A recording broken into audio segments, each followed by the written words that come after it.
Get ready to experience the ultimate fusion of wagering and entertainment. This is the BetMGM Network. Kicking off your morning with the Daily Tip with Michael Jenkins and Chelsea Messenger. Over.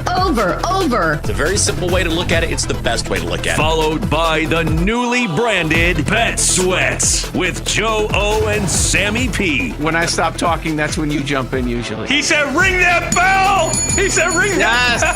Then it's You Better You Bet, hosted by Nick Costos and Femi Abebefe. Great teams and great players get a whistle. It's happened forever. It will continue to happen. Capped off every night with the electric Brad Evans and Ryan Horvat on BetMGM tonight. Oh, that's a sexy phrase. Quote Dr. Dre, creep with me and walk with me on this one. Welcome to a new era of Wagertainment. This is the BetMGM Network. Please gamble responsibly.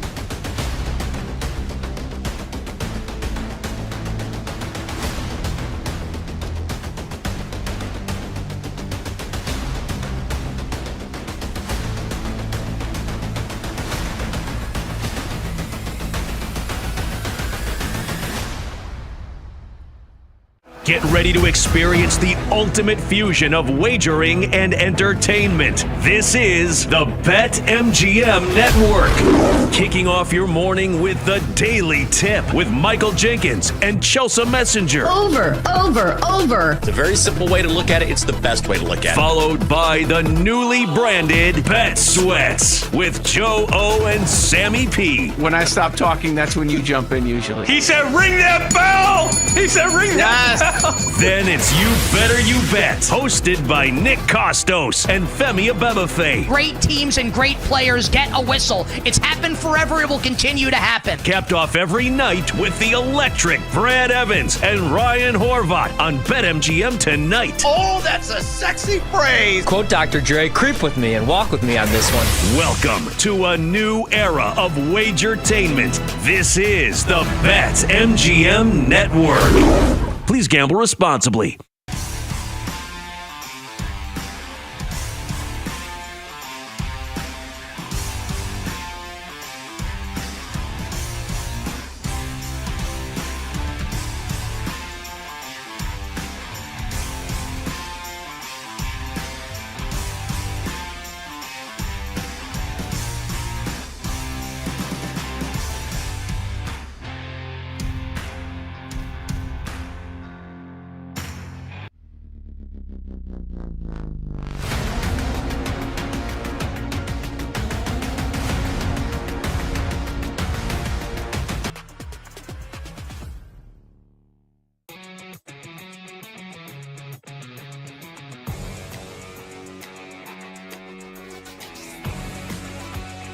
BetMGM Network. It's time for the Daily Tip This is like Disneyland for adults. If I wanted to have fun, I was going to go to Disneyland with my kids. with Michael Jenkins. Honestly, you could talk me into just about anything. Like, you want to do shots? All right, let's do shots.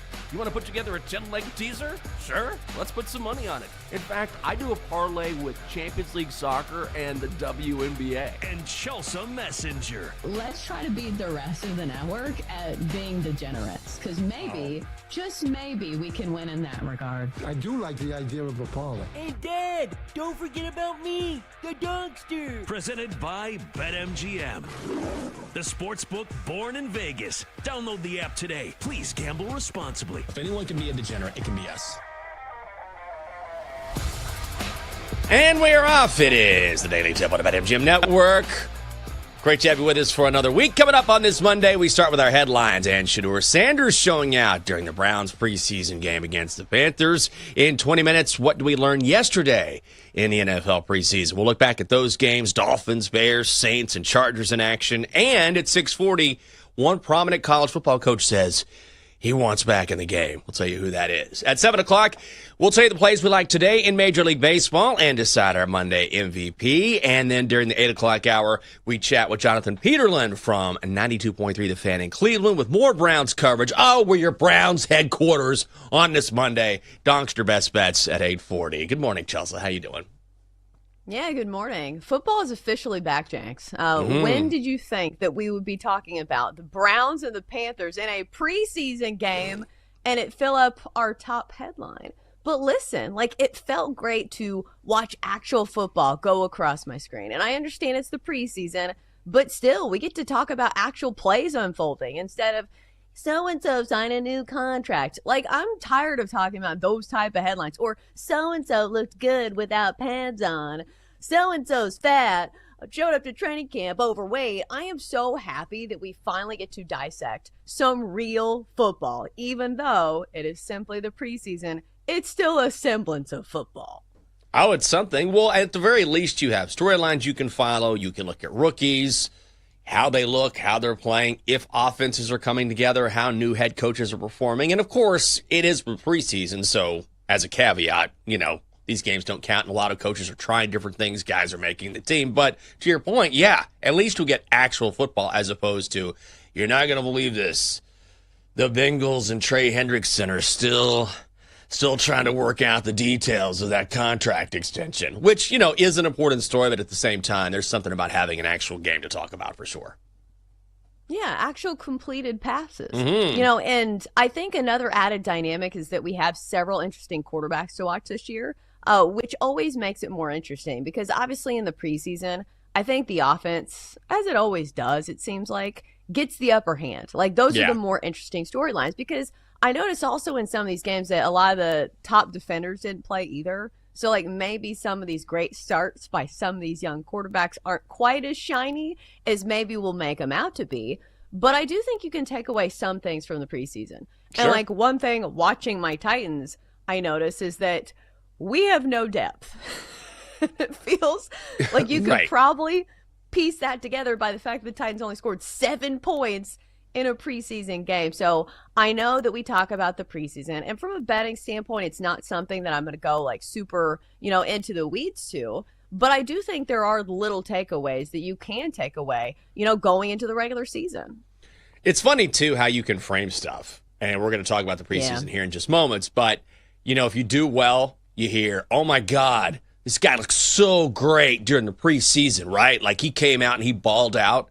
Shedeur Sanders, one of those guys. And then if guys don't play well or a team doesn't play well, you're like, who cares? It's the preseason. You can look at it, and spin it however you want to, but there is some truth to how teams perform. There's no question. Oh, for sure. But I saw this complaint on social media because people are like, if Shedeur did terrible, y'all be hating on him. But no, we'd probably have similar takes saying, okay, it's the preseason. It's only one drive or whatever. Yeah. And he still has to win the starting job. So it feels like nuance and logic don't really live on social media, and I see that is still very much the case. No, they do not, and they're not coming back ever. So you're right about that. All right, let's get into our bets real quick from Friday. We had a very good week, not necessarily a good Friday, but a good week all around. Yeah, I'm not going to go into it too much because who wants to care about bets from Friday on baseball when we can talk about football? But the bet of the day, Phillies, Rangers, under 8. Really liked it. 2 great pitchers. Going head-to-head in this one. Phillies win 9-1. There you go. I had the A's first 5 money line against the O's. O's were leading 3-1. That was a loss. Donkster got a win. Had the D-backs on the run line against the Rockies. Diamondbacks win 6-1. So for the week last week, you went 4-3-1. I went 7-3-2. The Donkster 3-2. And our parlay, guess who got a dub? Dylan. He's probably going to leave the show. He's probably going to go solo. I honestly wouldn't blame him. Parlay goes 1-4, so we all lost except for Dylan, who wins almost, it feels like, every week. Odds of 14-1, just more than 14-1. So once again, we'll give it a try this week later on here in a few days. So we were talking about Shedeur Sanders, and he does shine in his preseason debut. Off the play fake, Shedeur Sanders into the traffic. And it is brought in for a touchdown by Cannon Davis. Call courtesy of Fox. Sanders, 14 of 23, 132 yards. 2 touchdowns against Carolina as part of a 30-10 victory. The Browns went outright as 5.5-point dogs. As much as you can tell from a preseason game, Shedeur very calm in the pocket. He looked sharp. And that one touchdown throw that we just heard in particular was just threading the needle into the end zone. So, again, it's preseason, but also he looked really good. Yeah, some absolute dots from Shedeur Sanders. And I think, that's what you want to see from these rookies because I feel like in years past, we've had a lot of rookies that are great runners, but they can't really throw the ball. Shedeur can throw the ball. And I think we saw that with his clinic that he put on in the preseason. But before we get ahead of ourselves too much, obviously there are some qualifiers that need to be said here. Number one, it is the preseason. Number two, it's, a lot of the defensive starters are not playing on the other side of the ball. Number three, it's the Panthers. And number four, we have seen several quarterbacks have a great game of football, a great drive of football, but a great quarterback is not made by one drive or one game. We've seen guys like Jameis Winston have all-star games. We're like, whoa, Jameis Winston, is he going to be the next great quarterback? No. Jameis Winston was not the next great quarterback in the NFL. So my point being is that what makes a great quarterback is not one game. It is an entirety of a season. It's an entirety of a career. So I'm not hating on Shedeur. I think there are some great things that he did. And he looked as good as you could possibly look. But, let's not anoint him the next Hall of Famer, coming from the Browns just yet. Totally agree. And also, I want to see how Kevin Stefanski sort of manages this because remember, Shedeur went into this game as 4th on the depth chart, right? Yeah. So not only that, but of course, when he shows out like this, and look, he played really, really well, then the fever pitch amongst Browns fans and NFL fans is going to be, you got to start Shedeur, you got to start Shedeur. Nike had an ad ready to go as soon as the game was over. So it's a picture of Shedeur, and it says only a matter of time. He was wearing custom Nike cleats, like the whole marketing push was right behind him, just locked and loaded by Nike. So you're going to have to manage those expectations and everyone wanting to see Shedeur if he continues to look like this. But I will also say I thought Stefanski did a good job after the game. This was his quote. He goes, I'm really focused on all of our quarterbacks' development. So he's going to have to do this, which is just play it very even keel and not feed into the frenzy that will be every single time Shedeur takes the field. Because did you see him walk into the game? Did you see his entrance into the game where he had a whole posse with him? Was that real? Yeah, I saw that. That was wild to me. And I understand it probably doesn't help that Deion Sanders is your dad, who I feel like he probably could pull off stuff like this because Deion Sanders, like the play matched, the bravado.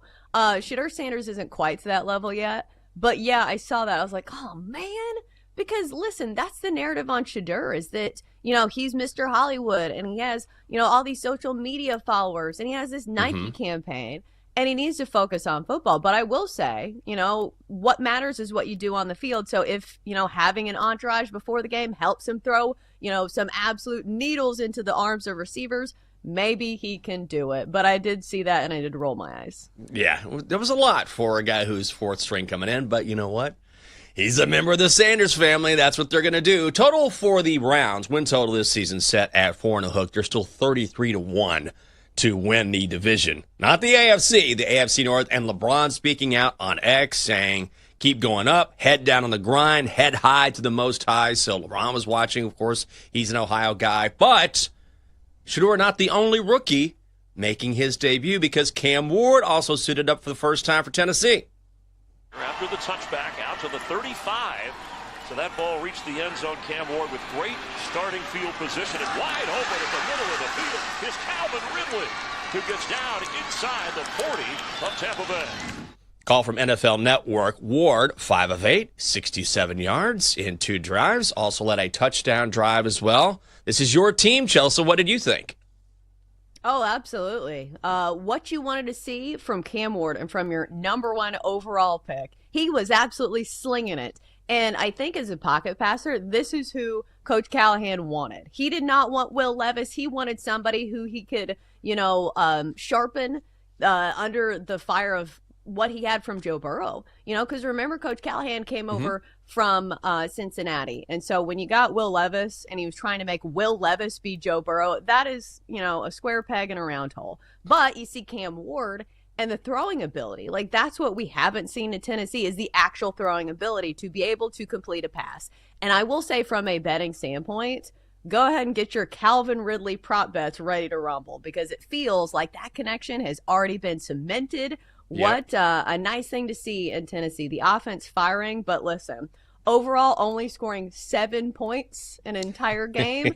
Not great. I think that is a signal that we do not have a ton of depth. And yes, I say we. I'm in Nashville. I'm a season ticket holder. I feel like I pay something. But it was good to see. Like, as much cautious optimism as you could have for Cam Ward. And again, he is somebody who is very easy to root for. I saw that he had another quote that I really identified, or maybe not identified, but something that made me like him even more. And people are like, how is this a job? Is this hard work? He was like, no, for 40 years, my dad worked at a job that he hated. And he woke up super early, did all these, graveyard shifts so I could be in this position. So I will never be complaining about this as a job, me throwing a football. So everything Cam Ward says continues to be something that it feels like it's always the right things. But on the field, he looked great as well. Yeah, he really did. Now it's time for Rookie Watch. Rookie Watch. Rookie Watch. We'll do something outside of me saying that. Ashton Jeanty, the Raiders, 3 carries, -1 yards in a 23-23 tie against Seattle. And Travis Hunter for the Jags in a 31-25 loss to the Steelers. 2 receptions, 9 yards, 1 missed tackle, played 19 total snaps. So I think, honestly, when you look at the rookies, I mean, this doesn't really affect the offensive rookie of the year odds. But if you're curious, I mean, none of the numbers moved. But Jeanty is still your favorite at plus 260. Cam Ward plus 350. Omarion Hampton 7-1. Travis Hunter 10-1, and Shador at 25-1. I think I would say, hey, I like the value on Shador, but also the problem with that is, remember, A, he's a 4-string quarterback, which we talked about, and B, let's not forget that the Browns, whether you think it's fair or not, want Dylan Gabriel to be that guy.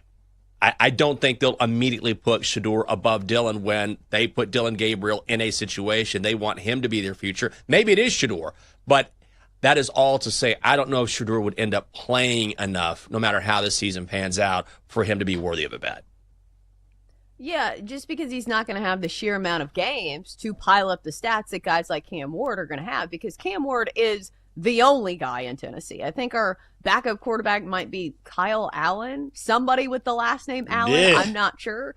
But listen, since Will Levis got hurt, like, Cam Ward is the guy. He is the one true hopeful savior of this Tennessee Titans franchise. So he's just going to get a lot more reps than Shador. But I do think it's easier for quarterbacks to steal the spotlight, right? Like, yes. I think when you're a running back, so much of it is on the offensive line. Like, we saw this with Saquon Barkley. Even he had trouble succeeding in the Giants offense. And I'm not saying Ashton Jeanty's team is that bad. I am just saying that I don't think the numbers are going to be jumping off the page as much as if they were, if he was playing on a better team. Yeah, if you're a running back, you just have to do more. You just have to I mean, it's just naturally easier to rack up stats as a quarterback. It's a quarterback-driven league. You focus on that. But if you're a rookie running back, you just have to do so much to get the attention on you. Although, Jeanty is going to get plenty of attention out there in Vegas, and I love the headlines already coming out. Jeanty, huge disappointment in first NFL start. I'm like, guys, carry the ball 3 times. Like, okay, sure. But like we were saying, since the numbers don't move, that should tell you how much Vegas puts emphasis on the preseason, right? You would think, oh, Shador looked good, the number's going to move. No, hasn't moved at all. None of these rookies have seen any sort of movement, so even Vegas is like, let's pump the brakes on what we're seeing. Coming up on the show, more preseason. First game of the preseason for the Bears. No Caleb Williams inside, and CeeDee Lamb gets wrecked. That is next on the Daily Tip. It is here on the BetMGM Network.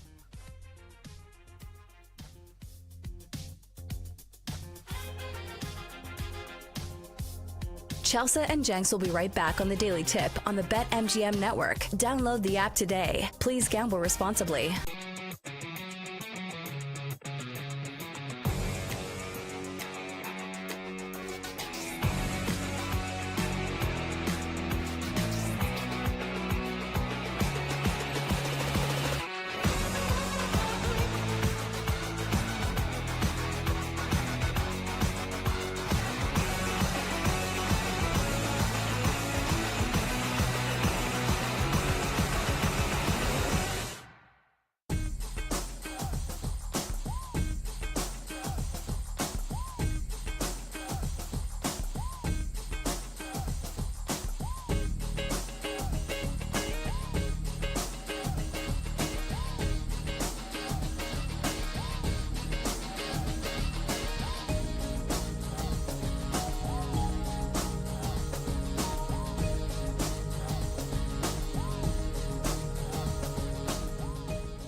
book Born in Vegas. Download the app today with Michael Jenkins and Chelsea Messenger on the BetMGM network. Welcome back to the show. It is the Daily Tip on the BetMGM network. It's a Monday. Great. Just great. Michael Jenkins, she's Chelsea Messenger. Coming up, what we saw on Sunday's preseason slate in the NFL. I got to focus because I'm going on a little vacation on Wednesday. My mom has been blowing me up. Like, normally it's not mom blowing up my texts. No one really blows me up except maybe Catherine because we're always texting each other. But my mom's like, I've been up since 4 a.m. just counting the hours until you guys get here. What time are you getting in? What time are you getting in? We're going to eat as soon as you get here. Would you like any vodka? Would you like any whiskey? We had someone come by and spray all of the pool area. There's not going to be any wasps. Would you like some food? I'm like, Mom, we are great. We don't need you to do anything. Just relax. Sit in front of the TV. See, she's very excited. I'm excited too. And also it's going to be not 110 in Texas. It's going to be around 97, 98 for Texas. Pretty good. But I'm trying to focus, Chelsea. This is my Thursday. Well, it's nice to have somebody who wants to take care of you, right? Yes. Like, I think that's what moms are for most people, is that you get a chance to be taken care of, because most adults don't have that luxury. I guess maybe that's what wives are supposed to do. Like, maybe that's what I'm supposed to be doing for my husband. I don't know. but equality and all that nonsense. But you get what I'm saying, is it's nice to put your feet up and have somebody who not only will take care of you, but wants to do it. Because I think, looking into my future, 20, 30 years down the road, I probably will miss, being a mom and taking care of my daughter. So I'm sure it's something that your mom, it's not that you're forcing her to do it. It's something that she probably genuinely wants to do. Yeah, I think that's a good point. And I don't like, I always feel guilty if my mom, and I'm not talking like major purchases here, but every now and then my mom will want to do something really nice for me. And then I don't want her to do it because then I feel bad. And I remember talking to my friend Jackie, that's a few years ago, because she has, how old is her boy now? Something like 12. And so she's a mom. And so I was telling her the story, and she was like, Michael, I'm telling you, as a mom, if she's insistent on doing this, she wants to do it. Like, it will make her feel better if she can do this for you. It'd be one thing if you were asking and pestering her, but if she's on you, like she wants to do it, let her do it. And I kind of appreciate that. I think that's right. Yeah, especially because you're not in the house anymore. It'd be one thing if you were actively leeching off of her and living in her basement, but it's been a while since you guys have lived together, right? Oh my God. Yeah. Well, also my mom, they have, it's not an attic. I mean, it's just this upper level, and it's kind of cool. There's this kind of office space, and then there's this little TV and these loungers up there and a bathroom. And so Catherine, we don't want to bother them. We sleep downstairs in the extra bedroom, but then we'll just go upstairs and have drinks, watch movies or whatever at night because we want to bother them. My mom's like, when I left last time, I get a text from her. She's like, hey, if you want to move in here, you can. She was like, if you want to move back to Texas, bring Catherine. You guys can obviously stay by the pool whenever you want. You can just have the extra bedroom downstairs. You can go upstairs. That can be all yours. And I was like, Mom. I mean, it was very sweet. But, I mean, part of me thought about it. I'm like, man, I'll just live there rent-free. Just hang out here. I mean, I was like, we would have a pool right there. And all of a sudden, we're not paying anything for any mortgage, Catherine. And she was like, not a bad idea. Not going to do it. But it was very sweet. Like, hey, just come hang out here. You can just do whatever you want. Not a bad offer. Yeah. I mean, it's nice to have that security and something to go back to. Mm-hmm. So I'm excited for you guys. I think you'll have a great time. I'm sure it's great to see your mom, and I'm sure she will be happy to accommodate whatever needs you have. And some people just like entertaining too. It's wild to me how you watch those house hunter shows, and it's never something where people are like, no, we hate entertaining. We don't want anybody over here. They say that every time. They're like, this is an entertainer's dream. I feel like everybody on that show is like that. And I have come to the conclusion that I am not somebody who wants to entertain people. I am forced to do this. And I feel like I've tried to gaslight myself into thinking that I want to do it. Because, you're like, oh, you get to decorate and you get to plan all this stuff. No, I feel like it's too much pressure.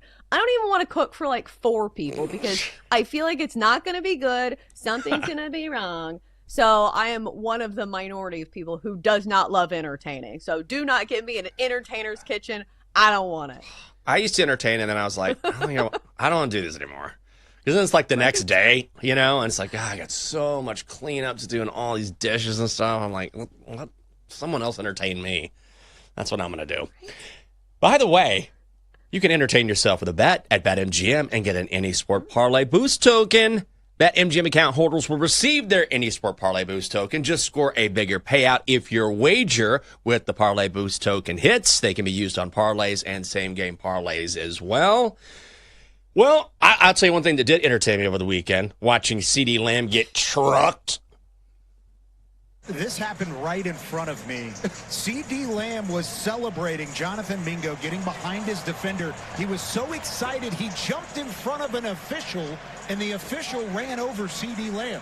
On the sideline, that's where the penalty comes in, and he was off the sideline. He was outside of the box, and so CeeDee's the one that's being penalized here for the Cowboys' sideline infraction.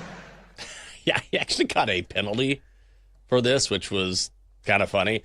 Rams won the game 31-21. Nobody really cares about that, but if you're curious, Rams got the win. But he was on the field. Like, you got to get off the field, CeeDee.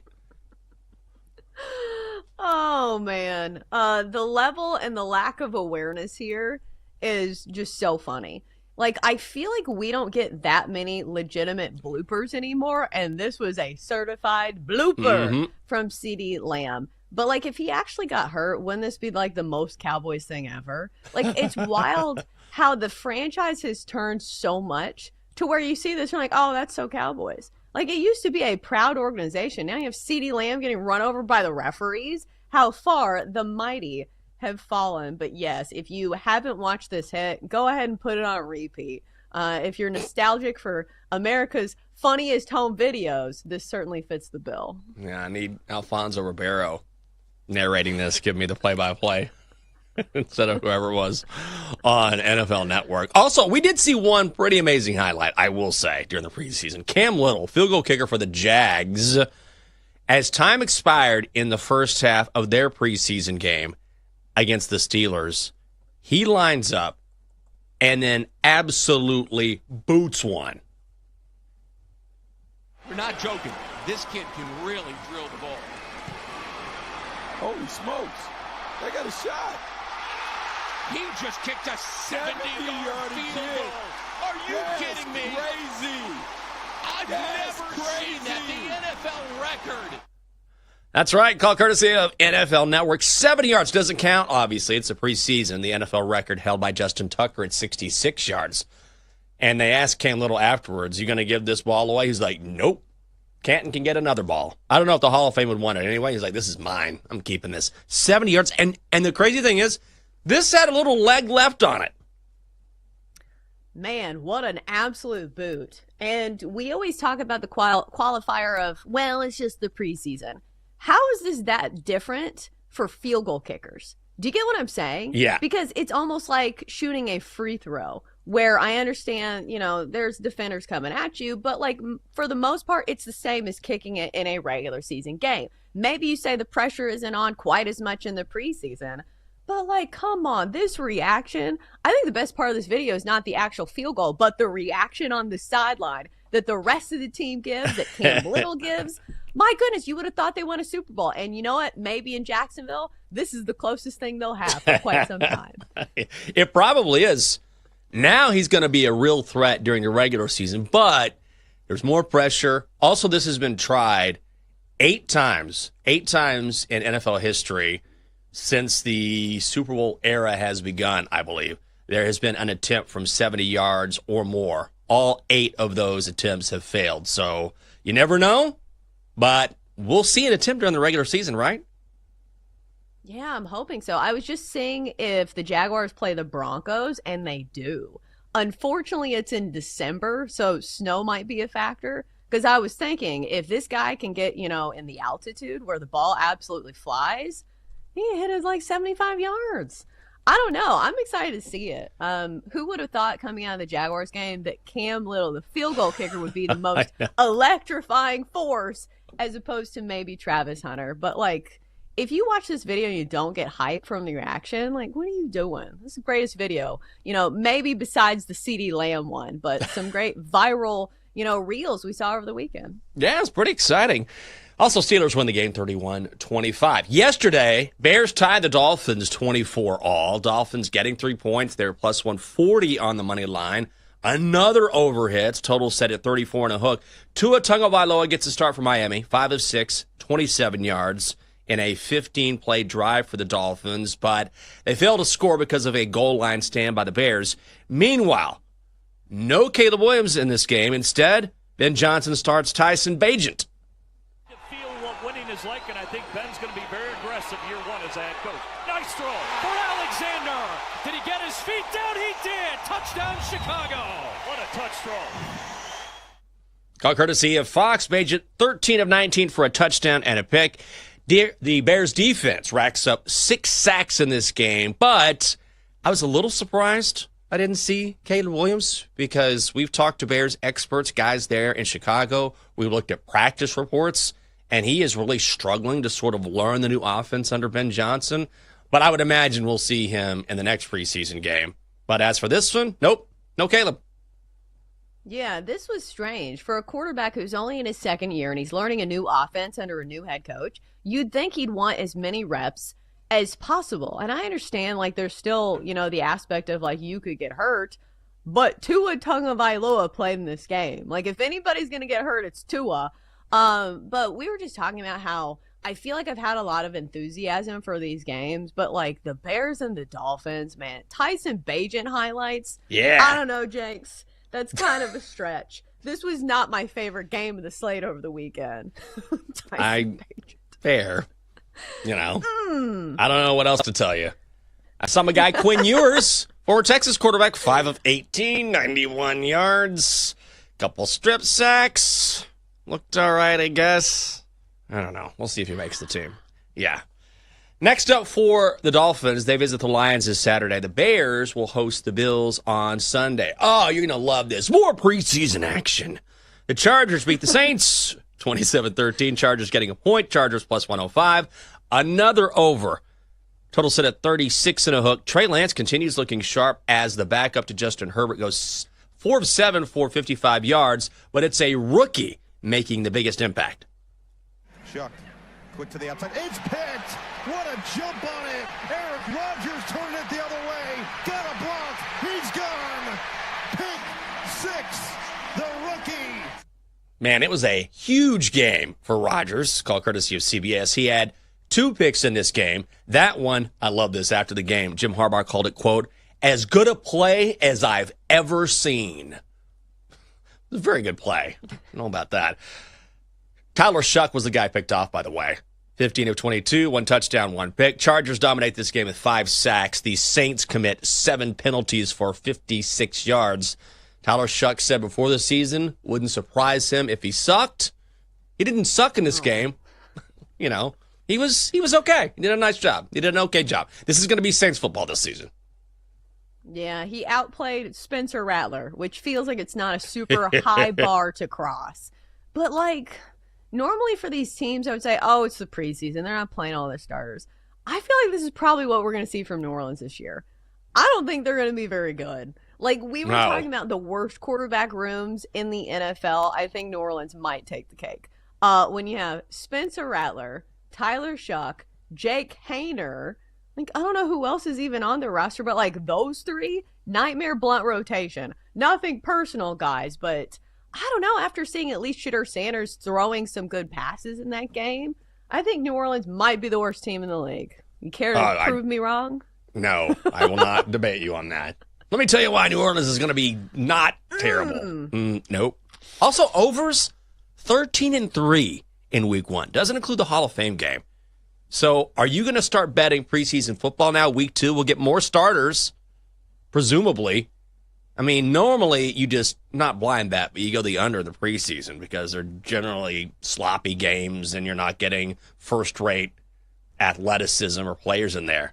But overs were the play in week 1. Is that going to change how you bet week 2? Are you going to bet week 2? I will not be betting week 2. That's what I thought. I feel like a trend is not a trend unless you can explain it. Like, what's the explanation behind these overs? Like, the only thing I could possibly come up with is I would imagine a lot of these numbers were really low, right? And maybe the books will adjust, because that's the thing about the books. They're not going to sit around like, well, what are we going to do? No, they will adjust things. So I don't know where this comes from. Maybe it's because we have a bunch of quarterback battles, guys trying to win starting jobs. But still, I think it's one of those things where, it landed on red 5 times in a row. Not a trend. No, that's true. Also, you see these totals move in a big way. Like sometimes Sharp Action will hammer these totals and then knock them down, and then all of a sudden the over is the way to play it. But, they have generally information that we don't have. Coming up on the show, some injury news in college football, and which head coach wants to return. That's next on the Daily Tip.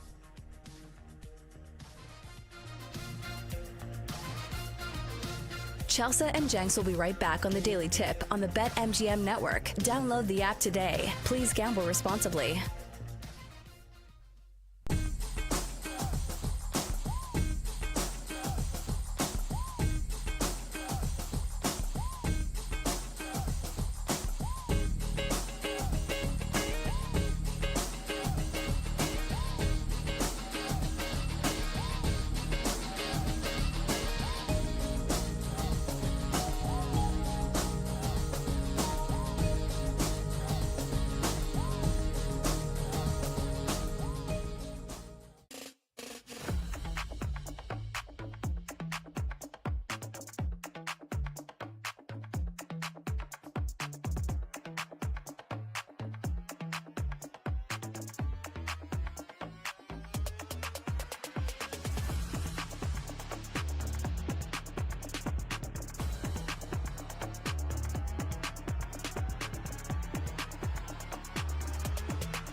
Let's get back to the Daily Tip with Chelsea Messenger and Michael Jenkins on the BetMGM Network. Presented by BetMGM, the sportsbook born in Vegas. Download the app today. Please gamble responsibly. Welcome back. The Daily Tip on the BetMGM Network. Good morning. Michael Jenkins, she at Chelsea Messenger. Coming up, a Heisman Trophy favorite suffers a setback. Sort of. You were a college swimmer. What's the worst setback you had? Strained lat? Torn ACL? Or were you mainly healthy the entire time? It's not easy being an athlete, a college athlete, pro athlete. I know swimming is different from football, but still, injuries are injuries. Yeah, swimming's no contact, so nobody's touching you in swimming. I don't think I ever had an injury. I was sore, but it was never anything that required rehab. So I can't relate to some of these football players. Oh, man. I've had all sorts of injuries. I didn't even play sports in college. Broken collarbone, hernia, herniated disc. I can go down the list here. Not good. I mean... Well, you're also older, though, so you've had more time on this earth to accumulate injuries. Like, when did these injuries occur? Like, try not to be mean, but you get what I'm saying. Yeah. How many of these occurred before the age of, 25? Were they backloaded, or are you just an injury-prone guy? No, I snapped my collarbone playing flag football. I was diving for I made the catch in the end zone, but I was diving and then landed on my shoulder and then kept playing, and that was fun. I didn't realize I'd snapped it at the time. I was trying to be a tough guy, so I'm out there trying to make one-handed catches, and I'm like, my boys dapping me up, like, look at this guy, man. Can't stop him, one arm. And I'm like, that's right. We go to the doctor. They're like, what is your problem? Is he crying? Is he crying? You need to be treated immediately. And so that was before 25. Back was, I was close. Right there, probably 25, 26, and then everything else came after that. So, yeah, couple when I was younger, but I was more active back then. I mean, I was playing basketball or whatever, flag football, and it means flag football, but also I was pretty, if you're diving after stuff and you're going for it, then you can suffer an injury that way. And plus, it's football. You cut one way, next thing you know, you tear up your knee. I also feel like that's a brave decision, though. Like, can you imagine diving for something in public at your age right now? Like, that's a choice. Like, yeah. I feel like I won't even attempt, a handstand out of, the sheer, possibility of embarrassment. It's not that I don't think I can do it. It's just, what if this goes wrong? Just because you haven't tried things in so long. Yeah. I don't even like shooting baskets, in an empty gym, if you're at the Y or whatever. I don't even want to try because I'm afraid it'll be so bad, on the first attempt. Oh, yeah. I mean, I can't remember the last time I shot a basketball. Also, I'm not diving for anything now. That's an immediate injury, guaranteed. Immediately. Before I even hit the ground, I'd dive. I'm oh, my back. Oh, God, it'd be terrible. But that's one thing that does drive me crazy when I watch football, professional football, college football, and there's a guy running, I don't know, a fly pattern, and there's a ball right in front of him, and it just, drops. And I'm like, if you just lay it out, you're probably going to catch that you have pads on, right?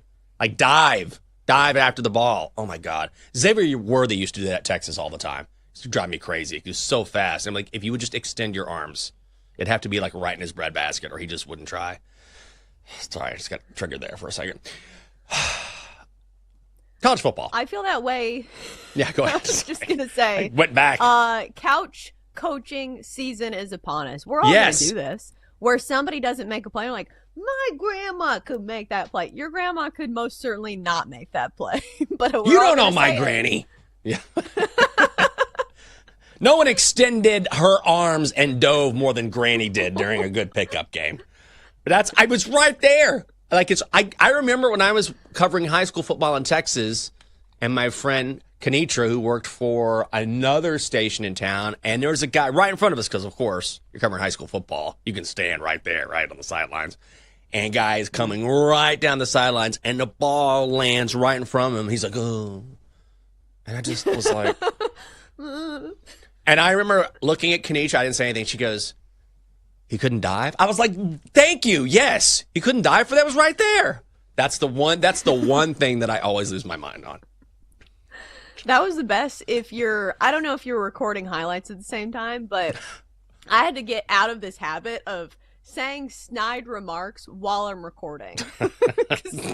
You pick up audio, and then so post-production, you would have to turn down the sound, and you're like, God, that guy sucks. You can't air that, Chelsea.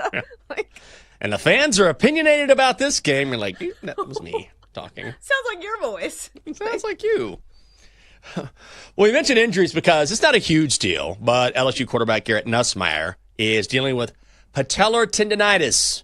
But apparently this has been something he's been dealing with for months, aggravated his knee. So what I love most about this is Brian Kelly, the LSU head coach, who, by the way, is, doesn't exactly give off soft and fuzzies, asked about this injury to his starting quarterback, who is second to win the Heisman at 9-1. Arch Manning, your favorite, 6-1 at BetMGM. And they asked Brian Kelly about it, and he goes, that's a 1 out of 5 out of 10. Quote, it's not a serious injury. Guys are dealing tendonitis virtually every day in life. Like, oh, okay. Don't worry about it. I mean, I'm sure Nussmeier is fine, but Brian Kelly, this is very Brian Kelly. Like, every day it's tendonitis for everybody. I feel like Brian Kelly's one of those guys that, like, no matter what he says and how true it is, I feel like I don't believe him. Like, he's one of those people, he's just like, I don't know. He has this, like, slimy quality to him to where I feel like I'm second-guessing everything he says. And especially when you say a throwaway quote, like, literally every person's dealing with tendonitis in some way. I'm pretty sure they're not. Like, maybe there are some guys, but I'm pretty sure your whole team is not nursing tendonitis. And let alone your most important piece on your offense. So I think it's something to definitely be aware of because I think if Nussmeier goes down, like your season for LSU, probably not going to be winning a national championship, but definitely something to monitor. I don't think it's at a panic level yet, but I do think that Brian Kelly oversold it a bit. Not everybody's walking around with correct whatever this is. Also, LSU 15-1 to win the national title. So this was interesting. We've got two former coaches, one a college football guy, one an NFL guy. Both want to return. First, Jimbo Fisher on ACC Network says, I'm 59, in great shape and healthy. I've had success everywhere I've been. The end at Texas A&M, unfortunate, but we also had the highest ranked team they ever had there in 2020. Quarterbacks got hurt, played with the first team, third team. Didn't pan out like we needed to, but I still love it. He got a $76 million buyout from A&M when he was fired in 2023, which is remarkable. And also in the SEC, John Gruden, for some reason, was meeting with the Georgia Bulldogs and told them, quote, I'd die to coach in the SEC. He has not coached in college since 1991 when he was the receivers coach at Pitt. So let me ask you, Chelsea, you got a choice. Jimbo Fisher or John Gruden? Who are you hiring? I think I'm going to go with John Gruden here. And I don't think it's the ethical answer because that's the thing. Like, if you're hiring one of these guys, you're going to have to, like, obviously look over some warts here. But John Gruden was not fired because he was a bad football coach. He was fired because he is a bad person. Or he was a bad person in some of the things he said. That being said, he's probably not the guy you'd want for a college job. Because do we still masquerade that this is a job of, like, teaching young men, or are we past that? Do you know what I'm saying? Because there is a leadership aspect, but now that they're being paid like professionals and like some of these guys are actually 25, like, is that even go into, some of these teams and these programs, I was going to say handicapping, but that's probably not what they're doing. They're coaching searches. And then I see people like Hugh Freeze and I'm like, I guess it doesn't matter that much. No, it's a selling point for sure. If you're going to turn over your child to someone, then you want to make sure they are guided. But the problem with that is, at the end of the day, what's going to matter most to you? The almighty dollar. Like, how much are you getting paid? So, look, if all things are being equal, right, then maybe that's the one thing that helps you choose one school over the other. Like you trust a certain head coach, you like that coach's track record, you like the culture in the locker room, maybe there's a degree involved that you say, okay, if things don't work out, I'm still educated. So those can be a factor, but the money has to be the same. Otherwise, it's going to be who's paying me the most, and then that's it. Yeah. And what do you think is like the penance in the court of public opinion? Because in the justice system, like you serve your time and then you serve your time and it's over. But when you're canceled and you do something offensive, like is it you never pay your sentence? You get what I'm saying? Yeah. Like is the expiration date up for John Gruden? I don't think so. Now, here's the thing. He has been hired. He hasn't been hired as a head coach, but he has been hired. I believe he was coaching quarterbacks for the Saints a couple of years ago.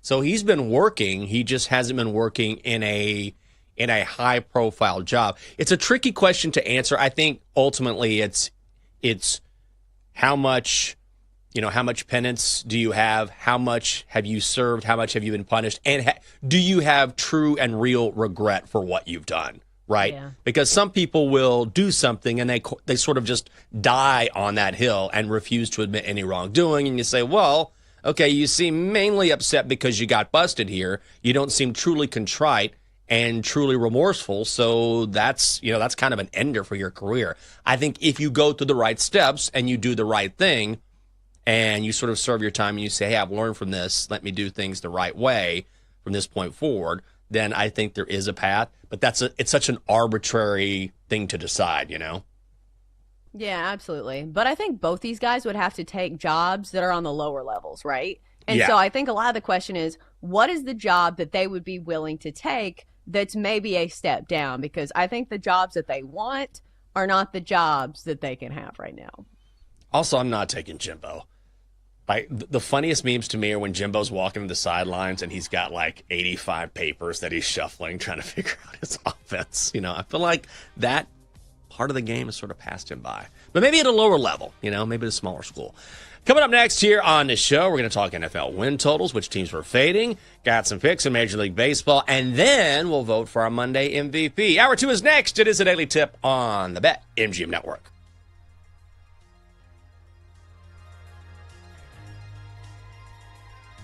Chelsea and Jenks will be right back on the Daily Tip on the BetMGM Network. Download the app today. Please gamble responsibly.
It's time for the Daily Tip This is like Disneyland for adults. If I wanted to have fun, I was going to go to Disneyland with my kids. with Michael Jenkins. Honestly, you could talk me into just about anything. Like, you want to do shots? All right, let's do shots. You want to put together a 10-leg teaser? Sure, let's put some money on it. In fact, I do a parlay with Champions League soccer and the WNBA. And Chelsea Messenger. Let's try to beat the rest of the network at being degenerates, because maybe, just maybe, we can win in that regard. I do like the idea of a parlay. And Dad, don't forget about me, the Dunkster. Presented by BetMGM. The sportsbook born in Vegas. Download the app today. Please gamble responsibly. If anyone can be a degenerate, it can be us. Wake up, people. It's time to get it going on hour 2 of the Daily Tip. And we start with a little overreaction Monday. We are 1 week into the preseason in the NFL. What teams are we buying and selling as we go over some win totals at BetMGM, and we tell you which ones we're already putting our money on. At 7:20, we go on to our daily baseball bets, as usual. And then at 7:40, we bring you the best of the weekend across the sports landscape as we play MVP Monday. It's all coming up next here on the Daily Tip. All right, Jank, so I was just watching this video, which it's another video of somebody lip syncing something. This one is an iteration from like some spin-off team of the Savannah Bananas. Oh, God. I was just thinking, is lip syncing a talent? People earn actual money off doing this on TikTok. And we've seen, you know, TV shows where there's like the lip sync off. I don't even know what the name of it is, but, you know, talent obviously is a bit of a subjective word, like as what qualifies as talent. Because normally you think, oh, somebody plays an instrument, somebody's a good dancer, somebody's a good singer. Do you think in talent shows across America, you know, at high schools, that, you know, lip syncing is going to be qualified as an actual talent? I think it's a talent as long as you add something to it. Now, let's be fair. Relative to actual singing, no. But if you can lip sync in a way that is super believable and dress in a certain way and you add dancing to it, and plus some songs are very difficult to lip sync to, I think there is some talent there. But it's hard to measure that against the people who actually sing the song and are actually on stage, actually performing. So a talent to a point is what I would say. It's just wild to me how much things have changed in like the last, like, I don't know, like 200 years. Where 200 years ago, if you're like, you know, somebody comes from that time and they time travel here and they're like, how do you provide for your family? Well, what I do is I put on a bikini and I lip sync to some of the hottest trending songs. That's how I feed my family. Like, can you imagine? Like, our ancestors would have been like, are you kidding me? That's what you do for a job? And you're like, yeah, it's awesome. I can't believe it now, and I'm living. Like, even I'm like, you're going to pay for this? You're getting paid for this. Good money. Yeah, you know, like I always say, it's not for me, but then again, I'm not the target demographic. So there is some talent involved to a point, but I feel like in the grand scheme of different things that show actual talent, it's probably on the lower rung. You know, good for you for looking good in your bikini and knowing the lyrics. That's great. But, you know, it works for a lot of people, I suppose. Just not for me. I have a theory that if you're good enough at something, it could be anything and you can make a living off of it. Like, do you know what I'm saying? Like, it doesn't matter what it is. If you are the best in the world at it, I think you can make a living. Like, I think I've seen this proven on social media where I think we made fun of this girl on our show one time. Okay. The girl that does hobby horsing. Do you know what hobby horsing is? Do you need a refresher course? Okay, so for the people I'd love to see who you. are out there Yes, listening, go right ahead. I do know, but I want to hear your explanation. It's this grown woman who rides a stick horse, and it is a stick with a horse head attached to it. And she parades around in a horse show like she is riding a real horse. There is choreography. She does it to music. And now I think so many people like dunk on her in the comments that now she gets these big brand deals. It's like, even though they're haters, they're still watching, and she gets millions of views while doing this hobby horsing. So I know all these people are making fun of her in the comments, but guess what? She gets to do what she loves for a living, and even though everybody's making fun of her, she's still making money off of it. I will say the one thing I do appreciate about that, which is, some things that people make money on, TikTok, Instagram, whatever, is they're doing it because they know they can make money off of it potentially. It's not because they have a passion for it. Like, there's a big difference there. So, okay, make fun of her because of her hobby horse hobby, but also she clearly loves it. Do you know what I mean? Like, I might think it's odd. You might think it's odd, but she actually has a passion for it. She's not doing this. She happened to catch on because it is a little strange, or maybe a lot strange, but she's not doing it specifically just to make money. It just sort of ended up working out that way because people were kind of mesmerized or just kind of blown away that this was a thing.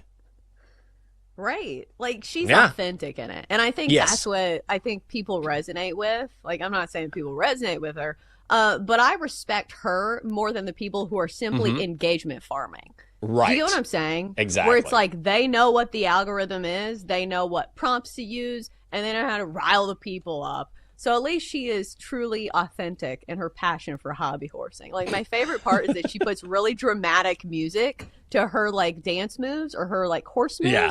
So it's like Rihanna, who's like, feel it coming in the air.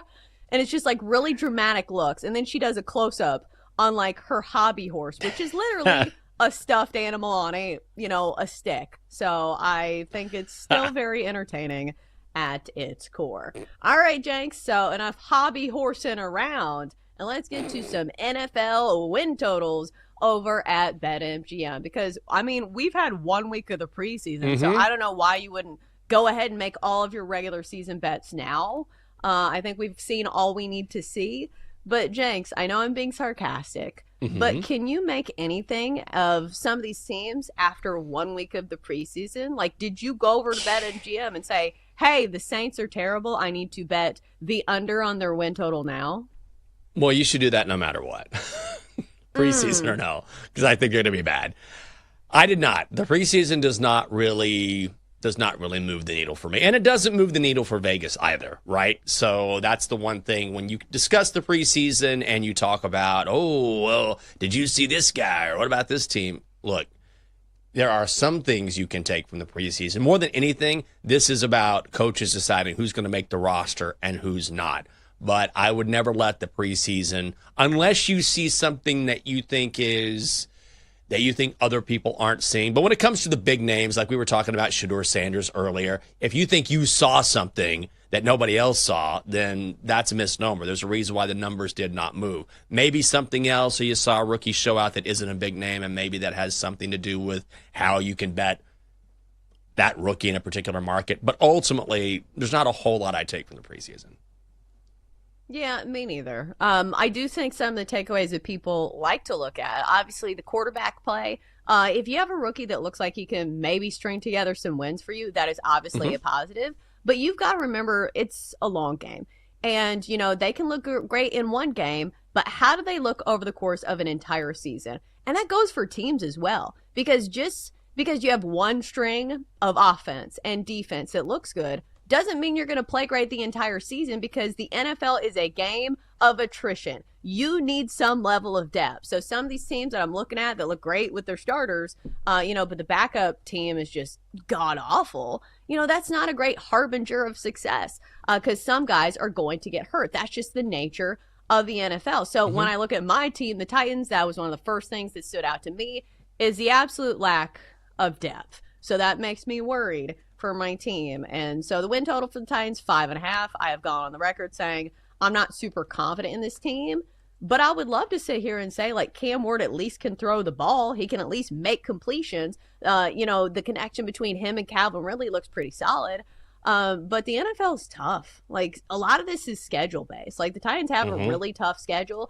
I think that goes with some of these other teams as well. But as far as other win totals that, this isn't because of 1 week of the preseason, but I'm looking for like those regular season juggernauts, because again, this is a regular season bet. So what team can I count on to be extremely consistent and, a team that's going to win a bunch of games in the regular season. So the first team that always comes to mind when it comes to regular season juggernauts is the Ravens for me. Their win total this year over at BetMGM is 11.5. They've had it over their last 8 seasons. 7 of those have had double-digit wins, and some of those Lamar Jackson hasn't even played the whole season. So that's the key. If Lamar Jackson can stay healthy, this is going to be one of the best teams in the AFC. It feels like they've returned enough starters and enough talent to win a bunch of regular season games. So I think that's the one that kind of stands out to me. Are there any of these win totals that kind of got your attention? There's a couple here. I would say that I'm just going to fade the Jets again. Jets are sitting at 6 and a hook. The Jets are going to jet, right? Isn't this what they do? Like, can't you just count on the Jets to always figure out a way to screw it up? And I know they've made some adjustments during the offseason. They bring in Aaron Glenn. They bring in Justin Fields. But if you look at the practice reports, Justin Fields is really struggling to acclimate to yet another offense. It's going to take some time, and they do have some pieces. But, if you think about it, every NFL team has a few pieces, except for maybe the Saints. Maybe the Saints don't. Maybe your Titans don't. They have Cam Ward. But I think this is a bad football team, and now they're playing in a division which is getting better, particularly when you're talking about the Patriots. Like, I wasn't quite sure how the Patriots were going to do, and they're not going to have a blockbuster season, but you can see that they're making strides with Drake May. I don't think you can say the same about the Jets. I think it's going to be another lost season for those guys. I see 5-6 wins. Another year, another disappointing season in the Meadowlands. I'm going under 6.5 for the Jets. And here's the tough part about, people who are getting excited over Justin Fields, because I don't know if you saw the one play that people were, recirculating of Justin Fields with this great scrambling play.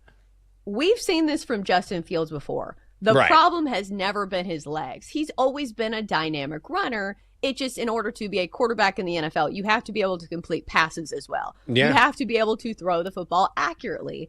And that's been a trouble for Justin Fields. Part of the reason is sometimes he hangs on to the ball a little bit too long. So I feel like a lot of the questions we had about Justin Fields still aren't answered. Like, I feel like I keep thinking that it's like his second year in the NFL, and it's not. Like, don't you always think of him as a young guy? You're like, he's got plenty of time to get things together. He's been to several teams now. Yeah. And he's had some serviceable years, but it's not one of those things where you look at him and you're like, oh, there's MVP potential in this quarterback. So I don't know, especially on a bad team, because that's the thing with Justin Fields as well, is that we've seen him on a bad team and we've seen him on a pretty good team. He's good on the good team, but when he's bad, or when he's on a bad team with not a lot of talent around him, he didn't put up great numbers. So I think that's probably going to be the case when you're in a New York Jets system that's been pretty bad over the last few years. Yeah, and I do sort of feel bad for him in that, like, when he was with the Bears, they were kind of a mess, and then, he goes to the Steelers, and it takes time to sort of, implement your skill set with an offense. Like, it takes work. That's why once you see a guy who's been in a system for 1, 2, 3 years, then they start to get better if that system is a top-tier system. Never really had that with the Bears. He's never really had a chance to sort of settle in and be the guy, and it's tough to learn a brand new coordinator, a brand new head coach again and again and again. So the talent's there with his legs. We know that. I still question maybe his arm talent. I mean, he's very middle of the road. There's a reason why he continues to play in the NFL, but it's a combination of, okay, he's not a top tier guy, and also he hasn't been dealt the best hands in the NFL. So once again, I feel like if he's going to be successful, he's going to have more time in this system. Yeah, I will say the Jets do not have one of the most difficult schedules, at least according to Fox Sports, ranking 26th in strength of schedule. But the problem is, it feels like none of those games are winnable when you yourself are one of the bad teams as well. Because you're like, a lot of these teams are beatable. Well, also, you're the Jets, so you are beatable as well. If you're looking for teams that have pretty easy strength of schedules, the Niners, according to Fox Sports, have the easiest schedule. So maybe you look to a team that you could maybe buy low on. I know they lost a lot of pieces, but I know some people are bullish on the Niners this year. Let's see what their win total is, if I can find it. I want to say it's 9.5, 10.5, but juice to the under. If you want the over, it's -102. That's a solid play. Jenks, am I missing any that you picked out here of these win totals? I was just fading a bunch of teams. I was looking at teams that I just don't quite believe in. I think the Vikings are a team that I would not touch right now.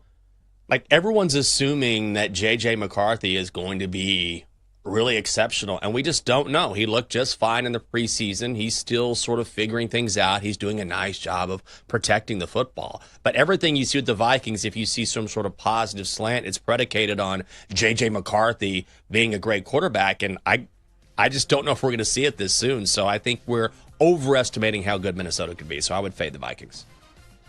Yeah, I'll wait and see on the Vikings. I think you're right. I think we are assuming a lot of Minnesota. All right, coming up next, time for some baseball bets. Our daily baseball plays come your way next here on the Daily Tip presented by BetMGM.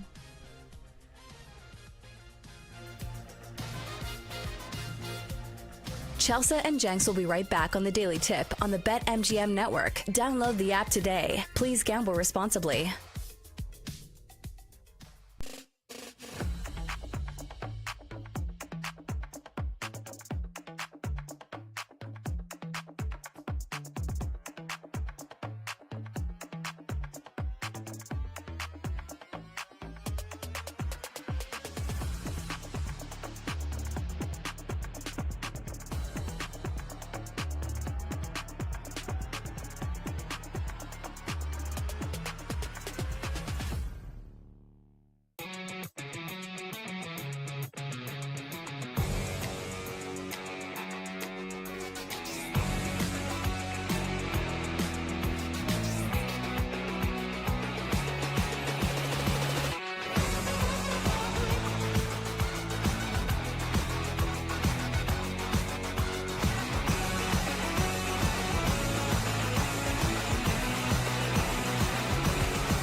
Welcome back to the Daily Tip, presented by BetMGM, the sportsbook born in Vegas. Download the app today with Michael Jenkins and Chelsea Messenger on the BetMGM network.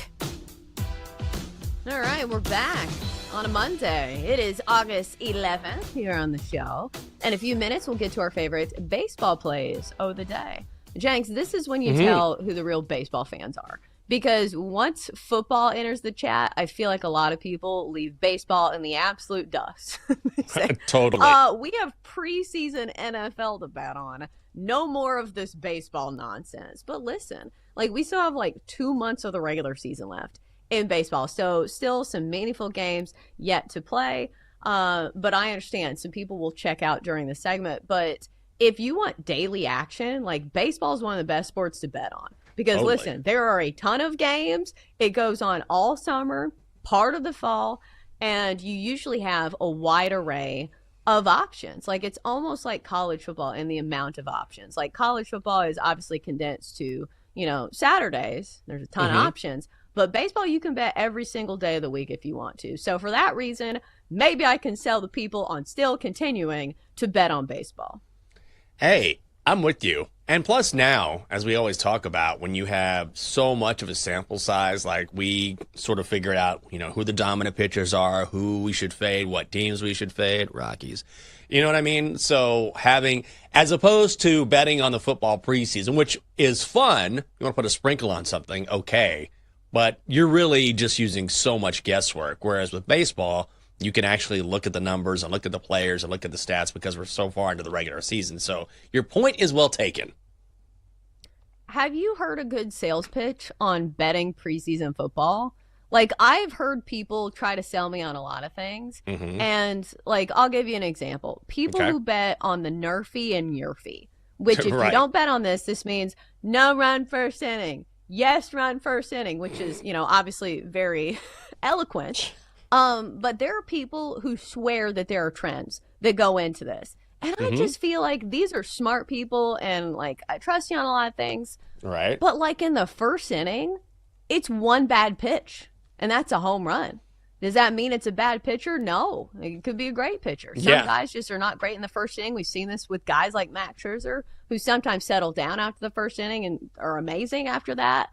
But have you heard any great sales pitches from people who bet on the preseason? I feel like I'm still kind of skeptical on a lot of things. I'm pretty skeptical. The only thing that I've heard, I think it was Jared Smith, our buddy Jared, who said this, which is a fair point. And I think what he was saying is, look, when it comes to preseason football, this is a sharp bettor's dream, right? Because maybe the lines are softer than they would be during the regular season. Just imagine, if you're Vegas, you're trying to set lines for a preseason game. That's got to be tough, right? So the sharp bettors who have inside information or maybe find a soft line, they will jump on a particular game, and then the line swings or the total swings in a big way. And once that happens, then you go to the other side. Like I think he was talking about either spreads or totals, and sometimes you'll see a 5 or 6 point swing, which is crazy significant. So if you're talking about something that swings, let's say a total moves down 6 points, well, then you probably are better off going with the over because it's moved down so much. And I think he had some statistics to back that up. Like in the preseason, if the number has moved, may have been a spread, at least 6 points, betting the other side is 8-0, something like that. So I think that was the one case. But even that's an extreme case because, moving a line 2 or 3 points is one thing. A 6 point movement is pretty rare. So is that saying that the original line was, like, pretty spot on? Because, like, isn't that kind of contradicting what the point was, is that the lines are soft? Like, maybe he means that the lines are, like, soft in the fact that they can be moved. Yeah. But at the end of the day, I still feel like there's so much volatility. Like, when you see those 3rd and 4th string guys out there who, are playing for, a job, and there's so much desperation. And it's just, I don't know. I just feel like the trustability factor is not there for me in the fourth quarter. Like, I just don't want to be sweating a preseason game when, the results don't actually matter. Like, we've seen that it matters to some coaches more than others. Like, we know the Ravens are a preseason juggernaut. Some of these coaches pride themselves on winning preseason games, but I don't know. I feel like it's one of those things that it's for other people, but it's not for me. Yeah, I just don't want to do it. Do I want to sweat? I mean, maybe you could convince me like a first quarter halftime bet or something like that. Do I really want to be sweating a full game spread or total when I have no idea who's going to be playing in the third and fourth quarters? Like dudes that I've never heard of in my life, guys who may or may not and probably not going to make the 53-man roster. Like these are the guys that you really want to base your bet on. No thanks for this guy. Right. And like the part of the sentence that you said that you were referencing, preseason is a sharp bettor's dream. Okay, let's talk about the percentage of people who are actual sharp bettors. What is it? 0.000001? Yeah. Like, let's take our ego out of this because a lot of people who are new to the game are like, oh, I'm really good at this. No, you're not. You are not good enough for your actual living to be dependent on this over the course of multiple years. So, yeah, it's a sharp bettor's dream, but are you a sharp bettor? No. Because I think some people need a reality check. I think I will say, and maybe this is because I just block everybody, but I will say that as more people have started to bet, because as we've seen sports wagering proliferate, I think people are realizing how difficult it is. Like on this show, obviously, our picks free of charge, right? If you like them, great. If you want to fade them, great. Knock yourself out. Neither one of us is a sharp bettor. But you see people like, ooh, you should have hit this bet. You should have. And then they start doing it themselves and they realize, oh, this is exceptionally difficult to pull off. Whether it's a parlay, single game bet, doesn't matter. And it doesn't take away from the fun. But then when it's one of those things where it's easy to criticize and then you start doing it yourself and you're like, oh, this is more difficult than I imagined. So even the best of the best, as we always say, usually hit, you know what? It's in the low to mid 50s. You know, it's just very difficult. Or something. Yeah, something like that. It varies a little bit, which is why they have to make these massive bets because the margins are so thin and it's so hard to win. And I think the more you do that, even if you're a casual bettor, you come to that realization like, oh, I get it now. You can have all of the factors align and still lose your bet. That's sports wagering. That's the way it goes. Yeah, and we've been doing this for a while. So I think one of the things that I pride our show on is that we are very honest. And we're not going to try to sit here and sell you on something that is just not a reality. So it's tough to win bets, no matter how much information you have. Are we still going to bet on things? Of course, because it's fun. And this is a recreational hobby. And so this is a show for those people. We will try to give you the most information we can. And I will say our baseball bets normally are pretty solid. So let's get to some. All right, Jenks, so we have a loaded card on this Monday. And I'm seeing several names who are normally in the circle of trust for us. Let's start with this one because I think this is on our like Mount Rushmore of pitchers that we bet on.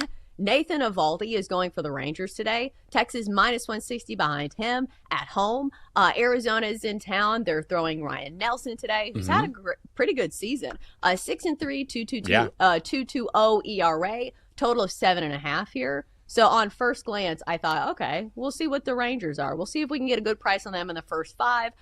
Nathan Eovaldi has been very good. The Rangers, I believe, have won 6 straight with him pitching. But Ryan Nelson's been pretty solid. I understand he's not one of those pitchers you talk about a ton over his last 3 starts. Great starts in all 3 of those. So then I looked at an under at 7.5. But then all these games that Nathan Eovaldi is throwing, he gets run support. And you see all these overs when Nathan Eovaldi pitches. So it was a first glance thinking, hey, there's a bet here. But I feel like there are arrows pointing in all different directions. Did you find a bet in this game? I would bet, I'm going to go first 5. You can go under 4, which is minus 110. I found under 4.5, minus 145. So you mentioned Nathan Eovaldi, and man, he's been so spectacular this season. 10-3, 1.38 ERA. He's allowed only 2 earned runs over his last 38 2/3 innings. Somehow his ERA has dropped down from 1.75. But Ryan Nelson, 2 runs or less in 17 of his last 19 appearances.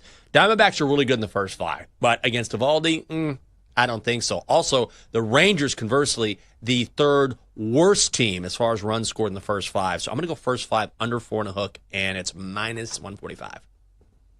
Yeah, I think maybe that's the way to go. Because I do trust both of these pitchers. Not sure if I trust the bullpen of the Diamondbacks.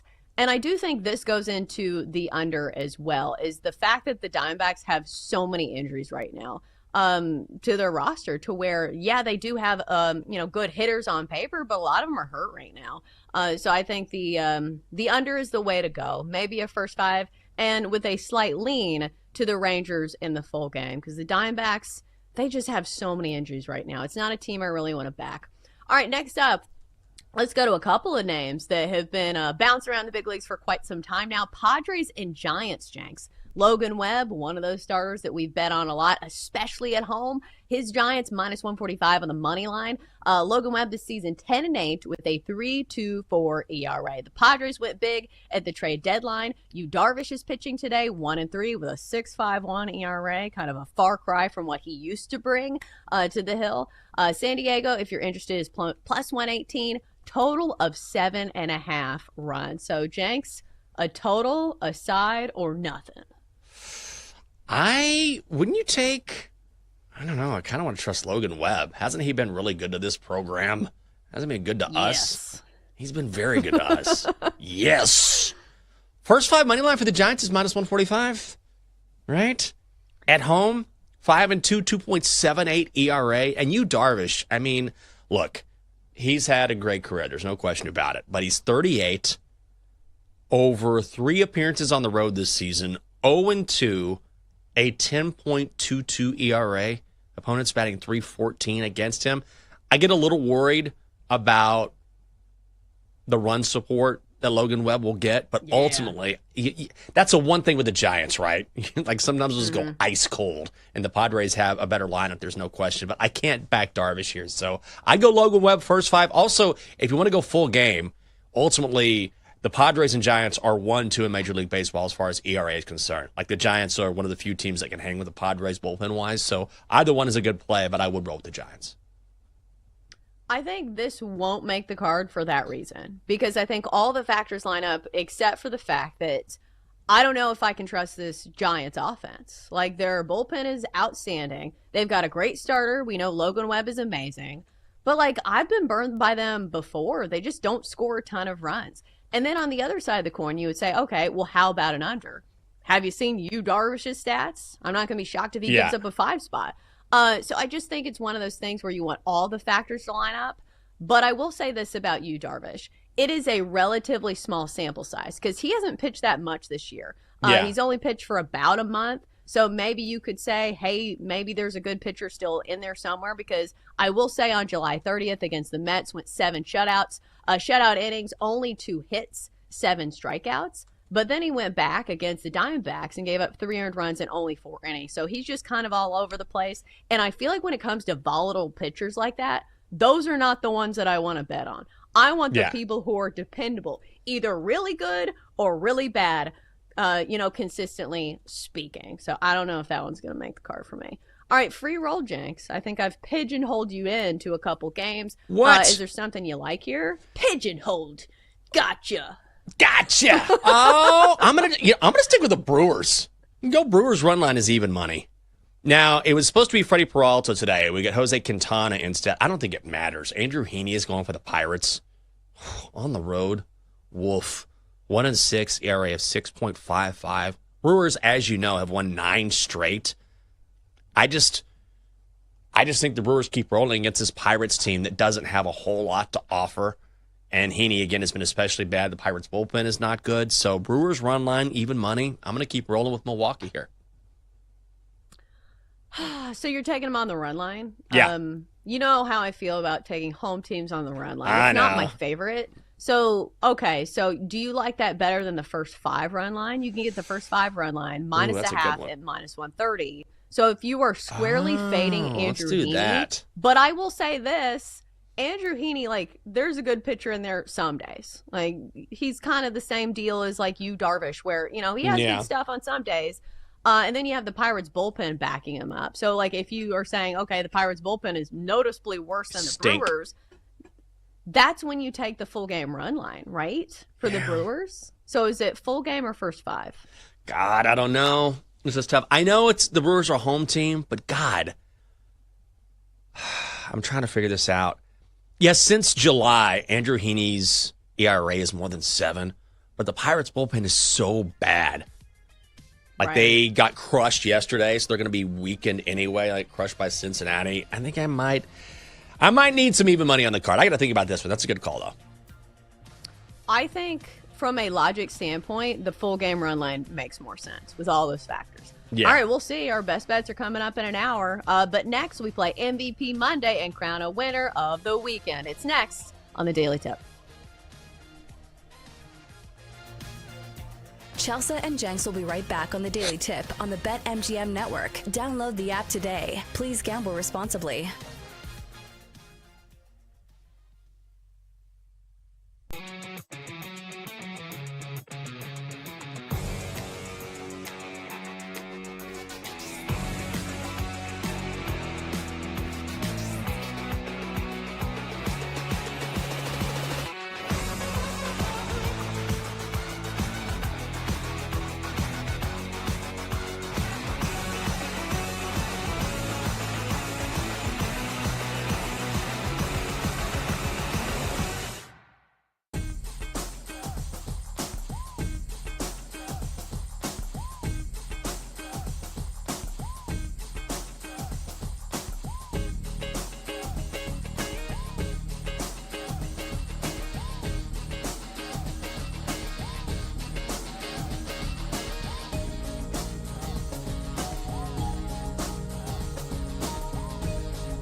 Let's get back to the Daily Tip with Chelsea Messenger and Michael Jenkins on the BetMGM Network. Presented by BetMGM, the sportsbook born in Vegas. Download the app today.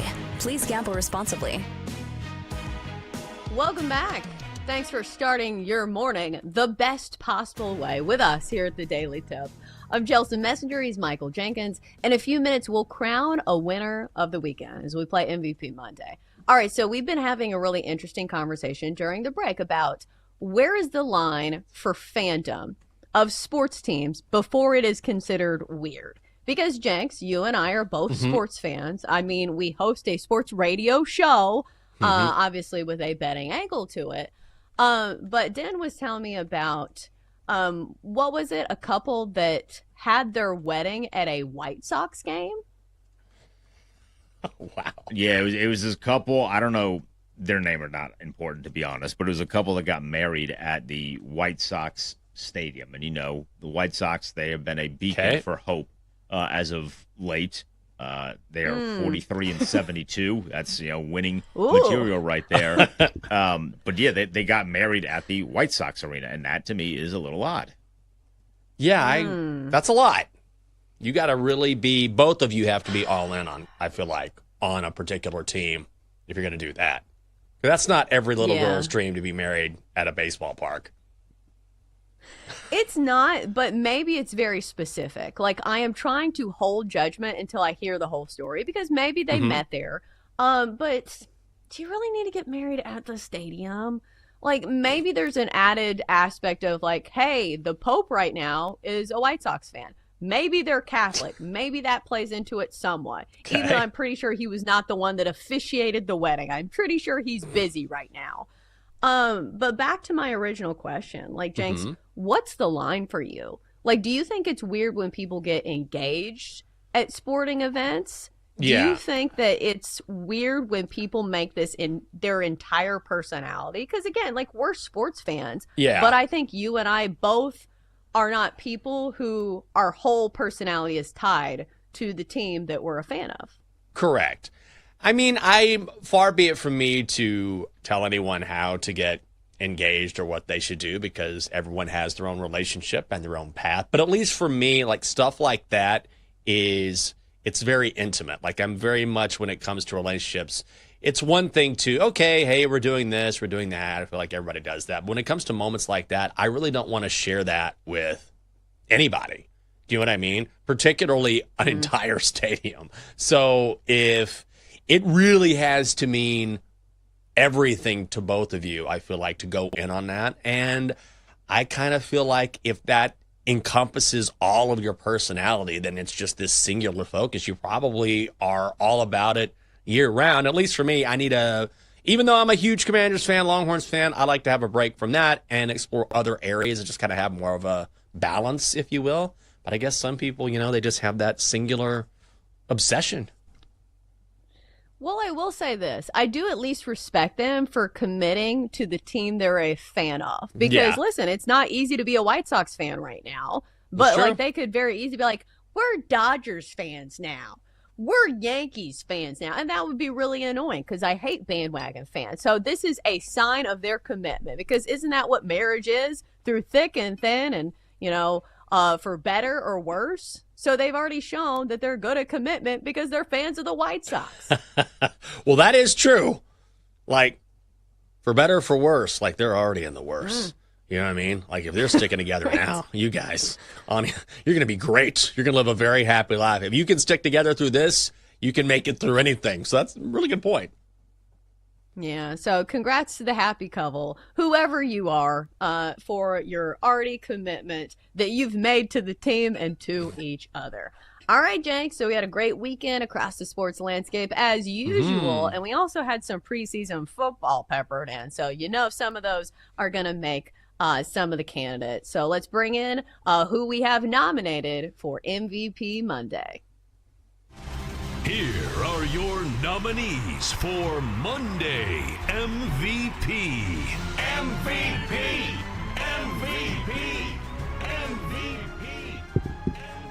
All right, guys, we can't have these conversations without football players now, which makes me very happy. This is the first Monday MVP segment that I've been a part of where I can look to some NFL box scores and figure out who was the best of the weekend. So we are going to start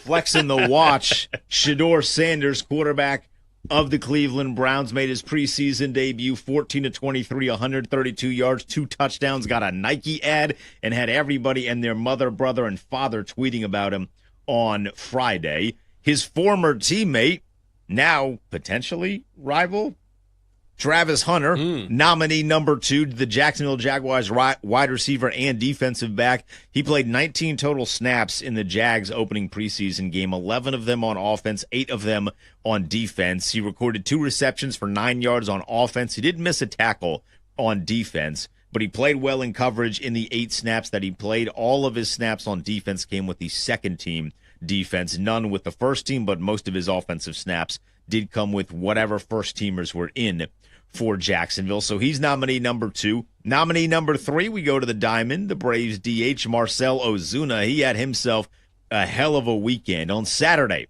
2 of 4, 2 homers, 4 RBI, 2 runs in the Braves' 8-6 win over Miami. On Sunday, 1 of 3, a homer, 3 RBI, and 1 run on their 7-1 win for the Braves on Sunday over Miami. So in total, on Saturday and Sunday, 3 of 7 for 3 homers and 7 RBI for Marcell Ozuna. And then our final nominee for MVP Monday, the Las Vegas Aces forward and arguably best player in the WNBA, Asia Wilson, the first ever 30-point, 20-rebound game in WNBA history, and she helped lead Vegas over the Connecticut Sun 94-86. And those are your nominees. I don't know, Chelsea. What do you think? Can I go off board here, good sir? Because I think I'm gonna.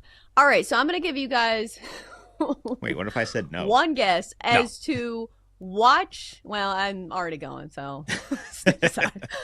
I'm going to give you guys one guess as to what we watched in this household over the weekend. One guess. Rose. What sport do you think we watched? Golf. Probably a lot of golf.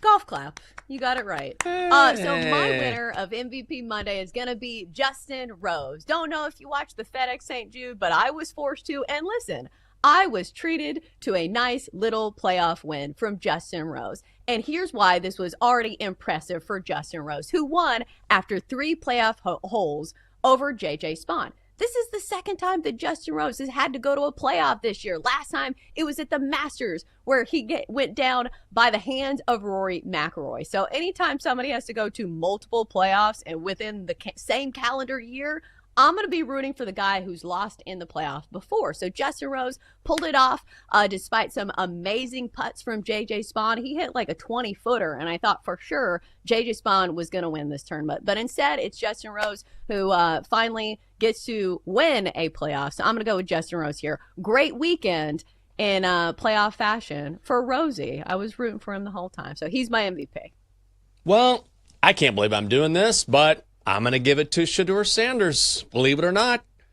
I know that he was sort of put in an impossible situation this weekend, right? Because you know there were people who were actively rooting for him to fail. And I was never a big fan of him at Colorado just because I felt like the Buffs were given so much credit for what? Like Travis Hunter was amazing, but okay, you win 9 games, you lose in the Alamo Bowl. Let's pump the brakes a little bit. But there's no question that he walked in, he was ready for the hype, he had his whole entourage, and it would have been easy in that situation to falter, maybe not perform, but he got a shot. He looked great. Yes, it's only the preseason. Yes, it's only 1 game, but he showed off that arm talent, super accurate with all those expectations.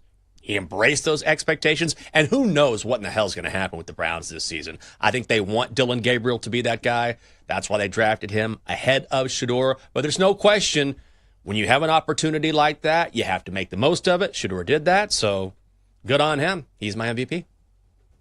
All right, so now it's time to retire his number as a Cleveland Brown. Shedeur Sanders, the best to ever wear number 12 as a quarterback.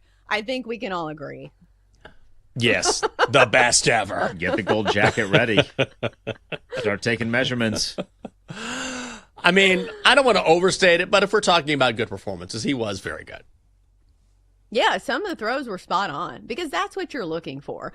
I will say, as a qualifier, a lot of these throws that I noticed for Shedeur and both for Cam Ward as well is that they had a lot of time to throw. And so my question is, are you going to make these same throws when you don't have a ton of time to throw? So we'll see if the dots continue. But I will say the pressure was white hot on Shedeur because I know this is just a preseason game, but doesn't it feel like all the pressure is on Shedeur already? I mean, it is. I'm curious as to whether or not he's really going to get some run this season. That's what I want. Like the pressure is on him, but he came into the game as the fourth-string quarterback, and the reason why is because Dylan Gabriel is injured, Kenny Pickett is injured, Joe Flacco, they don't need to play him because presumably he's going to be the number one guy. So do they really want him to move up the depth chart? Will this move the Browns? It's going to move the needle from a public perception standpoint. There's no question about it. But Kevin Stefanski was just very even-keeled, saying we want all of our quarterbacks to look good. He's not going to feed into that hype. I just don't know what the Browns are thinking. Yeah, I think if we know one thing, that we can fully trust that the Browns organization is going to make the right move, right? Yeah, that's the thing. What are the Browns going to do? They always make the right call when it comes to their quarterbacks. You know, who they pay, who they, give guaranteed contracts to. Mm-hmm. So, who are we to question the Browns? Yeah, also, we haven't even mentioned Deshaun Watson. This cat is just, is he even going to play this? I know, we almost got through an entire segment, but it's funny to see the cutaways to him, and he's just sitting there well, here goes my career, which it probably should. Should have never been signed in the first place. But he's just sitting there collecting a fat paycheck and not doing anything. Yeah, that's the other thing for Shedeur is that, he can be great, but, will the Clevelandness, surround him and Right. choke him? Choke the greatness out of him? Because we've seen quarterbacks with promise come to Cleveland before, and it just hasn't worked out. That's why all of those uniforms of people wear the Browns games with all the quarterback names, it's like a CVS receipt. It's not been great in Cleveland. So we'll see if Shedeur can break the curse. All right, coming up next, it's hour 3 of the show. We'll start with our biggest takeaways from the weekend of preseason NFL action next on the Daily Tip. Chelsea and Jenks will be right back on the Daily Tip on the BetMGM network. Download the app today. Please gamble responsibly.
BetMGM Network. It's time for the Daily Tip. This is like Disneyland for adults. If I wanted to have fun, I was going to go to Disneyland with my kids. With Michael Jenkins. Honestly, you could talk me into just about anything.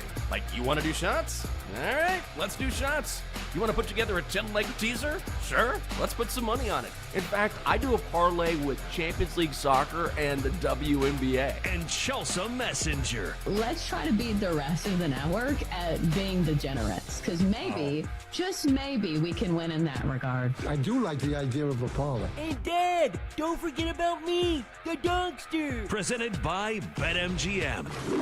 The sportsbook born in Vegas. Download the app today. Please gamble responsibly. If anyone can be a degenerate, it can be us. It is the final hour of the Daily Tip on the BetMGM Network. Good morning. It's a Monday, the frickin' worst.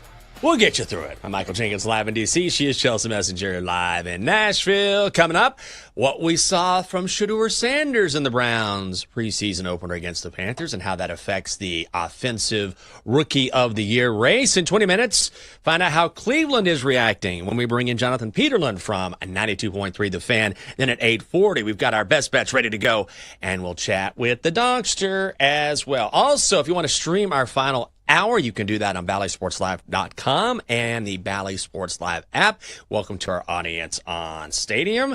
So, Chelsea, let's hop right in and discuss what we saw with the Browns Panthers preseason. Oh, yeah, absolute barn burner. Browns get the win 30-10, but Shedeur Sanders looked great in his debut. Off the play fake, Shedeur Sanders into the trap. It is brought in for a touchdown by Kenyon Davis. Call courtesy of Fox. Sanders, 14 of 23, 132 yards, 2 touchdowns. Again, Browns win the game 30-10, and they cover a 5.5-point spread as dogs in this game. So what were your impressions? Yes, it's preseason, but you have to take advantage of your opportunity when it's right there in front of you, and Shedeur did that. Yeah, what was the Nike ad? Wasn't that like part of the copy? Yep.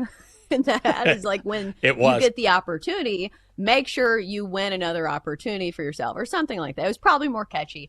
But my point being is that Shedeur Sanders right now is trying to win a starting job. So he needed to show out here. All the pressure is always on when you're the son of Deion Sanders, but also when you're trying to win a starting job for an NFL franchise. So the good. Let's start with some of the throws he made were absolute dots, because we see this in college, that guys can hit their mark and they can hit open receivers, but the tight window throws are different in the NFL. The game moves faster, the coverages are better, and the defensive backs are usually playing a bit of tighter coverage. So the fact that he made some of these throws within these such tight windows is obviously a great thing for Shedeur Sanders. So he's giving some hope to a Browns franchise that hasn't had much hope over the last few seasons. But now let's start with the asterisks. Okay, this is the preseason. Let's start with that. This is against the Panthers. Let's also start with that. And so a lot of the defensive starters don't play in these preseason games. And here's what makes a great quarterback. It is not one series. It is not one game. It is the consistency over an entire season and the consistency over an entire career. So Shedeur Sanders has not had the opportunity to prove that to us just yet. But just remember, All-Stars are not made in the month of August. They are not made in the preseason. So he's done everything he could possibly do, but I'm not going to, be fitting him for his gold jacket just yet. Yeah, I do think that, I don't want to say that. I was going to say the Browns have a decision to make. That's not true. They do need to figure out what's going on with their quarterback room, because they currently have 64 quarterbacks in that room. Like, it's like Tyler Huntley last week. It's absolutely I have no idea what the Browns are going to do. I think it's going to be Joe Flacco who's going to be the starter. How old is Joe Flacco now? He's got to be approaching 40. He's got to be close, right? We're going to look this up. I feel like he's younger than I thought. I remember looking this up and like, oh, he's actually not that old. Let's look at he old. Joe Flacco. He's 40. Oh, he's 40? Yeah, he's 40 on the dot. He old. Okay. He old. But I think it's going to be Joe Flacco. And I also, thought he was 45. Did you? Well, if you said, is he closer to 45 or 35, I would have been like 45. There's no question about it. And look, good on him, because he continues to grind out this career. He loves the game. But also, the Browns did draft Dylan Gabriel ahead of Shedeur.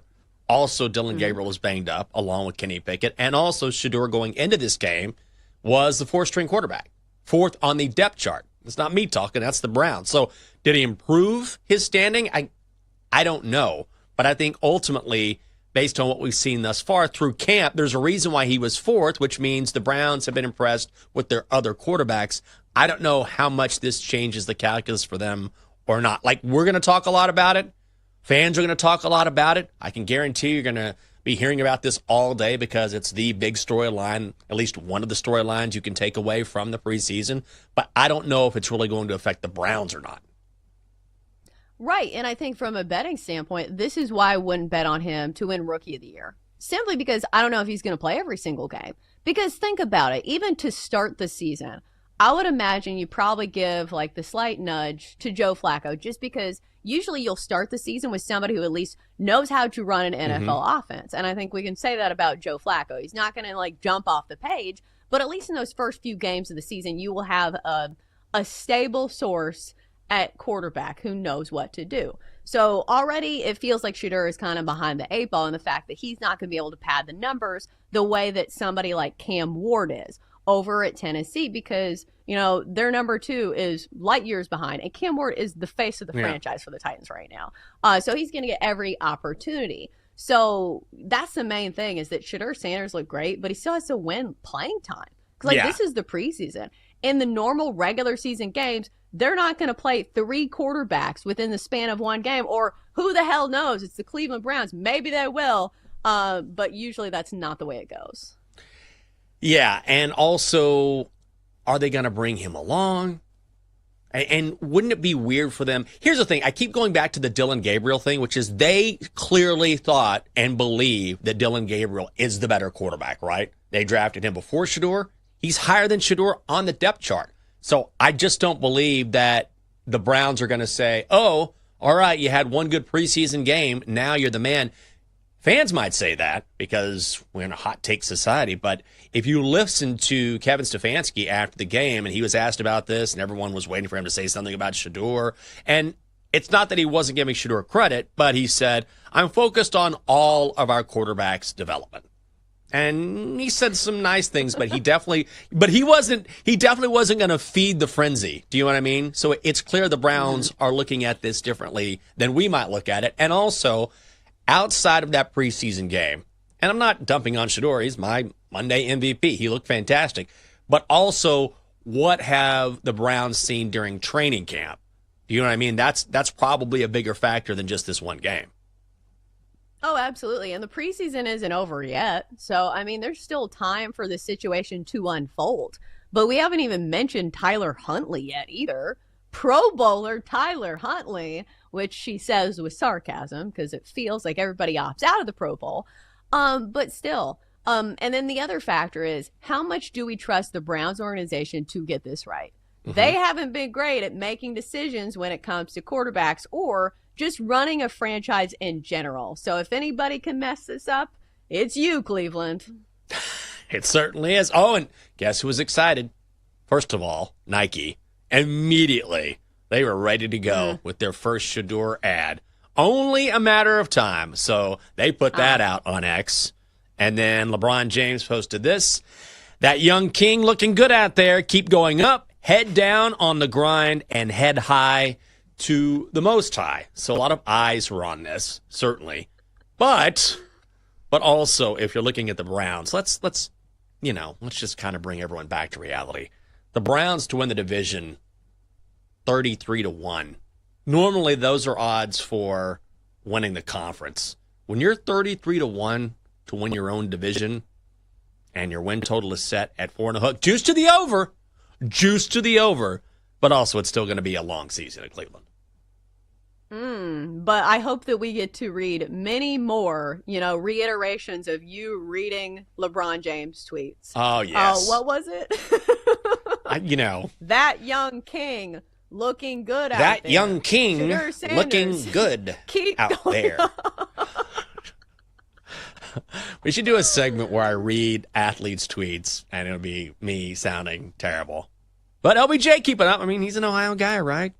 Isn't that the whole thing with LeBron? Oh, if he had played tight end in the NFL, he would have been an all-pro. He probably would have been. But he grew up right there. So, I mean, he's a Browns guy, right? Yeah, except for he would have had to play for the Browns. So I feel like he would have been running to the also ground. A good point. So maybe another team. Well, does this affect the odds at BetMGM when it comes to voting for a Rookie of the Year? Right now, your favorite is Ashton Genty from the Raiders, I should say, at plus 260. Cam Ward is plus 350. Omarion Hampton is 7-1. Travis Hunter 10-1, and then Shedeur at 25. Important to note, none of these numbers moved based on what we saw in the preseason. Your guy Cam Ward got a little bit of run. Ashton Genty, 3 carries, -1 yards, so barely got to play at all. Travis Hunter played, I think, 18 snaps total. Looked okay, a couple passes for 9 yards. Shedeur had the best game, but still, it's the preseason. Does this change for you? Vegas didn't change its numbers. Does it change how you look at Offensive Rookie of the Year? I think it doesn't change the way that I looked at it originally, but I would definitely have a question mark about having Ashton Genty your favorite. Because I think it's tough for a running back, especially a rookie running back, to kind of put out good numbers. It's so dependent on the rest of his team and the offensive line and the offense that he plays in. Like, we even saw, Saquon Barkley be held down by a bad offensive line when he played for the Giants. And he's the best running back in the NFL. So I think it's just kind of a tall task for Ashton Genty to, make a huge deal out of a rookie season compared to some of these quarterbacks who are less dependent on others. Like, Cam Ward is going to get his fair share of reps no matter what. If the Titans are good or if the Titans are bad, he is their quarterback unless he gets injured. So I think, he's put out some good stuff on film as well. I know it's the preseason and everybody's talking about Shedeur, but he had a great drive for the Titans where he was threading the needle and making some great throws. So that goes against Shedeur Sanders, the fact that he might not play every single game. this year. And then as far as Travis Hunter goes, this is an interesting one because obviously it's a very narrative-driven award. But what type of numbers does he have to put up as a receiver and as a defensive player in order to get this award? Because I do think you have to be able to hang your hat on like something, whether it's interceptions, whether it's receiving yards. And I'm not sure if Travis Hunter can put those up. Like, he's a really talented player. Yeah. But do you get what I'm saying? Like, you can't just be like, oh, he plays both ways. Let's just give him the award. I think he's going to have to make some dynamic plays on offense. I think that's the real challenge. Like, defensively, he doesn't necessarily have to make a bunch of big plays, even though I think that's his more natural position. Even the Jags earlier in camp are playing him on offense more just because it's harder to learn an offense, right? Have to learn a new system and have to learn how he's going to fit into that system, whereas defensively, it's a lot easier to turn him loose. But you can be a great cornerback and not have amazing stats because you can shut down a side of the field, right? Like some of the best corners in the game, they may not have a lot of interceptions. And you can say, oh, where are the picks? It's like, yeah, they're not throwing to that side of the field because nobody wants to challenge him. So in that respect, he could have a very good defensive year. I think to win it just playing primarily defense, he would have to be otherworldly. I don't think that's going to happen unless offensively he goes out there and he makes some plays on offense, which highlights not only what he can do offensively, but then people pay even more attention to what he's done on the other side of the ball. I will say at 10-1, I think there's some value on Travis Hunter. I think the Jags are absolutely going to take advantage of his athleticism and how dynamic he is. And only played 19 snaps against the Steelers. That's not a lot. But you have to think they're not going to wear him out in the preseason. So at 10-1, he's so different than any other player on the board. I like the odds. Yeah, I think you can make a good case for it just because it's very different. And I think odds makers are probably having difficulty placing this number in a good spot just because there's not a whole lot of precedent, right? Or at least in the last 20 years or something. So I think that's definitely a wild card that you maybe put in your portfolio. How about some of these others? Like, I am forced to watch Panthers highlights because my husband's a Panthers fan. Ted McMillan made some good plays. Yeah. You know what I'm talking about? He was on a bingo card. Or, he's great. You know, the roster that we had to make for our network, he made some great catches, but also Bryce Young is his quarterback. So again, depended on somebody else. Also, I will say, Bryce Young looked pretty good against the Browns. Yeah. I know he got overshadowed by Shore. This is a very interesting pivot year for Bryce Young. This will be the year whether Carolina decides, are we keeping Bryce Young? Is he our guy based on what we saw at the end of last season or not? But he had a nice play, that scramble early on, found a receiver for the touchdown, so maybe Bryce is going to have a good year. Coming up next year on the show. All right, it's been one preseason game. But how are Browns fans feeling about Shedeur? We're going to ask Jonathan Peterlin from 92.3 The Fan in Cleveland. It is next on the Daily Tip on the BetMGM Network.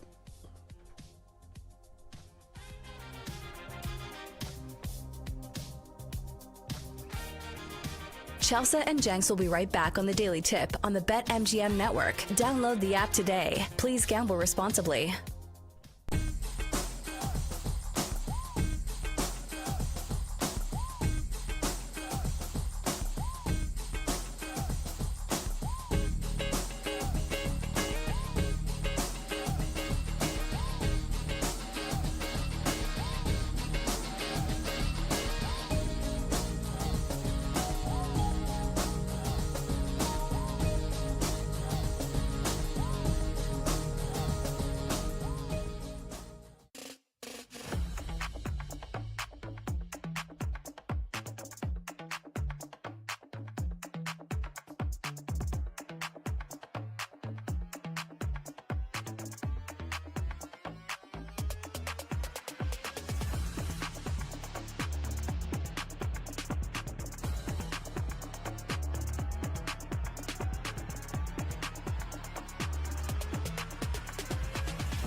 Welcome back to the Daily Tip, presented by BetMGM, the sportsbook born in Vegas. Download the app today with Michael Jenkins and Chelsea Messenger on the BetMGM network.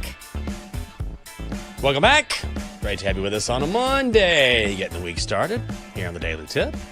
It's Chelsea Messenger. I'm Michael Jenkins. Coming up on the show, here comes the Shedeur Sanders hype train. Speeding down the tracks. We're going to chat with Jonathan Peterlin from 92.3 The Fan in Cleveland. Very curious to hear what he thinks, what Browns fans think. Because you know how it is. In a local market, the reaction there is so much different than across the country. Like, the Commanders did not look great against the Patriots.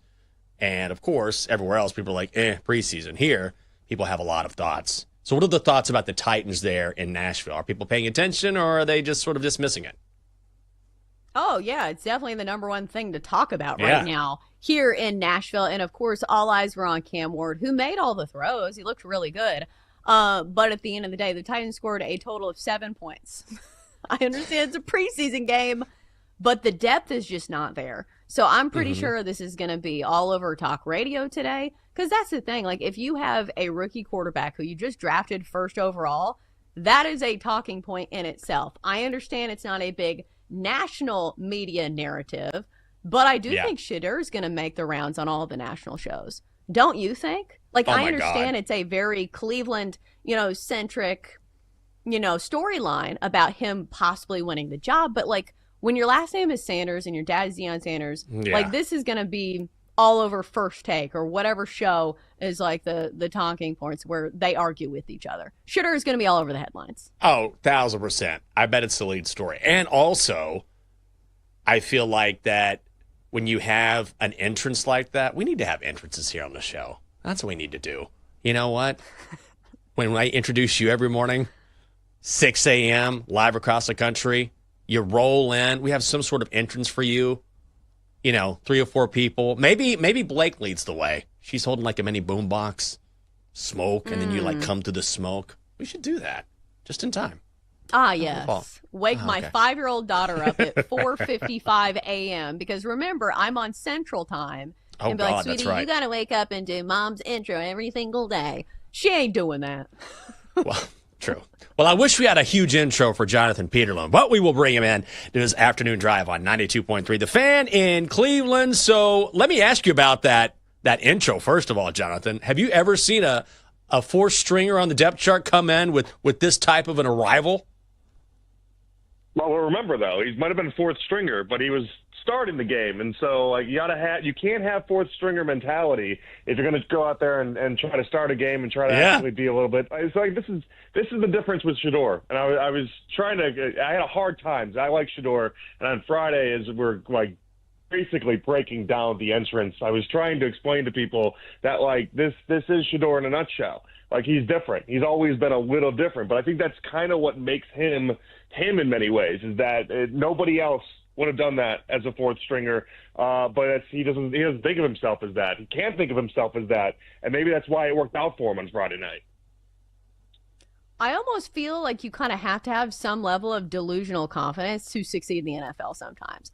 And especially as a rookie quarterback where you're going to have some setbacks. But the question is, can he truly make a push to be the starter for the Browns? So I think week one's out of the question. I do. I don't think he's going to be able to overcome enough to be able to start week one. And you know what?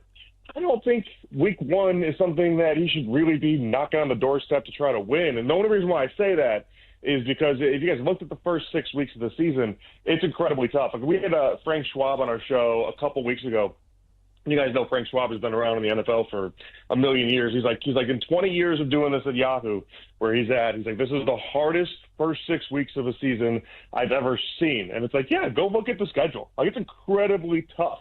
So whether that was Dylan Gabriel, whether it was Shedeur Sanders, whether that was Kenny Pickett, anyone not named Joe Flacco, the first 6 weeks was going to be really, really rough for them anyway. So it almost sets up really nicely if Flacco can do the first 6, 7, 8 weeks, and then Shedeur would have a chance to take over and go from there. So, Jonathan, what is the Browns' feeling on Dylan Gabriel versus Shedeur? Because obviously they drafted Dylan, before Shedeur, and then he was ahead of Shedeur on the depth chart despite Shedeur starting. So do the Browns want Dillon to be that guy, or does Shedeur get that shot if he outperforms Dillon in training camp or during the season and practices? So Stefanski loves Dillon. That's okay. Like, they've not been really shy about that. Stefanski loves Dillon. He clearly wants this thing with Dillon Gabriel to work. The problem is that people like myself have been at training camp and we've watched him play football, and it's not good. And so you just can't hide that. There's just no other way to really dress it up. And they've tried. Trust me, they've tried. I went to a practice. Was it last Friday? Not the Friday for the preseason. The one before that. And Dillon was 3 of 14 throwing, and it was every time you looked up, the ball was hitting the ground. And it was an incredible display of just not being it. And we know this, right? Dillon Gabriel, he was good in college. And I'm not trying to take anything away from him, but there was a reason why he was projected to be a 6th or 7th round pick to begin with anyway. But there's something Stefanski liked about him. I don't see it. I have a hard time seeing it. But yeah, they do really like him. So that's the weird part of this. Okay, so now my question is, how is Shedeur looked in training camp? Because obviously we saw him in the preseason, and he had this great performance. So why is he number 4 on the depth chart? Like, what has he looked like in training camp? Has it been different? So yeah, good question. He's been good. He isn't. So when I've seen Flacco's been the best, then it's been Shedeur, and Pickett really hasn't even played enough to even be able to gauge. He just hasn't. He's been injured more than he's been actually doing things. But what I say about Shedeur is Shedeur's been consistent. That's the part that I've liked the most about Shedeur in all these practices. Does he have days where he goes 10 for 11? Yeah, he does. But he doesn't have days where he goes 3 for 14 like Dillon Gabriel does. I can't remember a Shedeur Sanders day where everyone left and was like, boy, did he stink it up today. Like, that just doesn't happen with him. And so I'd say the consistency is kind of what separated himself for me just watching. And that, like, day in, day out, it looks good. And so the difference, though, in what the Browns have been trying to preach to us is all things that we can't actually judge, which I think is really convenient, by the way. But it's all about him getting stuff ready before the play actually gets snapped. And then when the play is there, they're like, he's good and all that. But it's all before the play. It's a lot of pre-snap stuff.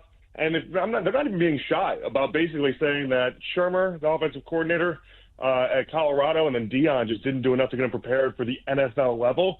But for some reason, they keep pushing this idea that Dillon Gabriel is like leaps and bounds better in that area, like the processing area, the getting things ready before the snap happens. I'm like, all right, whatever. If that's what you want to sell us.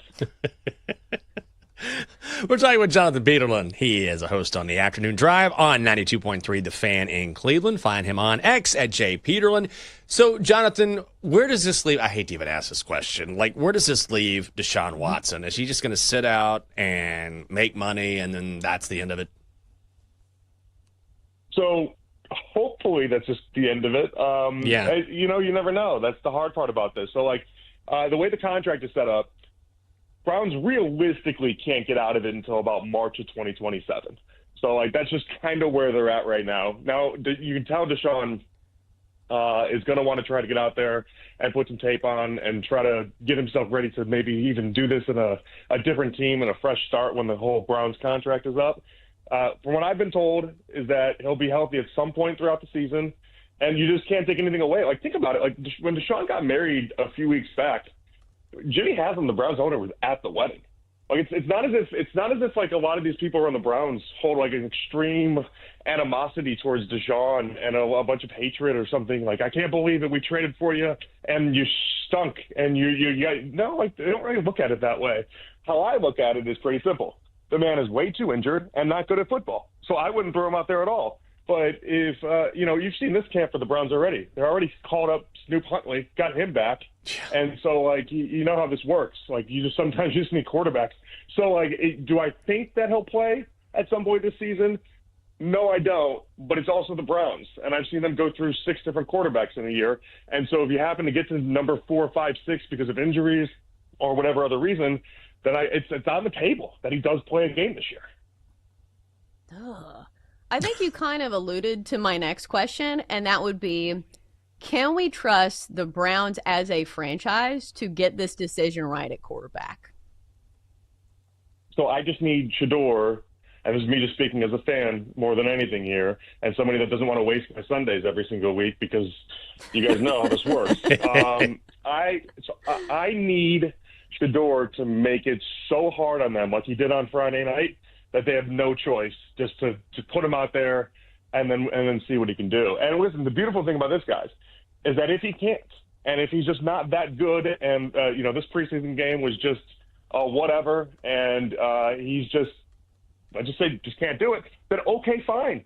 You like the Browns have them set up for 2026. We have 2 draft picks now in the first round after the trade out from number 2 to go to number 5. So like they can do this.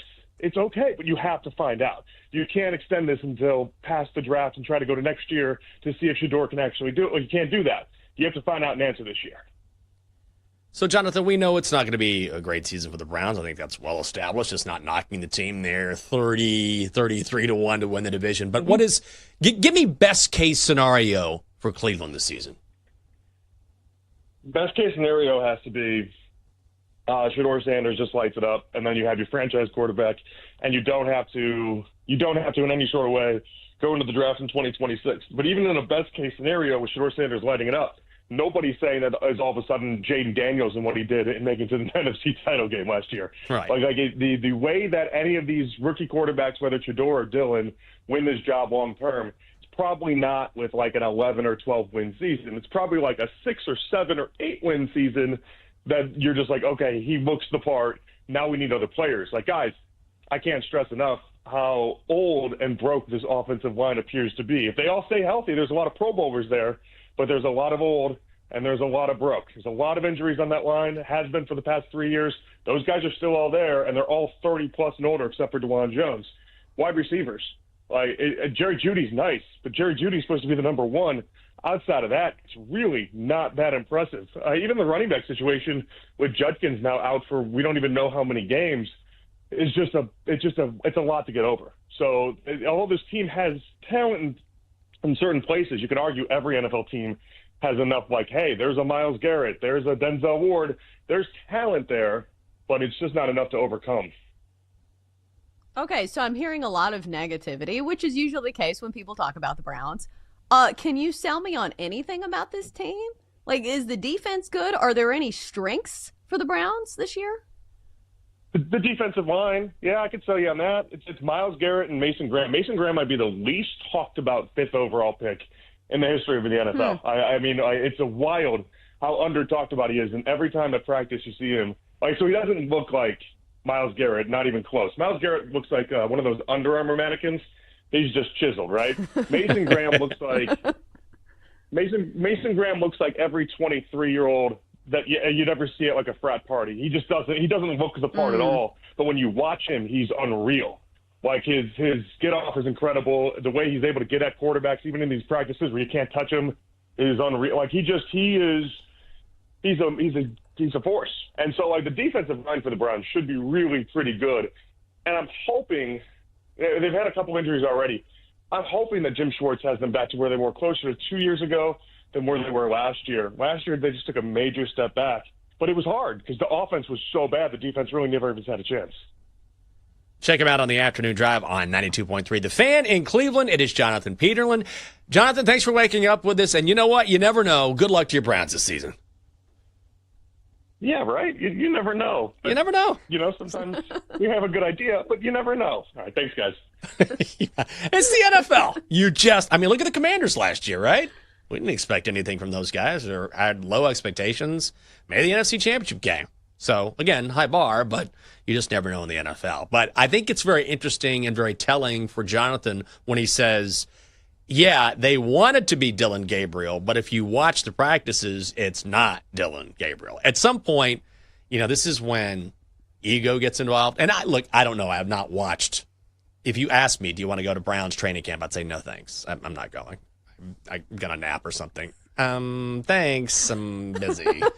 But they drafted Dillon beforehand, so in some ways they need it and want it to be him, whether that's the case or not.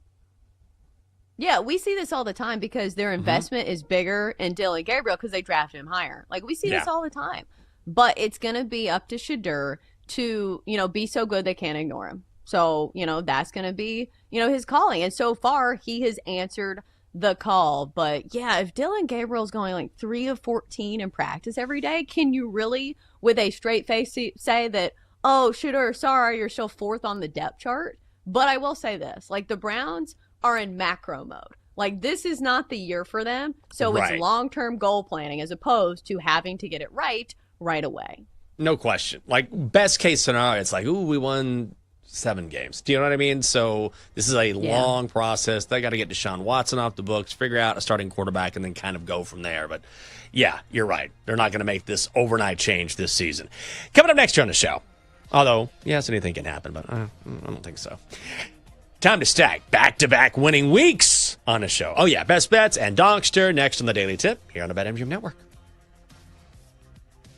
Coming up, Jenks and Chelsea give out their best bets here on the BetMGM Network. Presented by BetMGM, the sportsbook born in Vegas. Download the app today. Please gamble responsibly.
born in Vegas. Download the app today. Please gamble responsibly. Welcome back on a Monday, the Daily Tip on the BetMGM Network. Great to have you with us. I'm Michael Jenkins. She is Chelsea Messenger. Coming up on the show, Donkster. We got PJ in the house. That'll be fun. Chelsea, what's going on with you? How's school going for Blake? Nice and easy, just coasting along. It seems like that she just jumped right in and she's doing fine. Well, they had their introductory week last week where they only went on Monday and Thursday. So this is the first official full week of school that I'm a little nervous about because I'm pretty sure nobody's awake right now. I went down during the break. I was like, oh, they're probably up and at 'em and ready to get ready. No, everybody is like a corpse in bed right now. So I'm going to have to go wake them up right after the show. We need to leave by 8:15. So I'm going to be in panic mode. 2-minute drill right after the show. Oh, mama's on a schedule this morning. Gotta go. But at least the initial introduction went well. I mean, that's a good thing, right? If you're a kid, you never know. Yeah. Blake loves being around other kids. And she's had plenty of opportunities where it's very similar to school. She had Mother's Day out last year, which was every Tuesday and Thursday. It's pretty much like school. Yeah. And also she goes to the Y play at the YMCA where I drop her off and she's around other kids. So I feel like she is pretty prepared for school this year. Let's hope, and let's hope they wake up here soon. I'm having such a hard time focusing. We're leaving. When are we leaving? Leaving for Texas Wednesday morning? Wednesday morning. So this is my Thursday. You're like, why are you asking me about your travel plans, freak? I have no idea. I have access to your email. Okay, I can do it. This is essentially the end of my Thursday. And then I got some Commander stuff to do today. Do this show, and then I'm walking in with a drink tomorrow.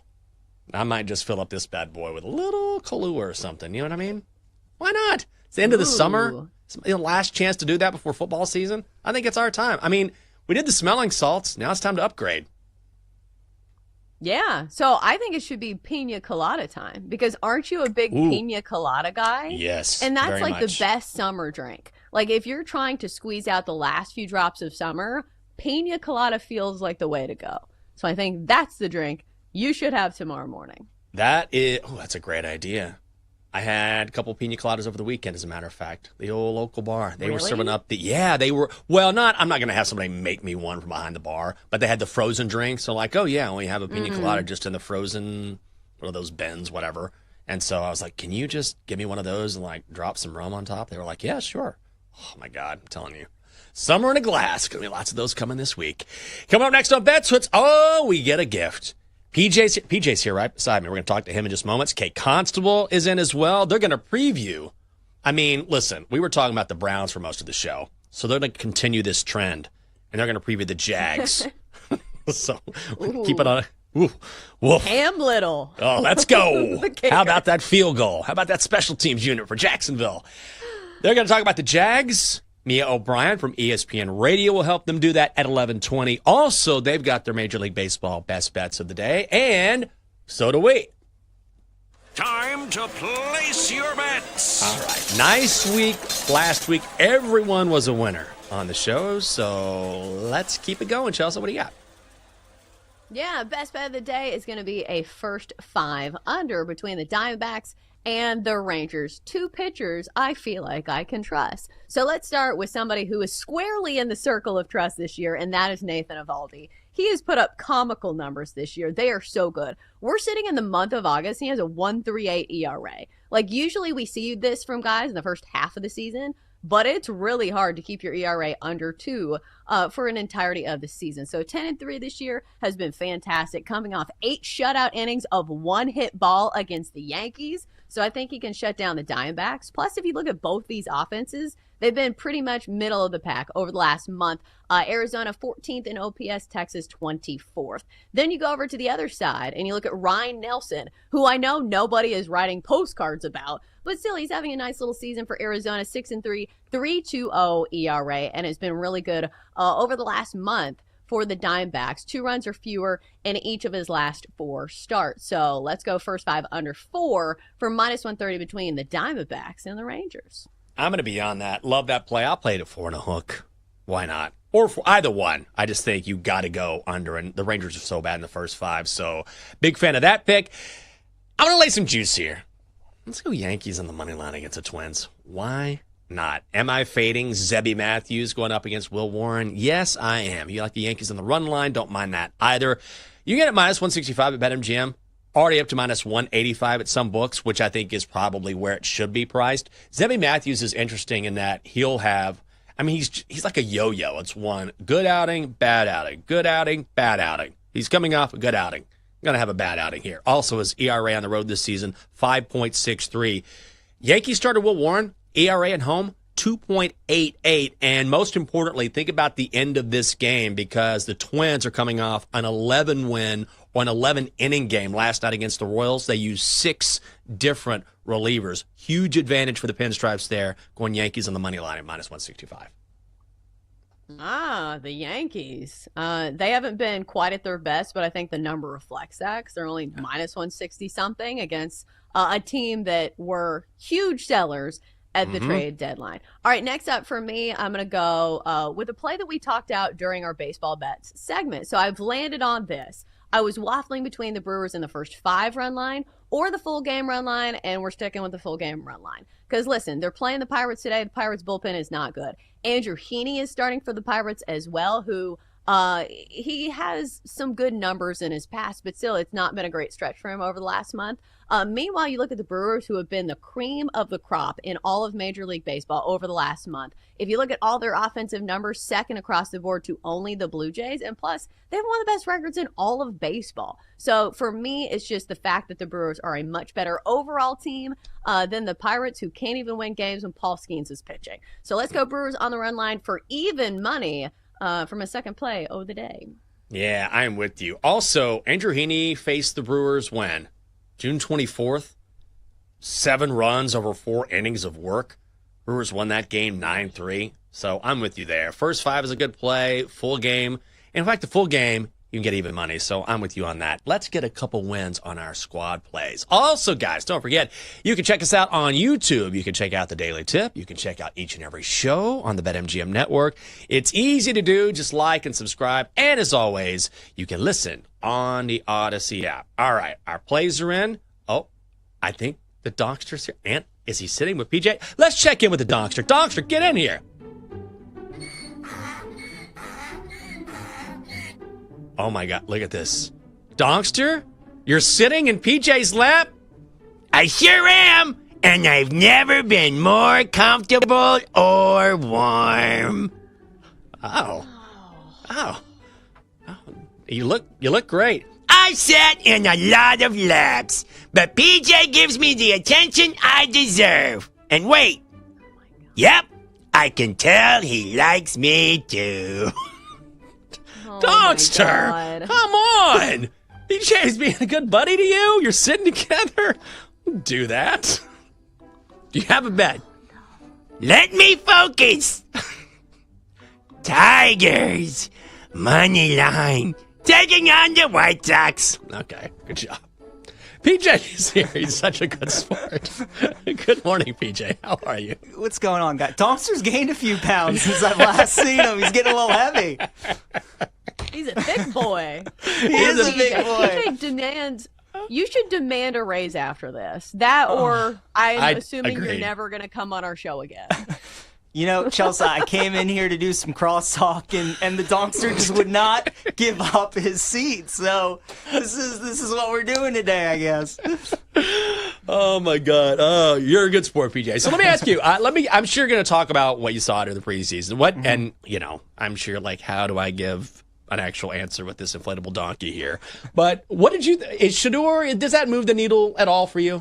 I think for maybe later in the season, yeah. I still think Flacco is going to be the starter for the Browns for the early part of the season. But I think Shador, with another good performance or two, can solidify that QB2 on the depth chart because we know the Browns are going to be terrible. They're going to be one of the worst teams in the league. The start to their schedule is brutal, so they could easily be 1-5 after the first 6 weeks. I think they could make a change, and when they do, I think Shador with another good week, he could be that guy that comes in week 6, week 7. Yeah, was there anything else you saw during preseason action that caught your attention? Anything worth having a takeaway on?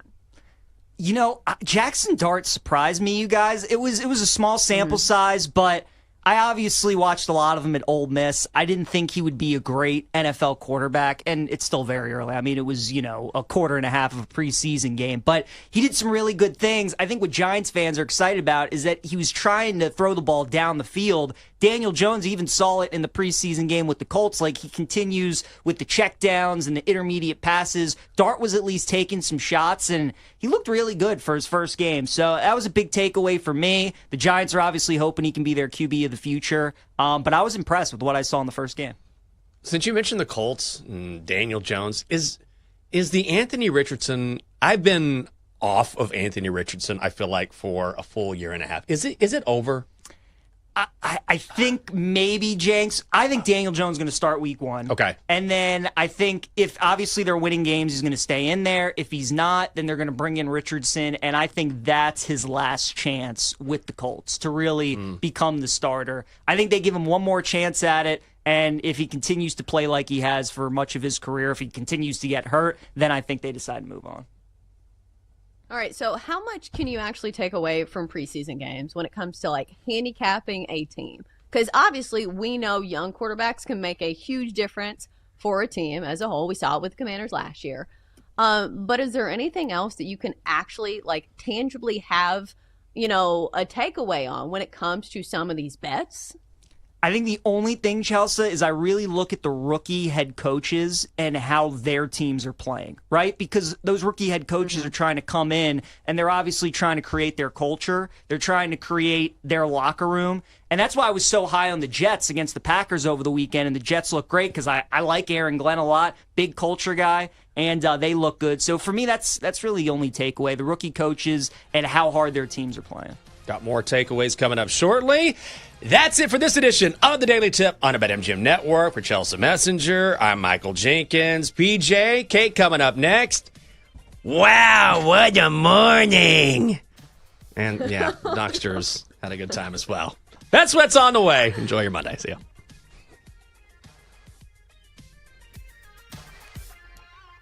You've been listening to the Daily Tip on the BetMGM Network. Download the app today. Please gamble responsibly. If you missed any of the show, listen back anytime on the new and improved Odyssey app.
Get ready to experience the ultimate fusion of wagering and entertainment. This is the BetMGM Network. Kicking off your morning with the Daily Tip with Michael Jenkins and Chelsea Messenger. Over. It's a very simple way to look at it. It's the best way to look at it. Followed by the newly branded Bet Sweats with Joe O and Sammy P. When I stop talking, that's when you jump in usually. He said, ring that bell! He said, ring that bell! Then it's You Better You Bet, hosted by Nick Costos and Femi Abebefe. Great teams and great players get a whistle. It's happened forever. It will continue to happen. Capped off every night with the electric Brad Evans and Ryan Horvat on BetMGM tonight. Oh, that's a sexy phrase. Quote Dr. Dre, creep with me and walk with me on this one. Welcome to a new era of Wagertainment. This is the BetMGM Network. Please gamble responsibly.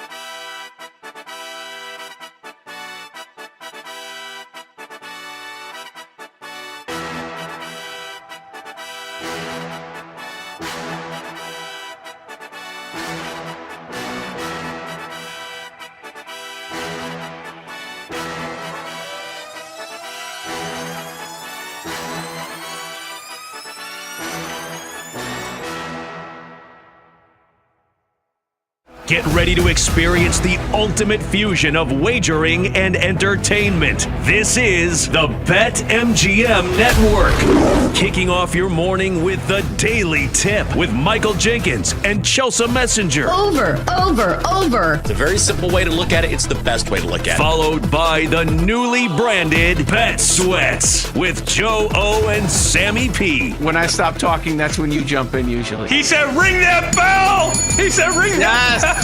Then it's You Better You Bet, hosted by Nick Costos and Femi Abebefe. Great teams and great players get a whistle. It's happened forever. It will continue to happen. Capped off every night with the electric Brad Evans and Ryan Horvat on BetMGM tonight. Oh, that's a sexy phrase. Quote Dr. Dre, creep with me and walk with me on this one. Welcome to a new era of Wagertainment. This is the BetMGM Network. Please gamble responsibly.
This is Bet Sweats on the BetMGM Network, sponsored by BetMGM.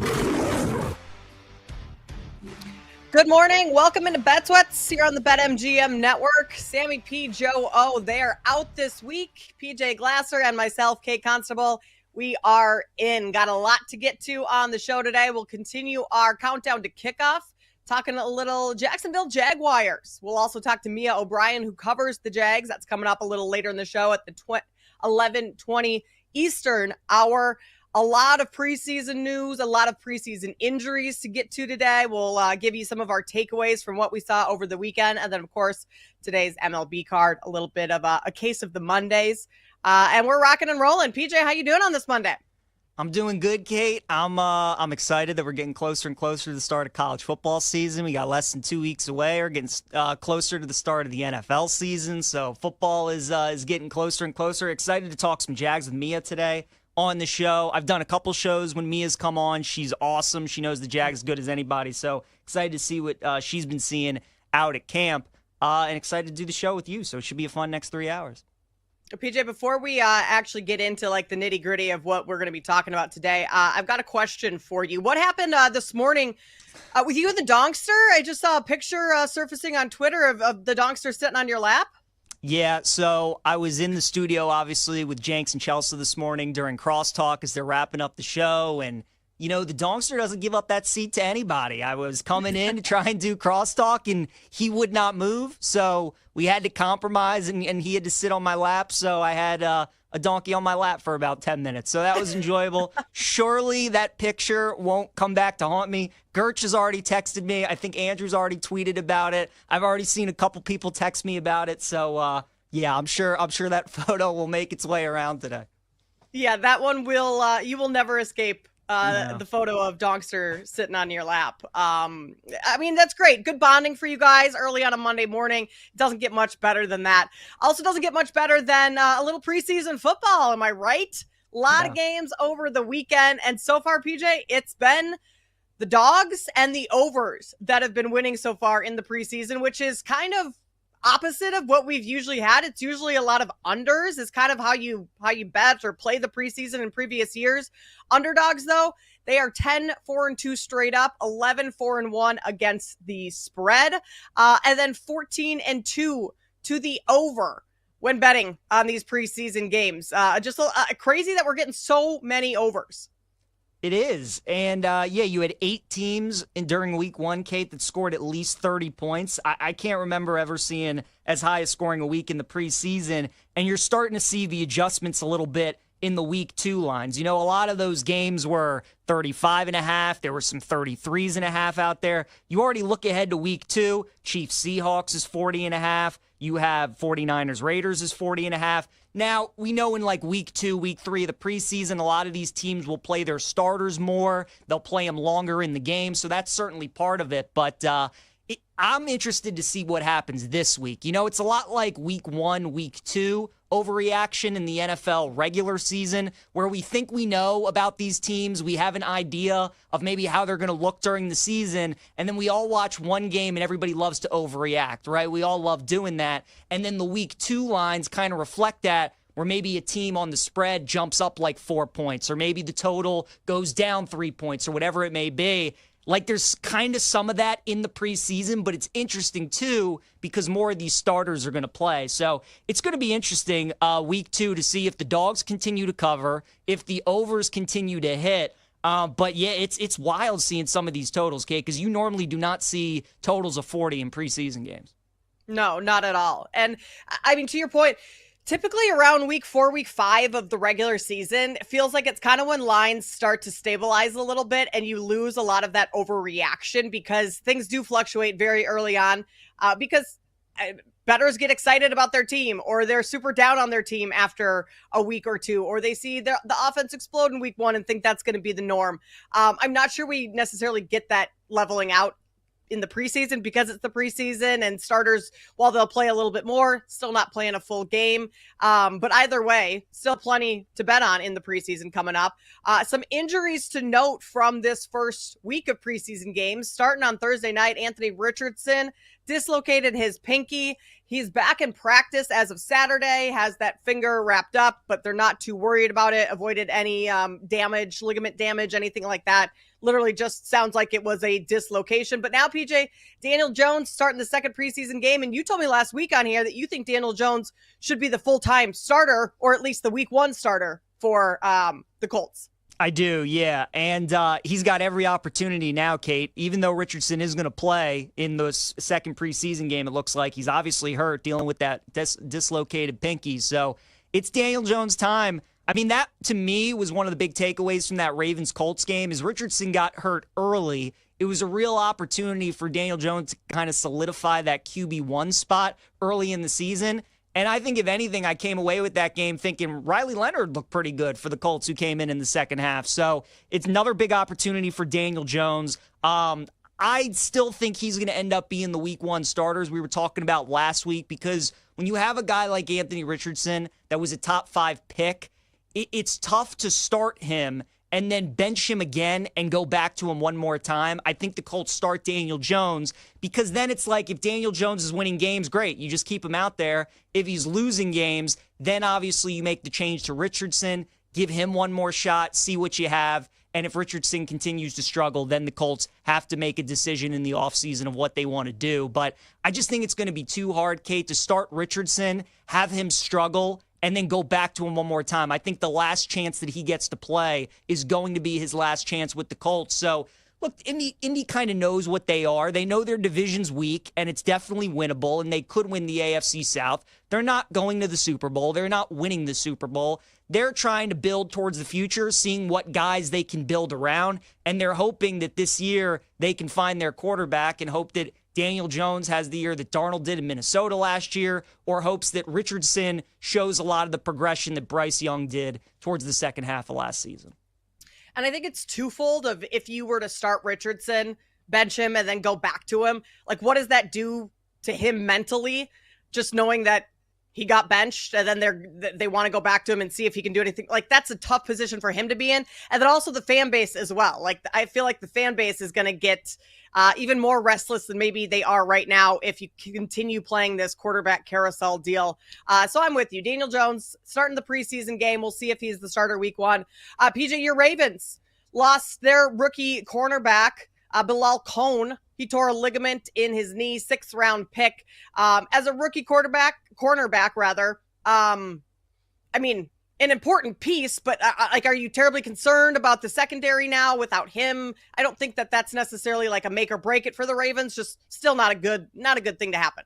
No, and not only did they lose him, Kate, they lost their other corner that they drafted this year, too. So they drafted 2 rookie corners, and both they lost in that preseason game to the Colts for the season. So, like, they're not going to be starters. The Ravens know who their starting secondary is at this point, but Darius Washington, who was amazing for them last year, isn't probably going to return until, like, December or maybe the playoffs potentially. Now you've lost some of your cornerback depth as well, so that's really kind of the problem. Is we know that every team's going to suffer injuries. You just hope to escape preseason pretty unscathed because you know that they're coming. So the fact that now they lost 2 corners, kind of some depth guys, you go into the season, really can't afford to lose any of those starters because now you're going to have to get guys off the street. You're going to have to get undrafted guys. So that's really where it becomes the bummer, is you just now losing both of those rookie corners. You don't have much depth in the secondary.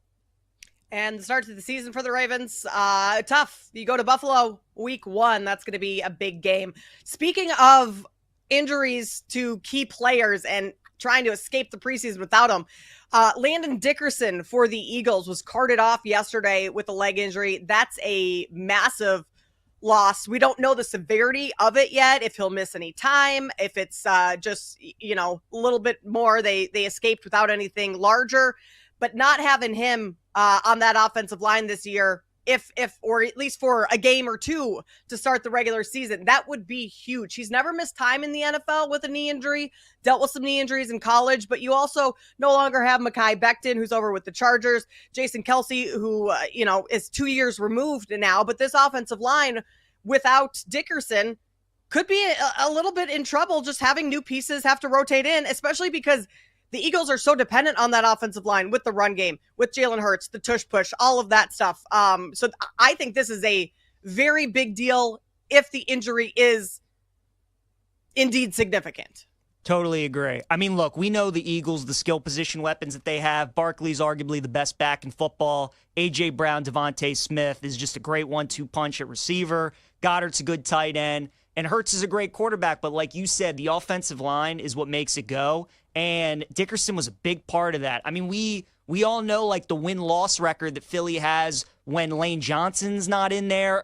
The Eagles rely so much on that offensive line. As great as their skill weapon guys are, like, if Hurts doesn't have time, if they're not blocking for Barkley, this offense becomes very human and very pedestrian at times. So, Kate, you're right. I mean, that is a big injury there, especially a guy on the interior of your offensive line. I mean, that could definitely affect the tush push potentially and all those kinds of things. So that's a big loss for Philly.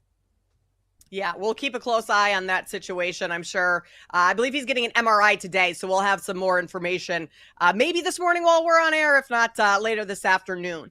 Titans running back Tyjae Spears, he's out for the rest of the preseason with an ankle injury. That just kind of, running back depth for Tennessee. If he misses any time, not that great. Tony Pollard, the starter over there. Cam Ward, I thought looked decent in a couple in his one preseason game. Some of the throws that he made.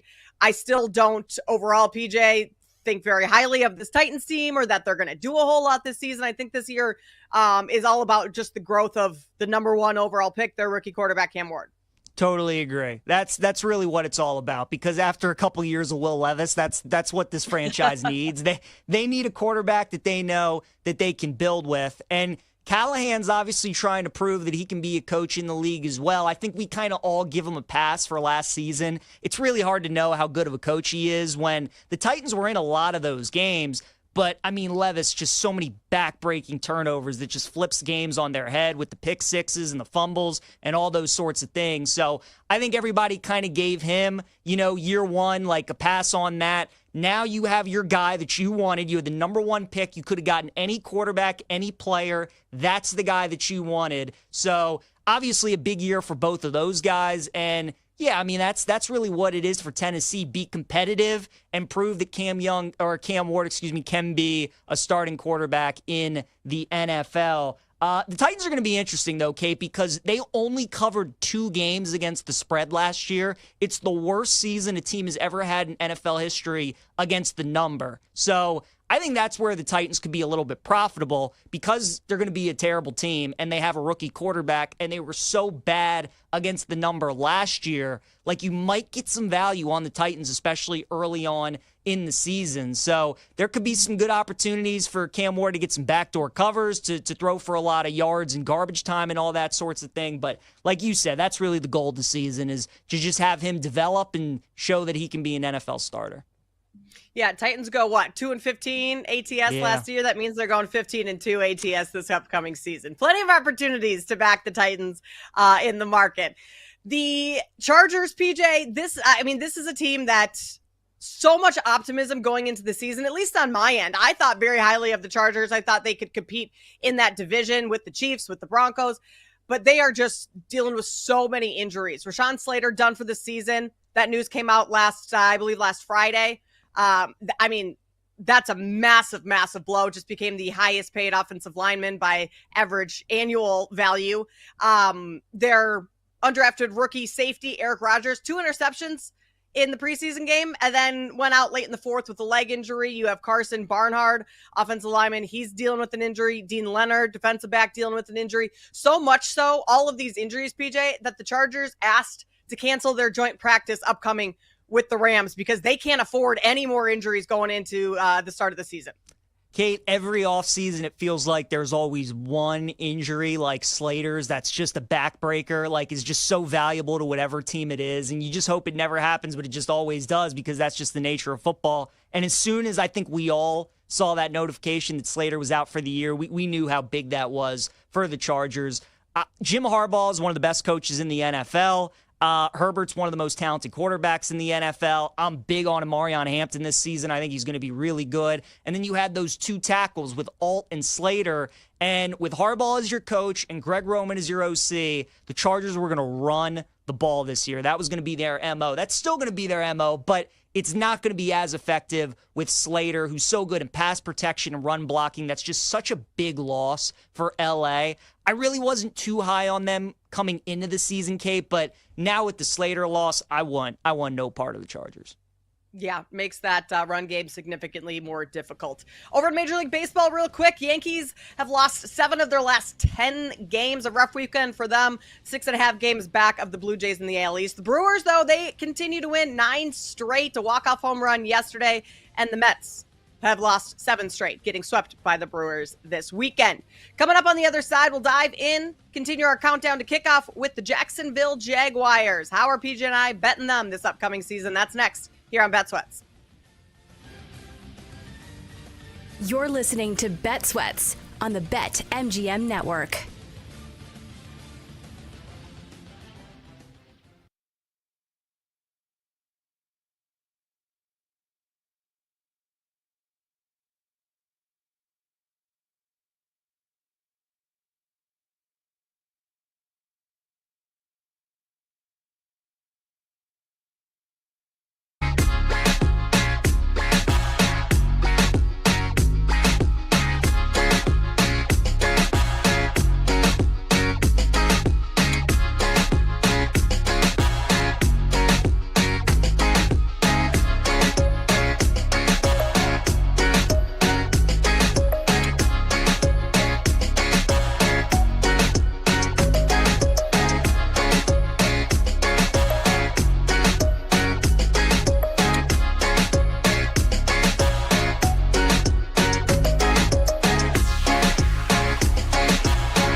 Duval.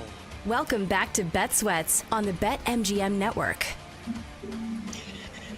Ooh, that doesn't get any less cringy the more you hear it. It almost kind of goes the other way.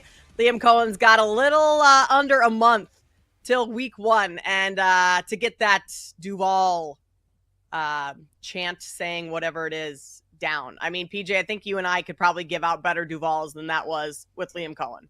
That was pretty bad. It was not only the delivery, but it was like the facial expression too, like the eyes. The eye contact. The eyes, Kate. That's he just stared into your soul, and it was a little uncomfortable. Yeah, it was. I agree. It reminded me a little bit. No, it was like different, but just from like the eyes aspect too. Do you remember when Adam Gase took like the Jets head coaching job and like his eyes were like, it was like kind of the same thing where it's like, what are these guys doing? But that, like the delivery was one thing, but when he's done it after that, because it obviously became such a thing and he's doing it for other people, like he still says it the same way, but the facial expression is so different. I think that was like his big takeaway, and certainly it sounds like it was ours as well. The eyes for me, it was just made it just like cringy. Yeah. It was, yes, for sure. I mean, Adam Gase looked like he was on drugs in that opening press conference with the way the eyes were going. Like, they were all over the place. A little freaky there. But Liam Cohen, first year in Jacksonville, coming over from Tampa Bay, where he was the offensive coordinator for Baker Mayfield. Now he gets a chance to try and turn around Trevor Lawrence, who's had kind of a tough go in his first couple seasons in the league. I mean, you can kind of throw the first season away, PJ. Urban Meyer, that was an absolute disaster in Jacksonville. Doug Peterson, better coach than Urban Meyer, obviously still not a whole lot of success. Trevor Lawrence does get a big contract recently, though, so he is the guy going forward in Jacksonville, and they certainly believe in him. It's just, I feel like we still have not hit the Trevor Lawrence expectations that we had for him coming out of college with how dominant he was at Clemson. It hasn't translated yet to the NFL, and I still think it's there for him. He just hasn't had the right personnel, whether that be coaches or players around him, or I think that could turn around this year with Liam Cohen. Yeah, you know, Kate, I really was never like believe the hype on Trevor Lawrence. He was an awesome player at Clemson, but he was like the undisputed like next great player, and I just never quite got that vibe from him. He was such a better athlete than just about all those ACC teams that he would play, and his team was so dominant at Clemson that, you know, he obviously, when you get to the NFL, it's a completely different ball game. And like you said, it's tough, you know, when the rookie year is like what he had with Urban Meyer, where you just feel like you're totally behind the 8 ball. But then he bounced back and had a really good season with Doug Peterson, and it's just never really quite built off of that. I mean, what Liam Cohen did with Baker and the Bucs last year was really impressive, and I think that's what's got a lot of people excited this year. Is Lawrence is coming back from the injury, he's healthy, and now you have these two great weapons with Brian Thomas Jr., who definitely looks like a number one, and obviously Travis Hunter, who is an incredible player. Kate, I just don't like the Jags, though, this year because I'm not big on their offensive line. I still think their offensive line is below average, and I don't like this defense a lot either, and I'm still not a Lawrence guy. So, like, those are three pretty important things. I don't like the quarterback, I don't like the O-line, and I don't like the defense either. The division is so winnable. We were kind of touching on that when we were talking about the Colts in the first segment. And, I mean, the price at plus 310, like, is pretty juicy. And, again, they have so many playmakers on that offense. And with Liam Cohen, like, you want to buy the upside. I can't get there with Trevor Lawrence. Like, we kind of, there are certain quarterbacks we just make excuses for. And because they were drafted high, and because we've seen potential, and because they were such great college players, like, we keep waiting for them to turn the corner. And maybe he's just like a Baker Mayfield type. Like, maybe eventually he just starts to figure it out as he goes. Maybe just get him in the right situation with the right OC, the right head coach, whatever. A lot of factors that can lead to a guy turning the page. I've never been a Trevor guy, Kate, and I'm still not there yet. Even though the Jags are doing everything they can and they're getting him these weapons, I still don't like the O-line, and I'm just still not a fan of Lawrence. So as enticing as that plus 310 is with the Jags, because it does feel like the Texans are definitely beatable in that division, I just don't think the Jags are the team to do it. So I'm really not betting them anyway this year, and if anything, I'd probably look under the win total on Jacksonville. Ooh, PJ, we might be fighting for the next 20 minutes on this show because I like the Jags this year. And I hear you with the defense, with the offensive line. Those need to improve. They were not great last year. There's still a lot of question marks in those two areas. So I understand that. And what we saw with the Eagles winning the Super Bowl last year, like the trenches, that's arguably the most important part in having success on both sides of the ball, especially offensively, to give your quarterback enough time. I just think that this combo of Trevor Lawrence with Liam Cohen, with an offensive-minded head coach, I'm counting on what happened with Baker Mayfield under Liam Cohen to kind of materialize once again in Jacksonville. And this be a year where Trevor Lawrence really takes a step forward because he does have the weapons now. You add De'Ami Brown as well, who for Washington last year, quiet throughout most of the season, came on the scene late in the year, and then in the playoffs had a great playoff performance. So more weapons on the outside. I think the changes that have happened in Jacksonville, even with the new GM, how they've operated and how they've approached this season, it gives me hope that there could be some positive change. Of course, still those concerns defensively, offensive line. I like them to win the division. I think the Texans are very beatable. And I think this is a division where anything is up for grabs, right? 7.5 win total. I would look over, PJ. So we'll have to keep these clips here. And then at the end of the year, which either of us are correct, we can do a little victory lap. But I'm hoping, and maybe this is just more me being hopeful versus like actual evidence showing that this is where this team is going. But I like Liam Cohen. I like Trevor Lawrence with Liam Cohen, and I like the weapons that he has offensively. I think this could be at least an offense that scores fairly well each and every week. Kate, another problem I have with the Jags, too, is the start to their schedule is pretty difficult. So they open week 1 against Carolina, who are kind of like similar teams, I think, in a sense, right? Where it's like Bryce Young, very much like Trevor Lawrence, have terrible rookie years, former number 1 overall picks. They show flashes. Like Trevor had that great stretch where they won the division. He was playing great football. Everybody thought he was going to turn into the guy that a lot of people thought he would be in the NFL. That's kind of like where Bryce Young is headed right now. Like he's going to continue that momentum or he's going to fall back. So I'm really excited for that week 1 game. After that, though, at Cincy, home against Houston, at San Francisco, home against the Chiefs, home against the Seahawks, and then you have to play the Rams out in London before your bye week. So that's a tough stretch, Kate, for the Jags, who obviously have a rookie head coach, who have a quarterback that, needs to have a good season. I just worry, like, if the Jags get off to a slow start, which they have been very prone to do in the Lawrence era, when you head to that week 8 bye week, I just worry about things unraveling a little bit. Now, because the division is so bad, the Jags could be sitting there at, like, 2-5, 3-4, and they could very much be in it in the AFC South, which is probably the other side of it. I just worry about that start to their schedule because after that bye week, Kate, the schedule really does open up. There are a lot of winnable games. I think that start for Jacksonville, though, with a rookie head coach, even if they get off to a slow start, it's going to be important that they keep at it because, again, the division is so bad. Even if they are 3-4, 2-5 going into the bye week, they still definitely have a chance to win that division. But that start to that schedule is just another thing that worries me too. Lawrence coming back from injury. They're trying to work in some of these new guys on offense. We both talked about the defense we're concerned about. I worry about the Jags getting off to a little bit of a slow start. So maybe if you like them to win the division, plus 310 is a great price, but they could get off to a slow start. You could get an even better number going into their bye week, and they could still have a great chance to win the AFC South.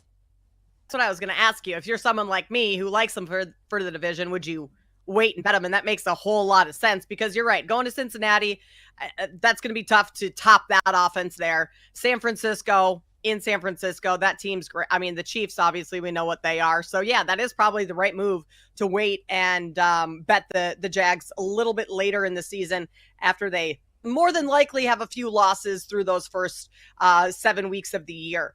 Travis Hunter yesterday, PJ, or Saturday, played a little on both sides of the ball. I think it's going to be tough for him to do consistently throughout the year. Like, I think the Jaguars need to pick a side, and I think that would be wide receiver and not have him play both sides. Like, the more more wear and tear on him, the more likely injuries happen for him. Like, where are you on this whole Travis Hunter playing on both sides thing? So obviously the comp would be Ohtani in baseball, right? A guy who's been able to hit and pitch. But Kate, like, I don't think what we're talking about enough is that Ohtani is truly one of the greatest baseball players ever. He's getting ready to win his 4th MVP. The only guy that's ever done that is Barry Bonds. So for Travis Hunter to do both things at the NFL level, to play offense and defense, like, you're talking about him being maybe one of the greatest football players ever. And maybe there are some people that think he could be that. I don't think he's going to be one of the greatest football players ever. But again, he's not the biggest guy. And you're playing a much longer season than you were in college. The NFL players are obviously much bigger, faster, stronger. It's a much more physical game. They're going to be more snaps, all these kinds of things. So I think that we come into the season with this idea. We're hoping the Jags probably, when they traded up, we're hoping they could play him on both sides of the ball. But I think realistically, especially when we get deeper into the season, like, it's primarily going to be on offense. They're going to pick and choose their spots when they play Hunter on defense. And maybe if just the injuries rack up in the secondary, they have to adjust certain things. But again, like, for all these people that think he's going to be able to play on both sides of the ball, I mean, for him to do that, like, you're talking about him becoming one of the greatest players, like, ever. I mean, this just doesn't happen. So I just can't foresee it happening for a while. I hope he can do it because it would be incredible to see. And obviously he was able to do it in college, but I just don't think he'll be able to do it in the NFL. I think he's primarily going to be a receiver. And I think that's the big reason why they drafted him that high, was because they did see him as a dominant receiver. And again, they're invested in Lawrence. They get Liam Cohen in the offseason. You know you have a great receiver in Brian Thomas. So they are doing everything they can to help Trevor Lawrence end that offense. But, Kate, if you ask me, I really think, like, if he stays healthy the whole season, what is the percentage going to be between offense and defense? Like, I really think it's going to end up being like 80-85% offense would be my guess. I don't buy like the 70-30, 60-40. Like, I think it's going to be heavy offensive snaps, especially when we get later into the season. I mean, it's tough. It would be tough to play a 60-40, 70-30 type of percentage and go 100% on both sides of the ball. Like, you have to imagine at some point he just kind of wears down a little bit, where I would prefer to have a player 100%, 110% on one side of the ball versus playing at 80% on both sides. Like, it just doesn't feel like it's going to pan out that way. We'll talk to Mia O'Brien, who covers the Jaguars, coming up 11:20 Eastern, get her thoughts on this and kind of what she's hearing from the team. The other big piece of the Jaguars, I guess maybe I shouldn't say for the season, but in that preseason game, PJ, a 70-yard field goal. Yeah. Their kicker, Cam Little, 70 yards. That's an NFL record. Happens in the preseason, so it doesn't actually go down in the record books, but that was unbelievable. In all seriousness, though, like, he's going to be a great fantasy kicker this season because the Jags, their defense is not good. Their offense does have playmakers, so they should put up some yards. They should put up some points. I could definitely see them stalling out in the red zone a little bit.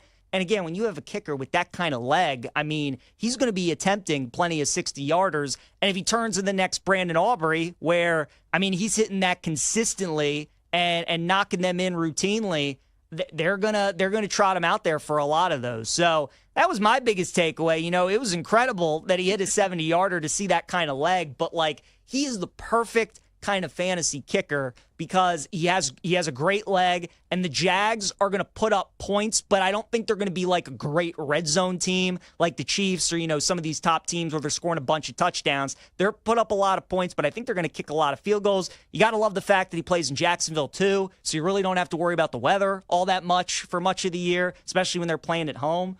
So that, to me, Kate, probably the big takeaway. I think certainly he's Little's making his way up some of the draft boards. That's a great call. I have a fantasy draft coming up in a couple weeks, and he might be on my board to take somewhat high. Yeah. Anyone else this weekend that maybe popped as a fantasy player that you didn't have your eyes on initially? I mean, Torrey Horton, what he's been doing for Seattle as a receiver has been really impressive. They obviously trade away DK Metcalf. JSN's going to slide in at the number 1, but they also got rid of Tyler Lockett. So Seattle's trying to find their, like, identity from a passing standpoint. You trade away Geno, Metcalf, You get rid of Tyler Lockett. The running backs are going to be solid with Kenneth Walker and Zach Charbonnet, but they're bringing in a new offensive coordinator in Kubiak, and they're just like kind of looking for who's going to be the complements to JSN. Horton's been great in the preseason. He played really well in that game as well against the Raiders. So he was probably the other takeaway. I think when week 2, when more of the starters play a little bit, like we'll have some better answers in terms of maybe some of the guys that we'll see out there when we get to week 1. Coming up on the other side, case of the Mondays. What's going wrong on this Monday morning after a weekend full of preseason? We will tell you next here on Bet Sweats. PJ Glasser, Kate Constable. This is the BetMGM Network.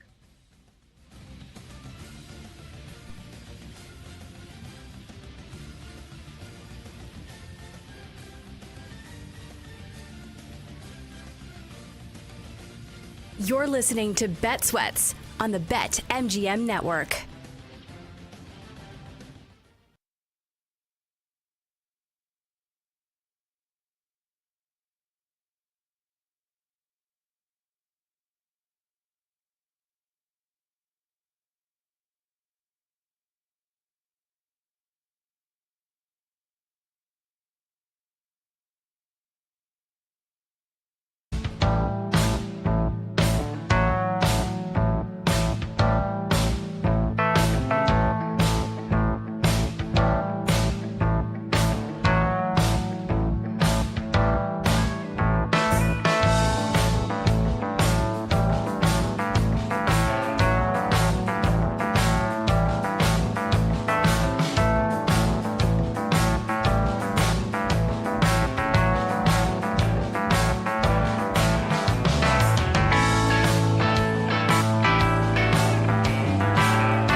I gotta get out of here. I think I'm gonna lose it.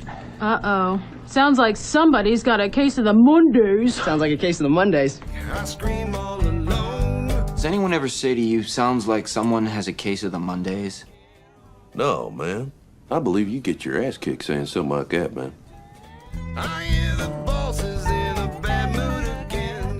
Case of the Mondays here on Bet Sweats. One of the reasons you should watch the show, visual show, we are, as Jake Hassan likes to say, on YouTube or Twitch, because the graphics, the what do you call it?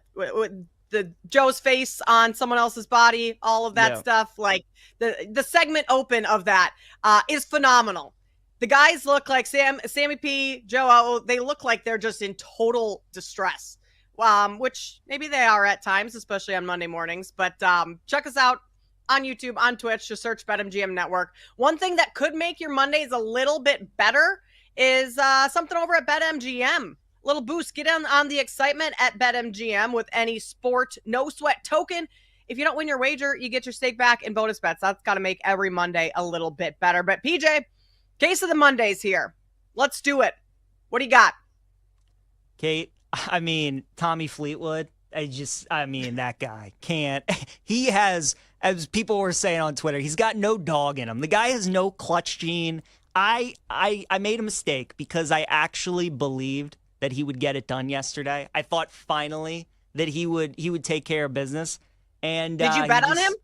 No, I only bet on him top 10, thankfully. I can't bet on him to win because until he does it, I can't bet on him. He had every opportunity yesterday, and the guy he can't win a golf tournament. It's kind of unbelievable to watch. So you almost feel bad for him at this point, but you wonder if it's ever going to happen. But I really believe that he was going to do it. Like, I actually thought yesterday was going to be the week. Will Zalatoris won there a couple years ago, and Willie Z was like famous for kind of being like a Tommy Fleetwood world-class player. All these top 5 finishes, could never get a win. And Will won at Memphis a couple years ago. Kind of thought Tommy would do the same thing, and all signs were pointing that way. He was playing great all the first 3 days, and then yesterday, the wheels fall off the bus, and he loses again. So Tommy Fleetwood, case of the Mondays, poor guy, just cannot win a golf tournament. I kind of feel bad for him, but Kate, I will never bet that guy to win until he shows me that he can. It's a waste of money at this point. This is not Tommy Fleetwood's first case of the Mondays, is what you're saying. He's had about a zillion of these. PJ, at this point, it's all mental. Like, a 2-stroke lead with a couple holes left, and he just knows in his mind it's all downhill from here. Like, it's not that the guy's not a good player. He just doesn't know how to close. And I think in golf of any sport, that's all mental. Like, I would be freaked out if I were Tommy Fleetwood having a couple stroke lead with a couple holes left, just knowing his history. 100%. I mean, there's a reason why when Tiger had a lead on Sunday, he would never lose. There's a reason why when Scotty has a lead on Sunday, he's won 10 straight times. Like, the best players in the world, the top mental players in the world, the most mentally sharp players in the world, like, there's a reason they dominate. You're right, Kate. It's a mentality. And the Tommy Fleetwood you see Thursday, Friday, Saturday is not the same guy that you see on Sunday. So, people go through this. It's like when we were watching Rory trying to win at the Masters. That tournament is so different for him than all the others, and that mental roadblock of trying to get the green jacket and complete the career Grand Slam. That's what Tommy essentially deals with like every week because he's just trying to win a golf tournament. So it's tough because you just like kind of know it's coming, and you're just hoping that maybe it can be different, and it just never is. So poor Tommy. He's got 2 events left this regular season, or this PGA Tour season. We're in the playoffs now, to try and win a tournament. There are only 50 guys in the field this week, Kate, and there are only 30 in the field next week. So the fields keep shrinking for him to try and win a golf tournament. We'll see if he can get it done. Paul, did you have any money on Fleetwood this weekend? Kate, absolutely not. Ever. Never. Ever. Just making sure. Just making sure. But no, I will say, but I saw him, what do you have, a stroke lead, 2-stroke lead, and Scheffler was right there. Scheffler didn't win. I was like, there's no way he's home. There's no way. And then, I saw the headline on, I think, ESPN.com, and it was like Fleetwood has lead going into Sunday, blah blah blah, and I was like, it's not happening. Yeah. I don't think anyone should be putting their money on Fleetwood anytime soon. Like PJ said, has to prove it. Someone else with probably a little case of the Mondays here, not feeling too great, maybe laying on the couch today. Mariano Rivera tore his Achilles in the Old Timers game. Like, Yankees are already pretty bad. All of a sudden, this happens. It's kind of a very rough time for Yankees fans right now. Obviously, Mariano Rivera is not playing in the league right now, but that's why, Paul put in the chat, that's why he no longer plays pickup basketball. I actually had this conversation with my husband and my father-in-law last night, that they don't rebound ever when they play pickup basketball because they aren't going to go jump. They just like to run between the 3-point lines, and that's their game. So as you get older, PJ, probably best just to like take it easy a little bit. Otherwise, you risk tearing an Achilles. Yes, agree. It's a terrible time right now to be a Yankees reliever, whether it's past or present. Like, the vibes are just not good for any of them. Devin Williams is like the most hated man in New York right now. It's kind of funny to watch. And then Mariano Rivera, the poor guy, stays healthy like his entire career. And the two major injuries he suffers are when he tears his ACL shagging fly balls during batting practice, his like final year with the Yankees, and now he tore his Achilles here in the Old Timers game. So just some fluke injuries. It sucks to see, but Kate, these Yankee relievers, they cannot catch a break. It's ridiculous.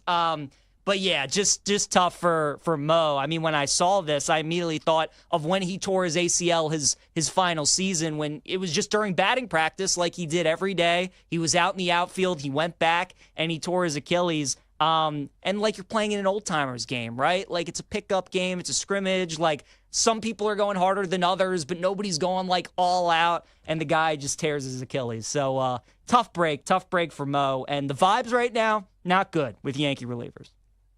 No, not good with the Yankee relievers, not good with just the Yankees as a whole, with all the losses they've compounded over the last couple of weeks. Not an old-timer, but I guess injuries can happen at any age. This one's amazing. And if you watch the video, please go YouTube this or look it up. 19-year-old NASCAR driver Connor Zilisch won this weekend. He's celebrating a victory. He's trying to get out of his car. He falls and breaks his collarbone, is hospitalized. I mean, it doesn't get much worse than that. Like, you're on cloud nine, you're on a high of winning NASCAR, and 19 years old, and then you fall on your face, break your collarbone. Not only that, but like the whole world watched it, and that's got to be a rough morning this morning, waking up to not only the embarrassment of the fall, but also a broken collarbone. Do you think it was worth it, Kate? Like, if you interviewed him this morning and you asked him, was it worth breaking your collarbone for a win? Do you think he would tell you yes, it was? Yes, I think so. Do you think if you were playing a sport and you won a championship, would you break your collarbone if that meant winning a championship? 1,000%. I would break my collarbone. I would I would do something that didn't have a full year of rehab. Sure. Like, I mean, that would suck to tear your Achilles, then you're out all next. I mean, kind of like the Tyrese Halliburton. But yes. That's a perfect example. That is. Has a chance to win a championship. He's out there despite some injuries. It goes south for him.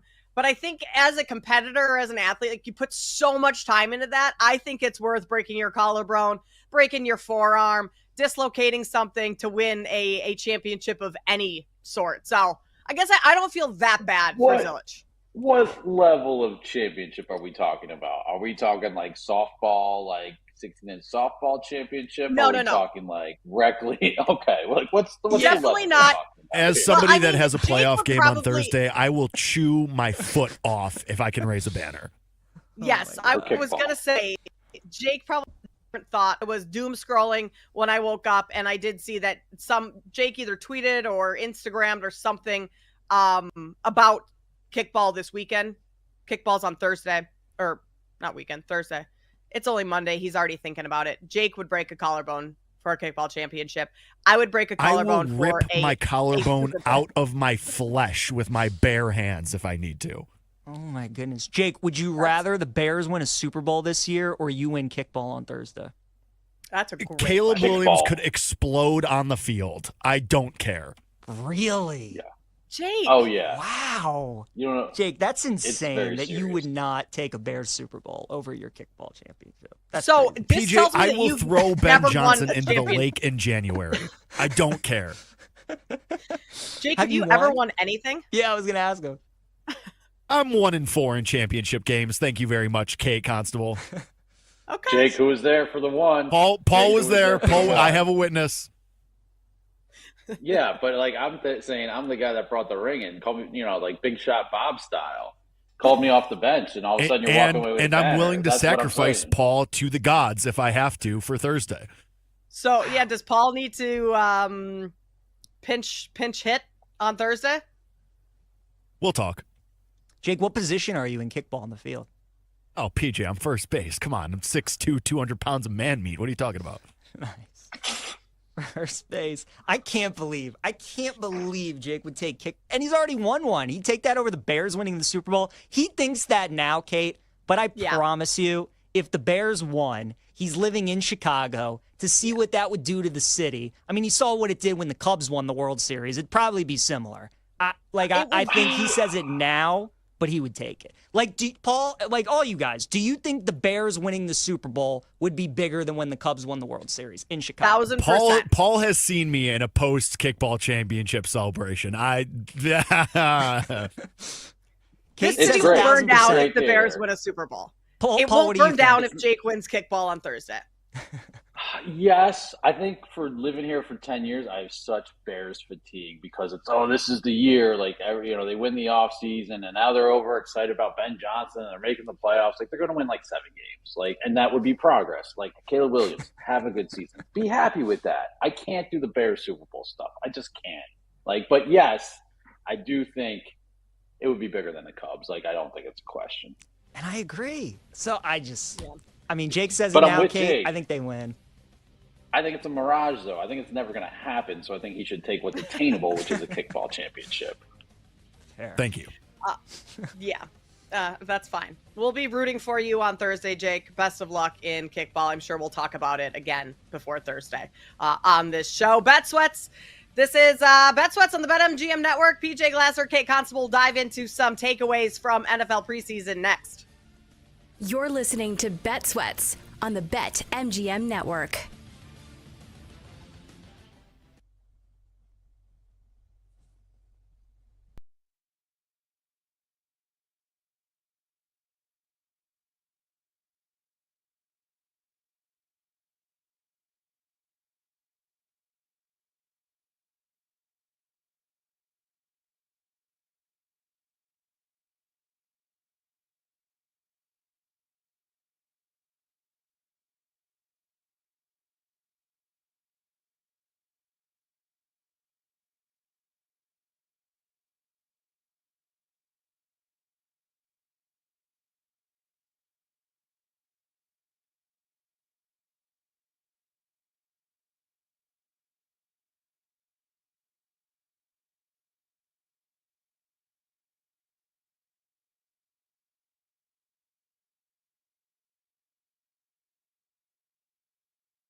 And it is brought in for a touchdown by Caden Davis.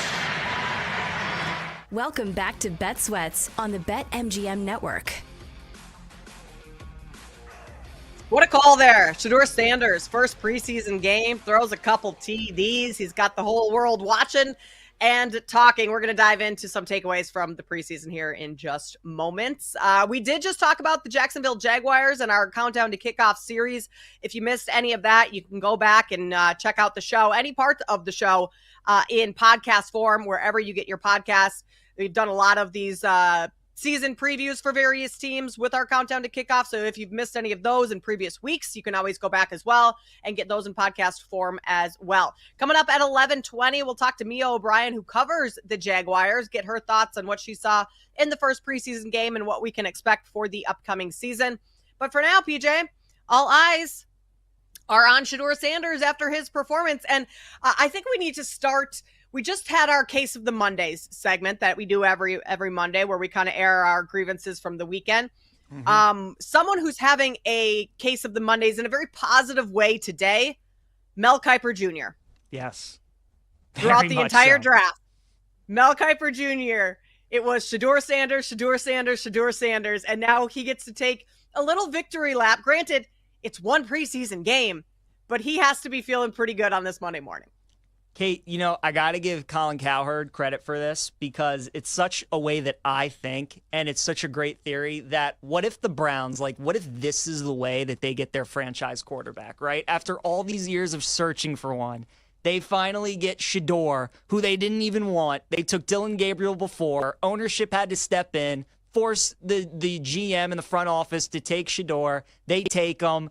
And, they bring in all these different quarterbacks here throughout training camp. And I still think they end up starting Flacco this season. But, the Browns are going to be terrible, most likely. They're not going to be good to start the season. They're probably going to make a change at some point. And when they end up making the change, what if Shedeur takes the job and just runs with it and ends up being the Browns QB that they've been searching for forever? I think it would just be so Browns, but it would be awesome. And it was great to see Shedeur. And look, anybody that watched him play at Colorado, how he looked with the Buffs was what he looked like in that game against Carolina. You saw the mobility. You saw his ability to sense pressure. He was great inside the pocket. And he made some good throws. He missed some throws as well. There were a bunch of short throws, like some touch passes to running backs or tight ends that he would have liked to have back. But overall, really impressive debut, did a lot of good things. And I think what a lot of NFL teams were worried about, Kate, certainly was, what Shedeur comes with, his dad and all the jewelry and all this stuff.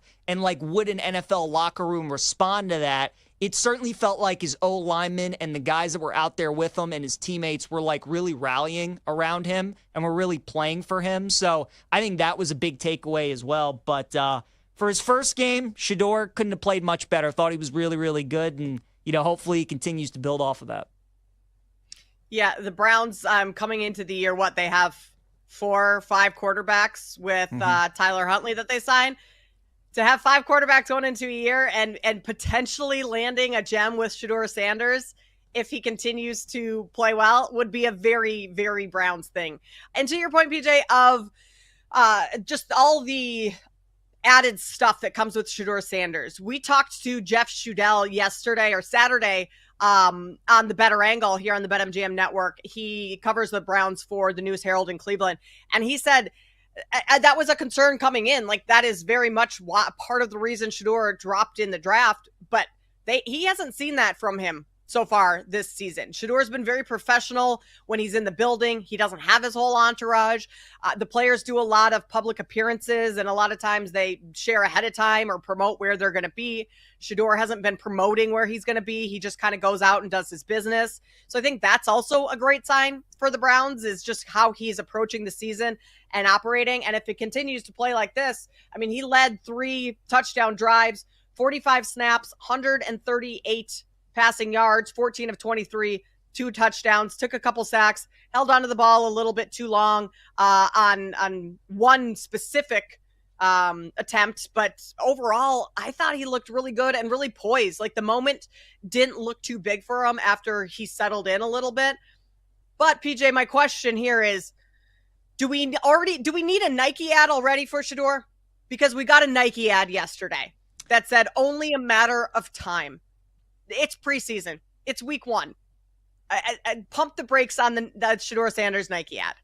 Agreed. I mean, Nike was just dying. They were just dying to post that. You know, they were looking for something. They know that obviously he is the rookie in this class. He's the guy with the big brand. And they saw an opportunity where they're like, he played really well. I don't know. They're probably like the Nike executives. We don't know if this is going to happen again. So we might as well take our chance and post an ad. But I'm with you. When I saw that, I'm like, I mean, can he at least do it in like a regular season game? Can he do it in a game that counts? I get that he's a professional. He's playing an NFL game, but let's at least do it in like a regular season game when it matters. But yeah, I mean, look, Shedeur, obviously, every time he goes out there, he's going to have pressure on him. There's going to be a ton of eyeballs on him at all times. I think Katie's got a real opportunity to play, though, this season. We were talking about earlier in the show, the Jags, how tough their schedule is to start this season. The Browns' schedule, they get the Bengals out the gate, then they're at the Ravens, home against the Packers, at the Lions. They play Minnesota out in London. Then they're at the Steelers before taking on the Dolphins and the Patriots going into the bye week in week 9. So, I mean, look, with the Browns having to play the Bengals, the Ravens, 3 NFC North teams, and then at the Steelers, like there's a real chance they could be 1-5 to start the season, maybe even 0-6 potentially. And if that happens, then I think there's a great chance that Shedeur comes in. You give him games against Miami and New England, let him get his feet wet a little bit, play 2 games, get the bye week to reassess, and then you let him play out the rest of the year. But that's what Shedeur is battling for, is to be that second quarterback. I don't really think there's anything he can do in the preseason to take over the quarterback 1 role for Flacco going into the season, because there's really no need for Shedeur to play. Like, you don't want him starting the season and losing, all that confidence or whatever. They're going to start Flacco, see if they can win some games with Joe. They're probably not going to. And then they're going to make, the change to Shedeur, have a little stress off of him so that the Browns know they're not in the playoff picture. They're just building towards next year. You get the fan base excited. You get butts in seats, right? People still coming to games. And I think that's what ends up happening. But that's what Shedeur's playing for, Kate. Continue to play well and try and lock up that second quarterback position. So when the Browns inevitably make a change, he's the guy that when they make a change, he's the guy under center. Yeah, I don't know why the Browns wouldn't turn to him after those first, 4 or 5 games, because the schedule you just laid out, I don't think they're winning a whole lot of games. I mean, every team is going to be favored in those games against the Browns. So why would you not turn to one of your rookies and start developing them as soon as possible? I agree he shouldn't necessarily be the week 1 starter. I think Joe Flacco I will be starting for the Browns come week 1, but you might as well get Shedeur in there eventually and start helping him build well, I don't think confidence is actually an issue for Shedeur Sanders, but just helping him build that experience. If we are betting offensive rookie of the year, however, Shedeur Sanders right now, 50-1, you probably need to wait to bet him, because other players, if you like him at all, and if he doesn't play the first 4, 5, 6 weeks of the season, he's probably not going to win the award. He'd have to do something incredible throughout the back half of the year. But if you are someone who wants to bet Shedeur, maybe even just to have a ticket on Shedeur, you wait, because guys like Cam Ward are going to be playing early on in the season. Omarion Hampton, Ashton Genty, those numbers for them will drop if they have good performances, and Shedeur sit on the bench, that's going to lengthen. I don't recommend betting Shedeur at all this season, because he's not going to play a full year. But if you are someone who wants to, does it make sense, PJ? You agree that it makes sense to wait to bet him? Definitely agree. And that's part of the battle with, betting futures, is there are certain times when you want to bet something when it's not a given, right? So like right now in Major League Baseball, like I bet the Cincinnati Reds to win the National League, and obviously I'm getting a good price because they're not in the playoff picture. If we get to the playoffs and the Reds are in the postseason, those odds are going to go way down, and I don't like the value as much on Cincinnati. Whereas something like this, I would much rather take the hit on the odds and let it drop from 50-1 to say 20-1, so I know Shedeur is going to be out there, and then take a bet on that, because you're still going to get a great price. But like you said, Kate, I mean, you just don't know when Shedeur is going to take over. So if he ends up playing, you see what week he comes in, you see how the other rookies are doing. And to your point, like, it's not a strong quarterback class, like Cam Ward is going to be the only guy that we know for sure is starting week 1. Probably a good chance that Tyler Shuck starts. We know Genty's going to get carries. Hampton's going to get carries, but the Slater injury that's a big deal for that as well. I mean, you have Emeka Buko's going to get some good time at receiver, Matthew Golden as well for the Packers. So there are guys that are definitely going to get opportunities, but it's not an overwhelmingly strong rookie class where it's like Cooper Flagg is in the NBA, right? Like, there's no guy like that. So I think you can wait a little bit and you see when Shedeur plays, and I have no problem if the price drops from 50 to 1 to like 20 to 1, 15 to 1, and you just bet him at that price. I still think that would be a good bet. Speaking of Cam Ward with the Titans, he is 3 to 1, second shortest odds behind Ashton Genty at plus 250 to win Offensive Rookie of the Year. Some good flashes in the preseason game for Cam Ward. I mean, ultimately, PJ, like, what does Cam Ward need to do to win Offensive Rookie of the Year? Does he need to go out and win a bunch of games for the Titans, or just put up good numbers? Yeah, this is one of those stats where I don't really think win-loss record correlates, right? Because the reason you are a top NFL quarterback is because your team stunk. The Titans obviously had the worst record in the league last year. So as long as he plays all 17 games, he puts up good numbers, then that's how he's going to win the award. Now, obviously, the last 2 years, C.J. Stroud, Jaden Daniels have come in, and not only have they been great players who put up great stats, but they've also won games, and they've both gone to the playoffs. So I think maybe people, because that's happened, maybe you're like, ooh, maybe the Rookie of the Year does need some wins to help his case. But I don't think that's the case. This is an award that's really driven on stats. It's driven on value. And, even if the Titans end up like 7-10 this season, did Cam Ward help them win like 3 or 4 more of those games? So I don't think win-loss record is really as important. Like MVP award, obviously you have to win games. Like the MVP of the NFL is not going to be on a 6-11 team. You got to win to win MVP. Offensive Rookie of the Year, I don't think you necessarily need to win games. You just have to put up good stats. And Cam Ward kind of found some rhythm, second drive of the Titans preseason. So some good takeaways there from Cam Ward, something to somewhat get excited about for Titans fans who might not see too many wins this upcoming season.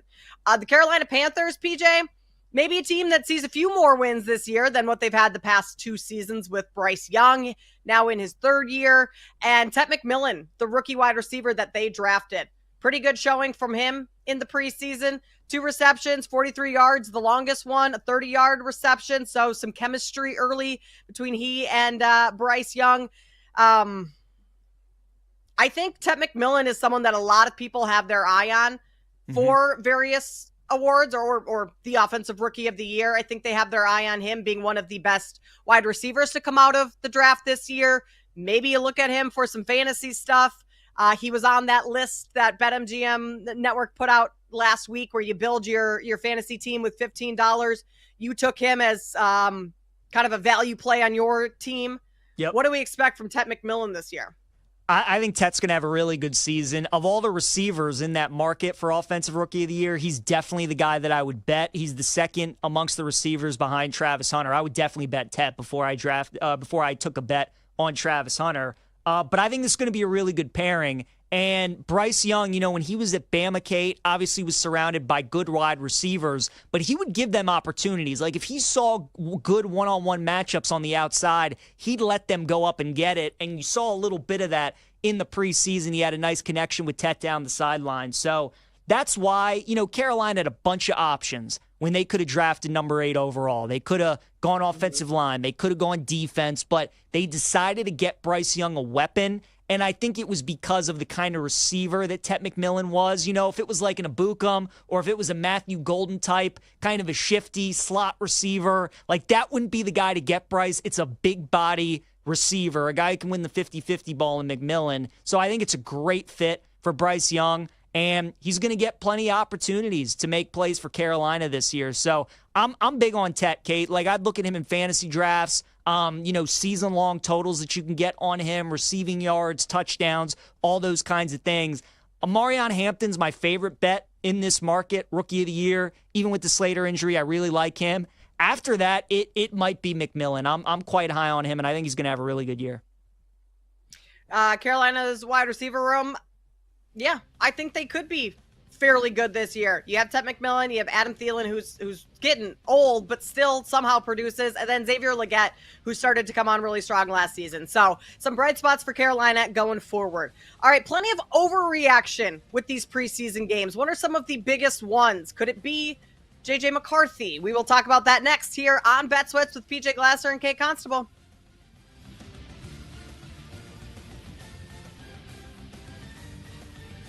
You're listening to Bet Sweats on the BetMGM Network.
I love the fact that we were able to, execute, hit an explosive in the play pass game. I love the fact that we converted some third downs. I love the fact that on the fourth down he used his legs for that steal one in a game. And I think there's just a level of, composure and poise to how he ran the show that, was exactly what I was looking for. And now we go back to work. It's obviously a checkpoint for our whole team, but clearly for JJ, as we got a chance to kind of have our first chance since last year, headset communication in real time, play clock, all of us coaches on the sideline, him running the show, and I thought he did a really, really nice job of that. And, would have loved to play him all day long, but, wanted to have him in there with some of the guys he's going to be in there with and did not want to play that full group very long with such significant work coming up on Wednesday and Thursday. Welcome back to Bet Sweats on the BetMGM Network. That was Minnesota Vikings head coach Kevin O'Connell talking about his second-year quarterback, J.J. McCarthy. Made his preseason start coming off a season-ending injury in the preseason last year. So J.J. McCarthy, his first true season as a NFL quarterback, you could say. PJ Glasser, Kate Constable here with you. We're in for Joe and Sam this week on Bet Sweats. PJ, a lot of overreaction in the preseason. Like, everyone comments on basically everything, and some of the overreaction is warranted, some not so much. JJ McCarthy, he's gotten a lot of slander within the media, but to Kevin O'Connell's point yesterday, he played okay. And a lot of the things that they were looking for of communicating plays effectively in the huddle, getting up to the line of scrimmage quickly, all of those things, pre-snap penalties, cutting down on those. He did that. So I think it's fair to say that JJ McCarthy had a solid week one of preseason outing. Yeah, pretty good. It's the Vikings are going to be interesting this year, Kate. McCarthy's going to be really interesting too. I think for these preseason games, obviously they're not going to show too much. They're going to keep it very vanilla. I'm torn on McCarthy, though, because at Michigan, I was never really a big fan. I think he was one of those game managers that we talk about a lot. He was just asked to do enough. The way Harbaugh built those Michigan teams, their O-line was so good. Their running backs were great. And McCarthy just really didn't have to do too much. He had to make, some big moments. He had to make some big throws and some big moments, but he certainly did not have to carry that team. And now we get to the NFL, and you have a guy like Kevin O'Connell, who I think is one of the top 5 coaches, maybe one of the top 3 coaches in all the NFL. He's awesome. And he obviously knew what he had in McCarthy. Now he gets hurt in the preseason, so he misses all of last year. But with Darnold having the season that he did, and it ending the way that he did, I mean, the 2 most important games against the Lions in the regular season finale and then the playoff game against the Rams, Darnold played probably his 2 worst games of the year. If O'Connell and the Vikings felt like still Darnold was better than McCarthy, I think they would have brought him back. But the Vikings obviously spending a training camp with McCarthy last year, kind of knowing what they had, that makes me think that they like JJ a lot and they think he's going to be a pretty good player. So, yeah, obviously, he's still working his way back from injury. He is healthy, but what makes McCarthy good is that he is a mobile guy. He's an athletic guy. You can use him in short yardage. You can run bootlegs with him, and you can run some zone read stuff with him. So he gives them that element that I definitely don't think we're going to see a lot in preseason because you don't want him to injure himself. So they're going to want him to develop as a passer, and you're going to see most of that in preseason. But I think what's going to help JJ a lot at the NFL level is his mobility and the fact that they can use him in short yardage and they can use his legs to put stress on a defense. But I keep going back and forth on McCarthy because I really wasn't too impressed as a college player. But KOC knows a lot more than I do, and he knows a lot more about offense than I do. And if he is a big fan of McCarthy and was willing to move on from Darnold, then I think that he likes what he has at quarterback. That's the biggest thing for me is Sam Darnold had a great season last year. Took the Vikings to the playoffs. You have a chance to re-sign him, and you let him walk. You let him go. Same with Kirk Cousins. I mean, they let Kirk go, I believe, right before they drafted J.J. McCarthy, but probably because they saw J.J. McCarthy, something in a lot of the quarterbacks in that draft class where they thought, okay, we can get someone better. But I don't think you you necessarily let Sam Darnold walk if you're not totally sold on the quarterback that you have coming in. And the Vikings, they don't have a backup plan. Like, if JJ McCarthy isn't good, they don't have a solid veteran backup quarterback. It's JJ McCarthy or no one. So you have to feel extremely confident in that type of quarterback if you're not even going to have any sort of backup plan. And I mean, if he gets hurt again, then they deal with it, and it is what it is. But I think the success of this Vikings team this year, PJ, hinges on the success of JJ McCarthy, because everywhere else on the field, they're pretty stacked. Like the offensive line, Christian Darrisaw's back. You have not JJ McCarthy, Justin Jefferson. You have Jordan Addison. Like, the weapons you have on the outside is great. The defense with Brian Flores, one of the best in the league. So, like, everywhere around JJ McCarthy, I feel like they are set up for success, and especially with the head coach.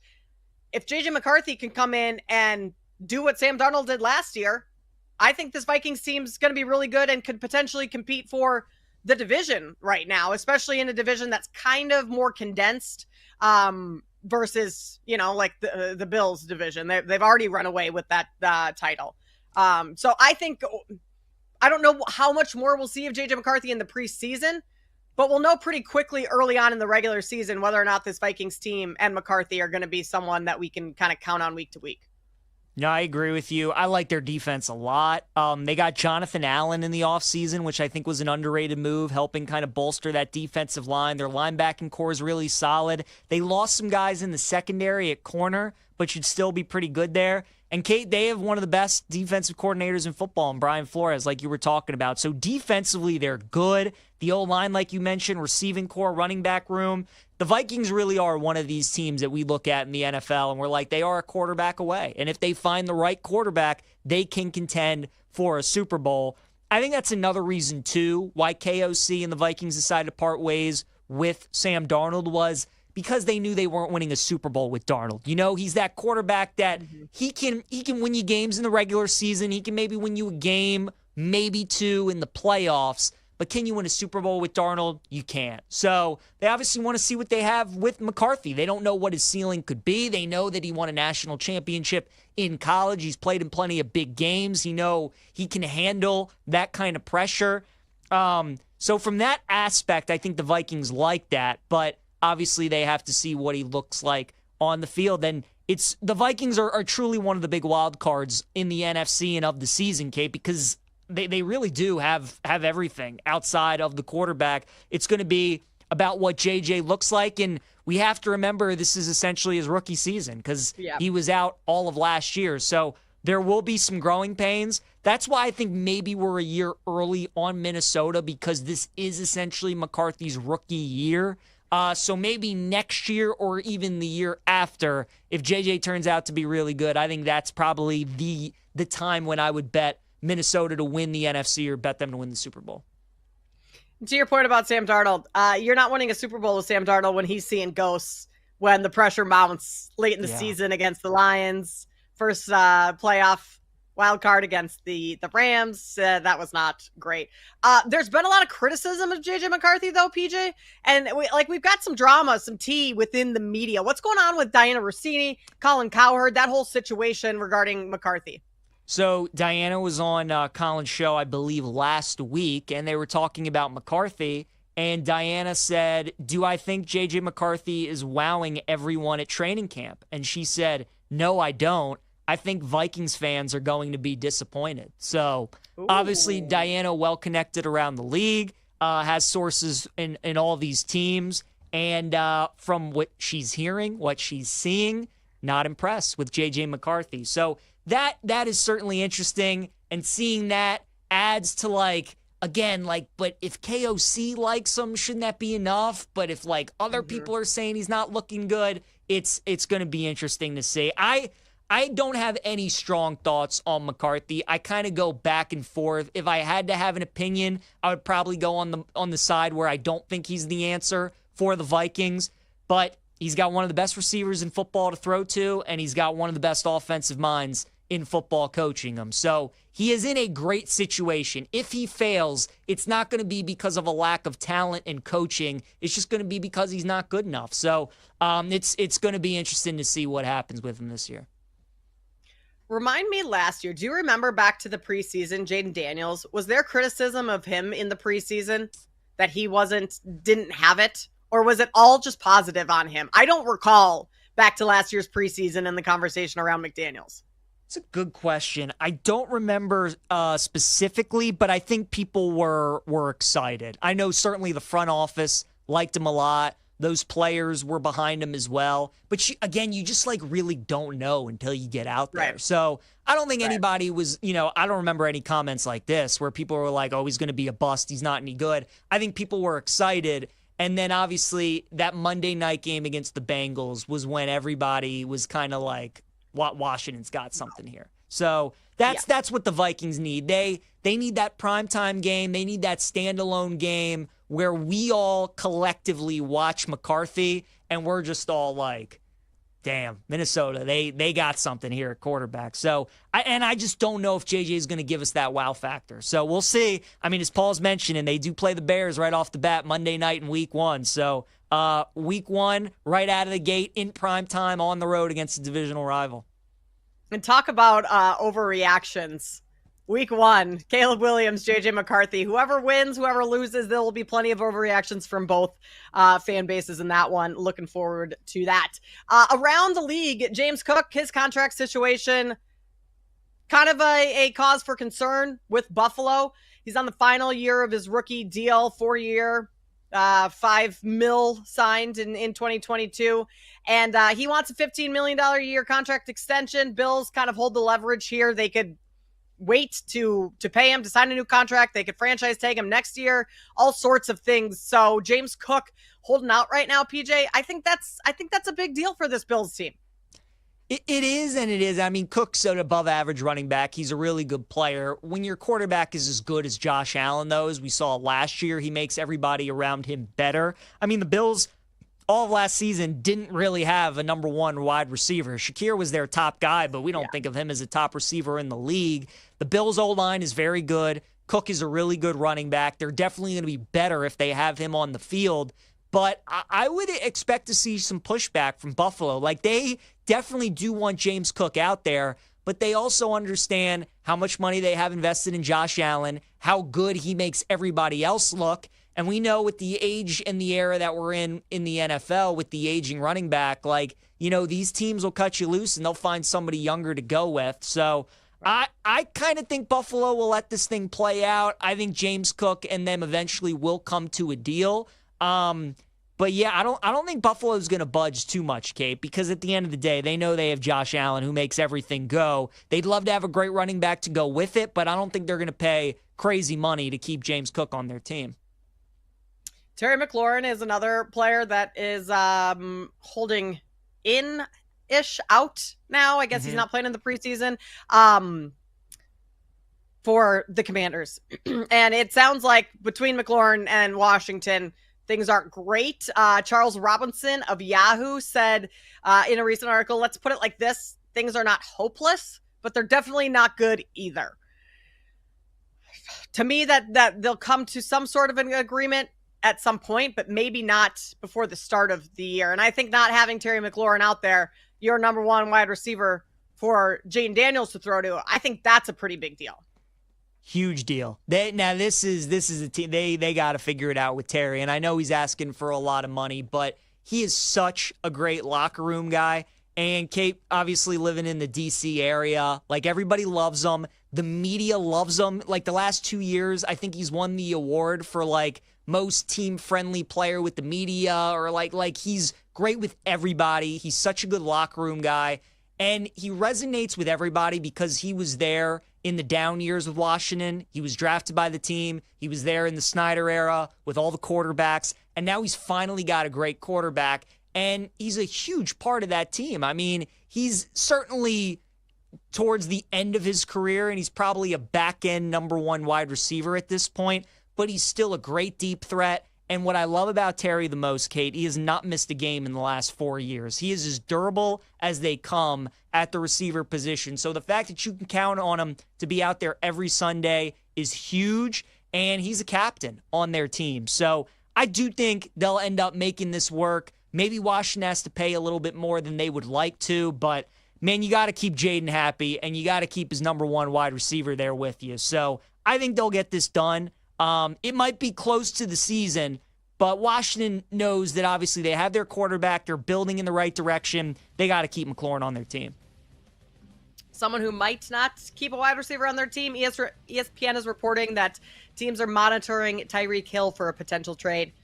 He's been outspoken that he's unhappy there. He and Tua not seeing eye to eye for something. So we'll keep an eye on that. Coming up on the other side, we'll talk today's MLB card and take a look at the standings as we head into a new week.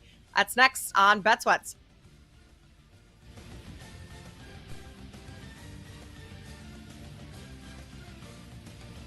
You're listening to Bet Sweats on the BetMGM Network.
6-3 at one point.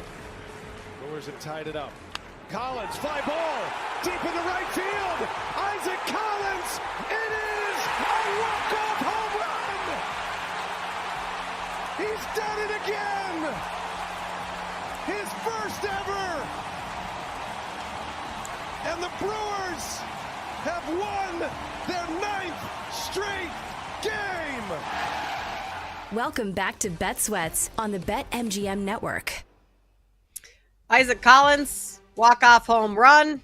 Brewers continue to win, continue to stack their lead in the NL Central over the Cubs. Plenty of baseball stuff to dive into here in just seconds. Coming up about 20 minutes from now, though, Asia Wilson went off yesterday in the WNBA.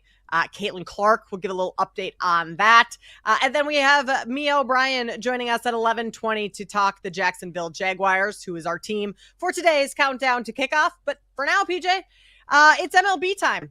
And we just heard that call, the walk-off home run with for Collins for the Brewers to win 9 straight. They are now 6 games up on the Chicago Cubs in the NL Central, and they are looking unstoppable right now. Like, this Brewers team, they've won 9 straight, but I believe they've won like 15 of their last 16 games, something crazy like that.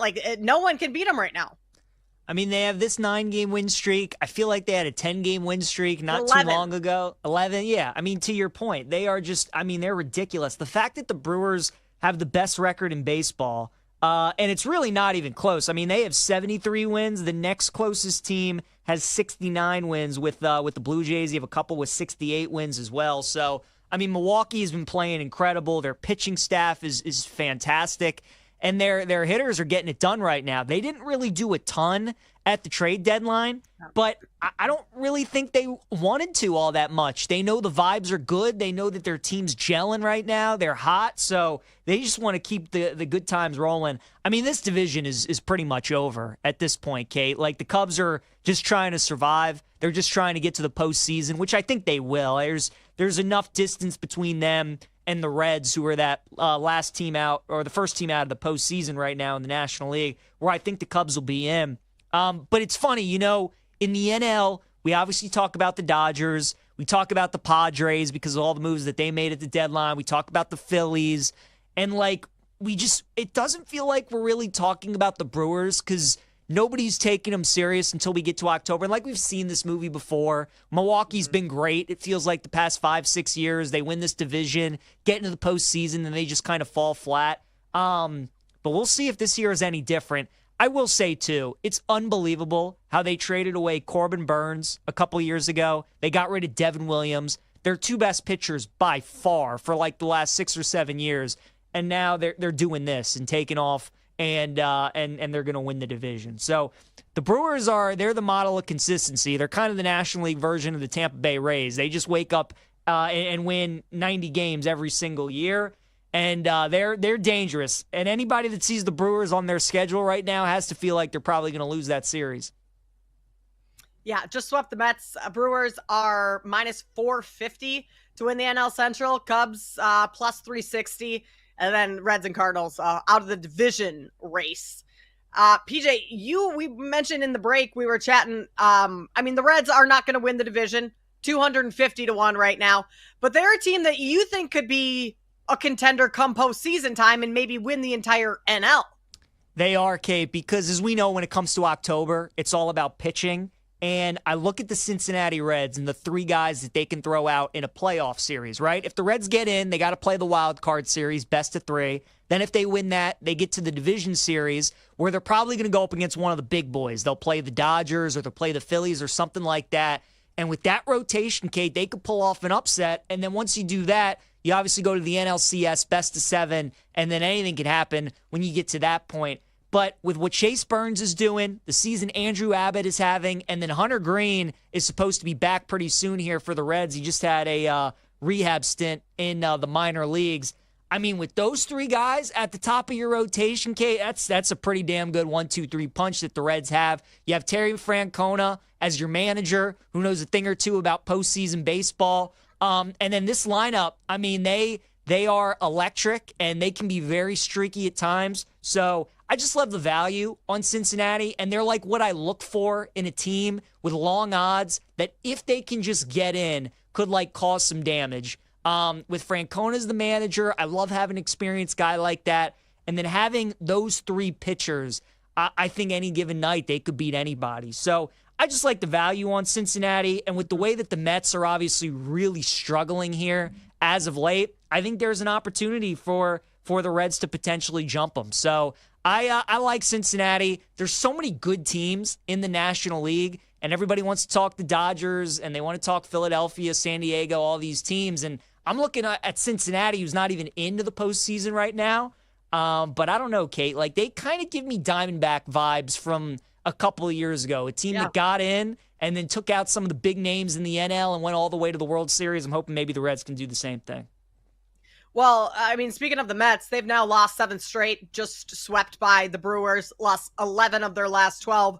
They're 5.5 games back of Philly in the NL East. Philly now minus 750 to win that division. Mets plus 650. I don't have a whole lot of hope for the Mets with the way they're playing right now. I'm not sure too many people do. I don't think there's any value betting into that division right now unless you want to take the Mets. I certainly won't be doing that. PJ, come postseason, if you're facing either the Phillies or the Mets, who would you rather have? Oh, I think I'd rather face the Mets probably. Philadelphia's tough. I mean, we were talking at the break. Paul brought up a great point. Like, their starting pitching's terrific, but that lineup can be a little hit or miss. Now, they have a lot of veteran players, a lot of guys that you love in big spots, certainly Schwarber and Harper and those kind of guys, but it's like, what are you going to get out of Turner? What are you going to get out of Castellanos? What are you going to get out of Real Muto? Like, there are a bunch of guys in that lineup like you just don't know, and we saw it last year when they went up against the Mets. They just went ice cold. The Mets they're so interesting because I actually like their lineup when we get to October. I mean, Alonso had a ton of big moments last year. We know what Soto's all about. Lindor's had plenty of big moments. But their pitching, their starting pitching especially, I'm a little bit concerned, and they have not pitched well here as of late. I like their manager too, though.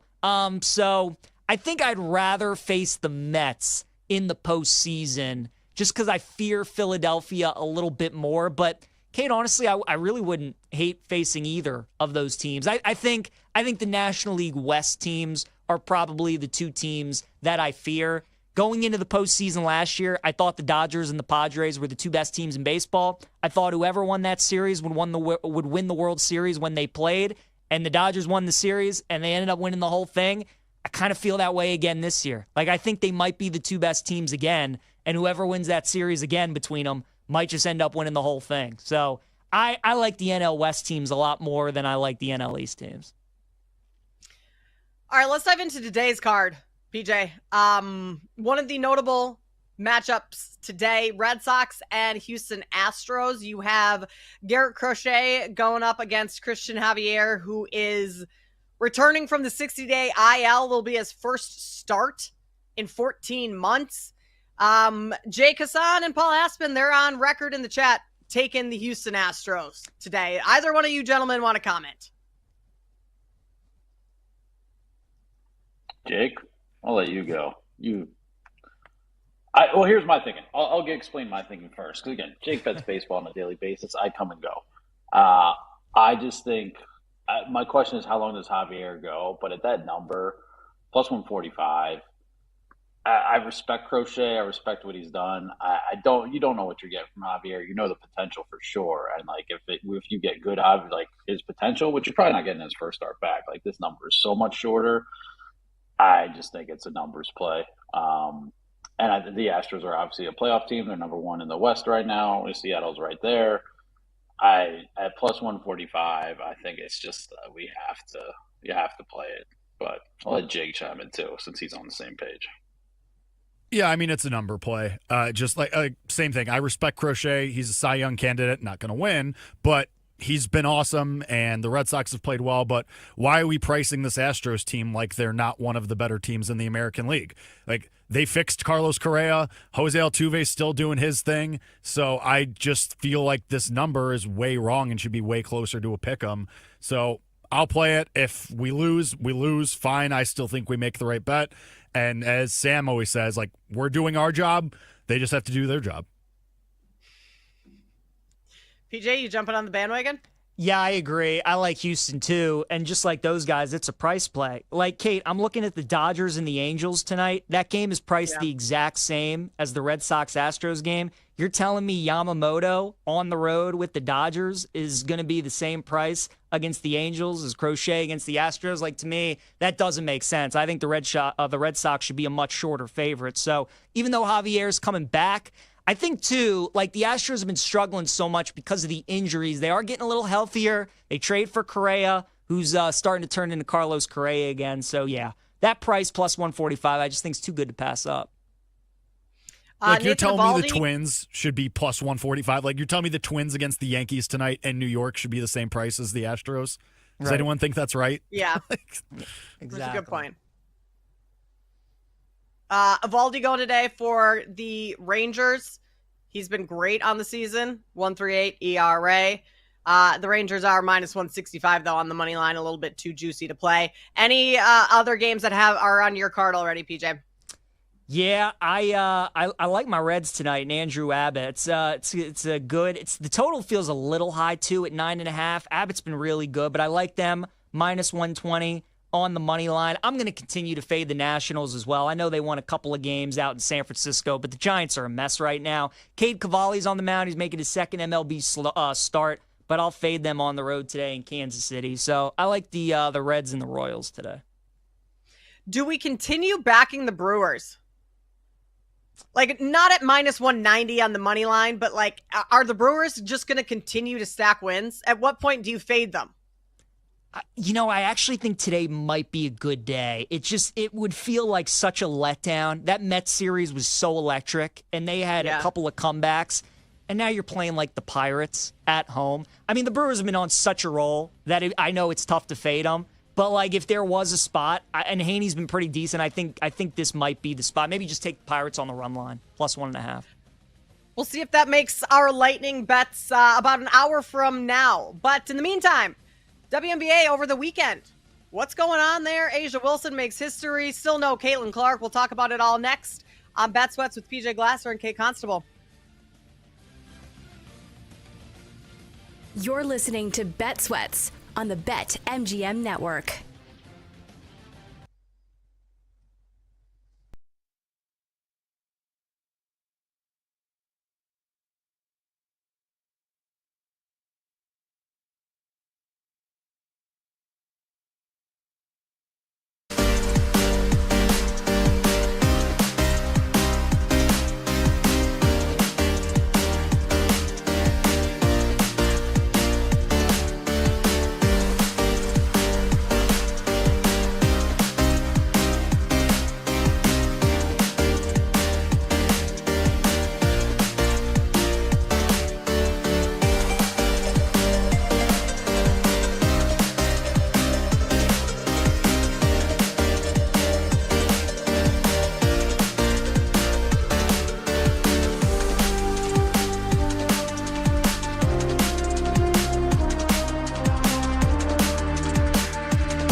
The screen from Asia and gets it pick and roll, and Asia pops that shot up, and now she'll clean hers up. Welcome back to Bet Sweats on the BetMGM network. A historic night in the WNBA last night. Asia Wilson, a dominant performance in the Las Vegas Aces. 94-86 win over the Connecticut Sun. Asia Wilson finished with 32 points, 20 rebounds. First player in WNBA history to hit those marks. I mean, PJ, like, I don't care what you say about the WNBA, the Connecticut Sun, who the Aces faced yesterday. Their defense is among the worst in the league. Like, regardless, Asia Wilson, a 30-20 night, that's pretty unheard of. I mean, crazy. Asia's obviously been one of the best players in the league ever since she's come in. It's crazy, though. You know, Las Vegas, now they've been hot. Kate, they won 4 in a row. Do you think they are a dark horse potentially just because of their success and because Asia's still one of the best, if not the best player in the league still? I know the roster is different than what it was when they won those championships, but do you see any value with Vegas with the way that Asia's playing? Had you asked me this last week, I would have said absolutely not, because for the most part, we've been waiting all season for the Aces to kind of put things together and flip the script, because they've struggled a ton. And especially with the amount of talent that they have on their team, with Becky Hammond being a championship winning head coach, like, everything is kind of there for the Aces this season. And it's been a lot of turmoil. I think they've finally turned the page, and it's taken them winning 4 straight and 6 out of their last, 7 or 8 for me to actually believe that, versus it just kind of being a short-term win streak. But I really do think they have turned the page, because they moved Jewel Lloyd to the bench, and that's kind of fixed things a little bit, or at least that's what's kind of, since that move happened, is what's led to them winning a couple games. And early on in the season, it was Jewel Lloyd coming over, Kelsey Plum leaving, and trying to figure out kind of how Lloyd fits into the mix here. And it was not great early on, but I think they figured something out with her going to the bench. So 27-1 for the Aces to win the title. It's a long number. I think it's worth a sprinkle on. Just they just need to get into the playoffs, and then anything can happen. Then talent can take over, those types of things. The Indiana Fever are 13-1. I would take the Aces over the Fever right now, especially because we don't know when Caitlin Clark is back. I think you definitely look at the Aces 27-1 for title odds. Is Minnesota beatable? Do you look at them as they are definitely the best team in the league? Is it just one of those cases where when we get to the playoffs, New York is still the team to beat? What's the gap between Minnesota and everybody else, you think? It all depends on if New York is fully healthy in the postseason. Right now, they're without Brianna Stewart. They were without Jonquel Jones early on in the season. They just added Emma Miesemann. She's one of the best, the leader of the Belgian national team. I mean, she's a phenomenal player. So as long as New York is all healthy, I still put them at the top of the league. Now, Minnesota has played a lot better during the regular season. Nafisa Collier is out right now. She has to be on the floor if Minnesota is going to compete in the postseason. But the Lynx also did just add Dejanay Carrington at the trade deadline, and she helps a ton on the defensive side. So right now, for me, it's Lynx, Liberty, and everyone else. But how many times does the favorite going into the postseason not win the title? Quite a bit. So I think there is some value down the board. I think the Atlanta Dream are interesting. The Phoenix Mercury have been playing great, especially Alyssa Thomas. And that's an interesting market, PJ, is MVP, regular season MVP. Nafisa Collier was running away with it early on. Caitlin Clark was the second shortest favorite, but obviously she has missed a ton of time and is now 250-1, so she's not winning it. But Alyssa Thomas's odds have just shortened. I mean, basically every game they get shorter and shorter. She's had multiple triple doubles consecutive to this season. She's 3-1. So the Phoenix Mercury are someone that I would look at for the title as well. 8-1, you get a better price. But to go back to answer your question, right now at this point in the season, it's Minnesota that I think is ahead of everyone else, but solely because New York isn't fully healthy. Is there a team that is a tough matchup for Minnesota, you think, right? I think about Denver, and we would look at those Jokic teams, and obviously we think of Minnesota and how they were built to disrupt Jokic, and they're a tough matchup for Denver. Yeah. Is there a team that usually plays Minnesota well that maybe is a tough matchup for Collier? Any teams you think Minnesota would like to avoid trying to get to the championship? I mean, Atlanta's given them a little trouble this year. They beat them once. They played in overtime, one game. I really don't think so, though, PJ. This Minnesota team is very well balanced. If there was anything, I would say it's another team that's their perimeter defense is their bread and butter, because Minnesota can lack sometimes on the perimeter, especially with Nafisa Collier and what she can do inside. So I don't think there's one specific team that gives Minnesota a ton of issues or has historically. I just think it kind of, the perimeter defense could, their opponent's perimeter defense could pose a problem for Minnesota going forward. But I mean, this Lynx team made it to the finals last year. They were one possession away from winning. They're kind of on a revenge tour. Cheryl Reeves, a great head coach. I think Minnesota has everything to get back to that point this year. And it's going to be key for them too, Kate, if they end up matching with New York and you get that decisive game, it's going to be in Minnesota. I'm looking, they're 16-1 at home. So you don't go into Minnesota and you beat the Lynx very often. So that no. I think I'd probably bet the Lynx if I had to make a bet today. I think they're probably the best team. You're right about Vegas. They're becoming intriguing just because of that player-coach combo with Asia and Becky Hammond. You always have to respect them, especially if New York is dealing with injuries going into the playoffs. I kind of think Minnesota is the team for me, I think, at this point. I mean, 27-5. I love the home record. They're the best defensive team in the WNBA, so I think Minnesota, Kate, if I was making a bet today, I'd probably go with the Lynx. I think that's pretty fair. There's 6.5 games up on the Liberty and Dream for the number 1 spot. So they're going to have home court advantage all throughout the playoffs. And again, you look at that 16-1 home record. I think that's probably a pretty good play, PJ. Let's go over to some college football. Take a look at some early looks for week 0 and week 1 in college football.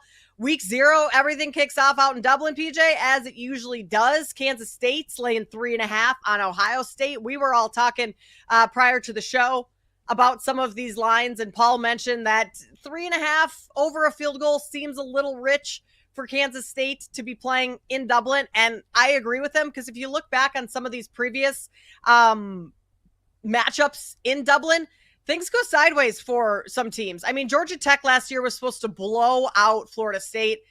They won by 3. Northwestern, Nebraska. Nebraska was supposed to smash Northwestern in that game. Northwestern ends up winning. Notre Dame did take care of business over Navy in 2023. But I think that so many variables go into this, with it being an overseas game, week 0, first look at these teams, that I would look at the underdog with Iowa State taking the points. I agree with you. I do like Iowa State plus the points. I kind of like the under as well. Both teams are well coached. Matt Campbell for Iowa State, Chris Kleiman for K-State. Both two guys that have been there a while. They know what they're doing. Both good head coaches. Good defensive teams. And, I think with Kansas State especially, Avery Johnson, it's going to be a big year for him. He's a great athlete, super fast, but last year, he just wasn't as good a passer as I think a lot of us thought he would be. So now another year under Kleiman in that system to help improve. What's he going to look like? I think out the gate, though, Kate, in a Big 12 against a Big 12 team with a good defense, I think he's going to fall back to what he knows, and that's running. And I think that could get him into trouble a little bit. So that's why I kind of like the under. But I'm with you. Iowa State plus 3.5 is the play. You mentioned how well the underdogs have fared. I mean, there's just so many distractions going into this game. It's tough to bet K-State is a favorite, especially over the key number at 3.5. You're going to another country. It's the start of the season. You got all these distractions to deal with. So I like Iowa State as well. And I think the under is going to be a play for me in the game. What about, I heard you mention Hawaii earlier on against Stanford. Give me the breakdown on those two teams. That should be just phenomenal this season. PJ, plenty of sarcasm in that statement right there. Yes, Stanford's going to be the worst team in the ACC. They might be the worst team in Power 4 football. Kate, Frank Reich is their head coach. And I love when we do these previews and we learn about these teams and people listen to these shows about some of these coaches now that are with these certain teams. Frank Reich is there in Palo Alto, and it's a stopgap year. Andrew Luck is taking over as the GM, so they're still searching for their guy to be their coach. He's bringing in his buddy, Frank Reich, to be the head coach, and it's going to be a disaster. I mean, Frank Reich's not a good coach. We saw how it ended there with Carolina. Now, Hawaii's not a very good team, but obviously you have to travel to the island, first game of the season. Now, Stanford has actually fared pretty well against Hawaii, and that's because usually they just have way more talent. But, I mean, their roster, because of Reich now being the head coach, because of the transfer portal, is not what we're used to seeing out of a Stanford team. So there's a reason Hawaii's favored in this game, and I agree with it. I like a minus 2.5. It's just a fade of Frank Reich. I think Stanford maybe wins 1 or 2 games this year. So give me Hawaii minus 2.5, and it's only a 7:30 start, Kate. So us here on the East Coast, we can easily stay up for that game and watch it, which I'm looking forward to. I'm not sure I have watched a Hawaii game ever, because by the time those are starting, it's 11 o'clock. Yeah. I mean, I used to watch a lot of Pac-12 after dark. You get done with the full major slate of the day, chasing a few losses late at night. But I'm not sure I've seen a full Hawaii game all season. So this will be a first, especially week 0. Everyone's going to be fired up that day. Actually, you know what? I have a birthday dinner that night, I'm just realizing, and it starts at 6. I think people need to realize when football starts, Saturdays you shouldn't make plans on Saturdays. Week 0, I'll actually give your friends a pass on week 0. I think that's okay. But if you have something the next week, Kate, I think you need to reevaluate the friendships personally. Yeah. Paul will like this one. Paul, you know how we have family fun days in my family on Sundays? I do. Have you heard? Yes, I've heard the legends about of these. Yes. Yeah. Week 2 of college of NFL, there's a family fun day planned, and I have to work. I have to watch games. I'm not going.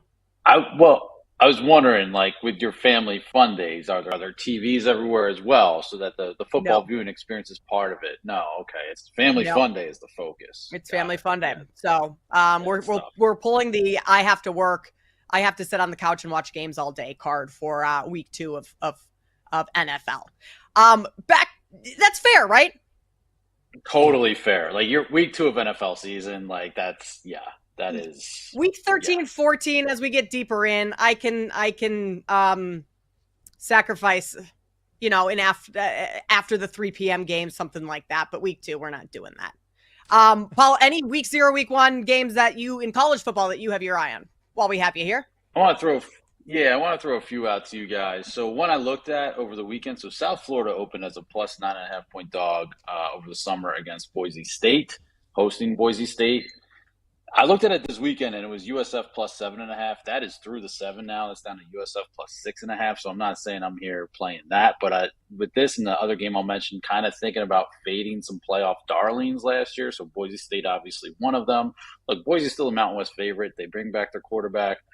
They're going to be a very good team this year, but USF, like, this is year 3 with Alex Golesh, 33 seniors, and they're in a very experienced team. And I just think they're a very physical team. I think they could at least give Boise, hang with them for a bit. And through this, if it was still above 7, or if it goes back above 7, I don't know if we see that happen, but that's certainly one I'll be watching that I'd be looking to play.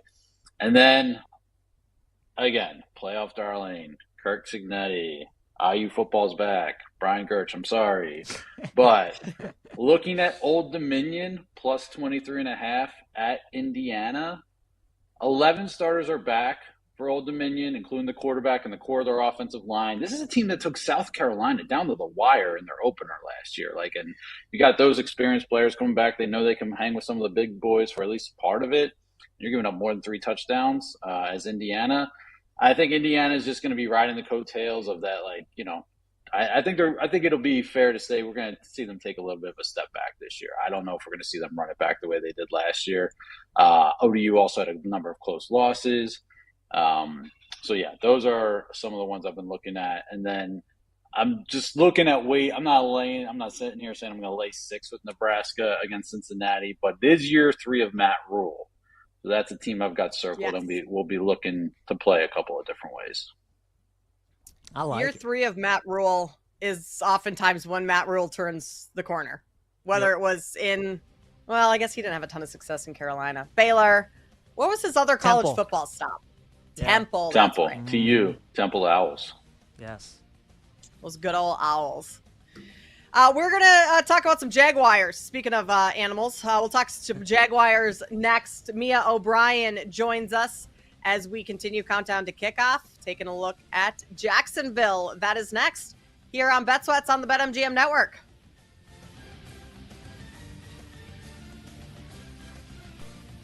You're listening to Bet Sweats on the BetMGM Network.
Holy smokes.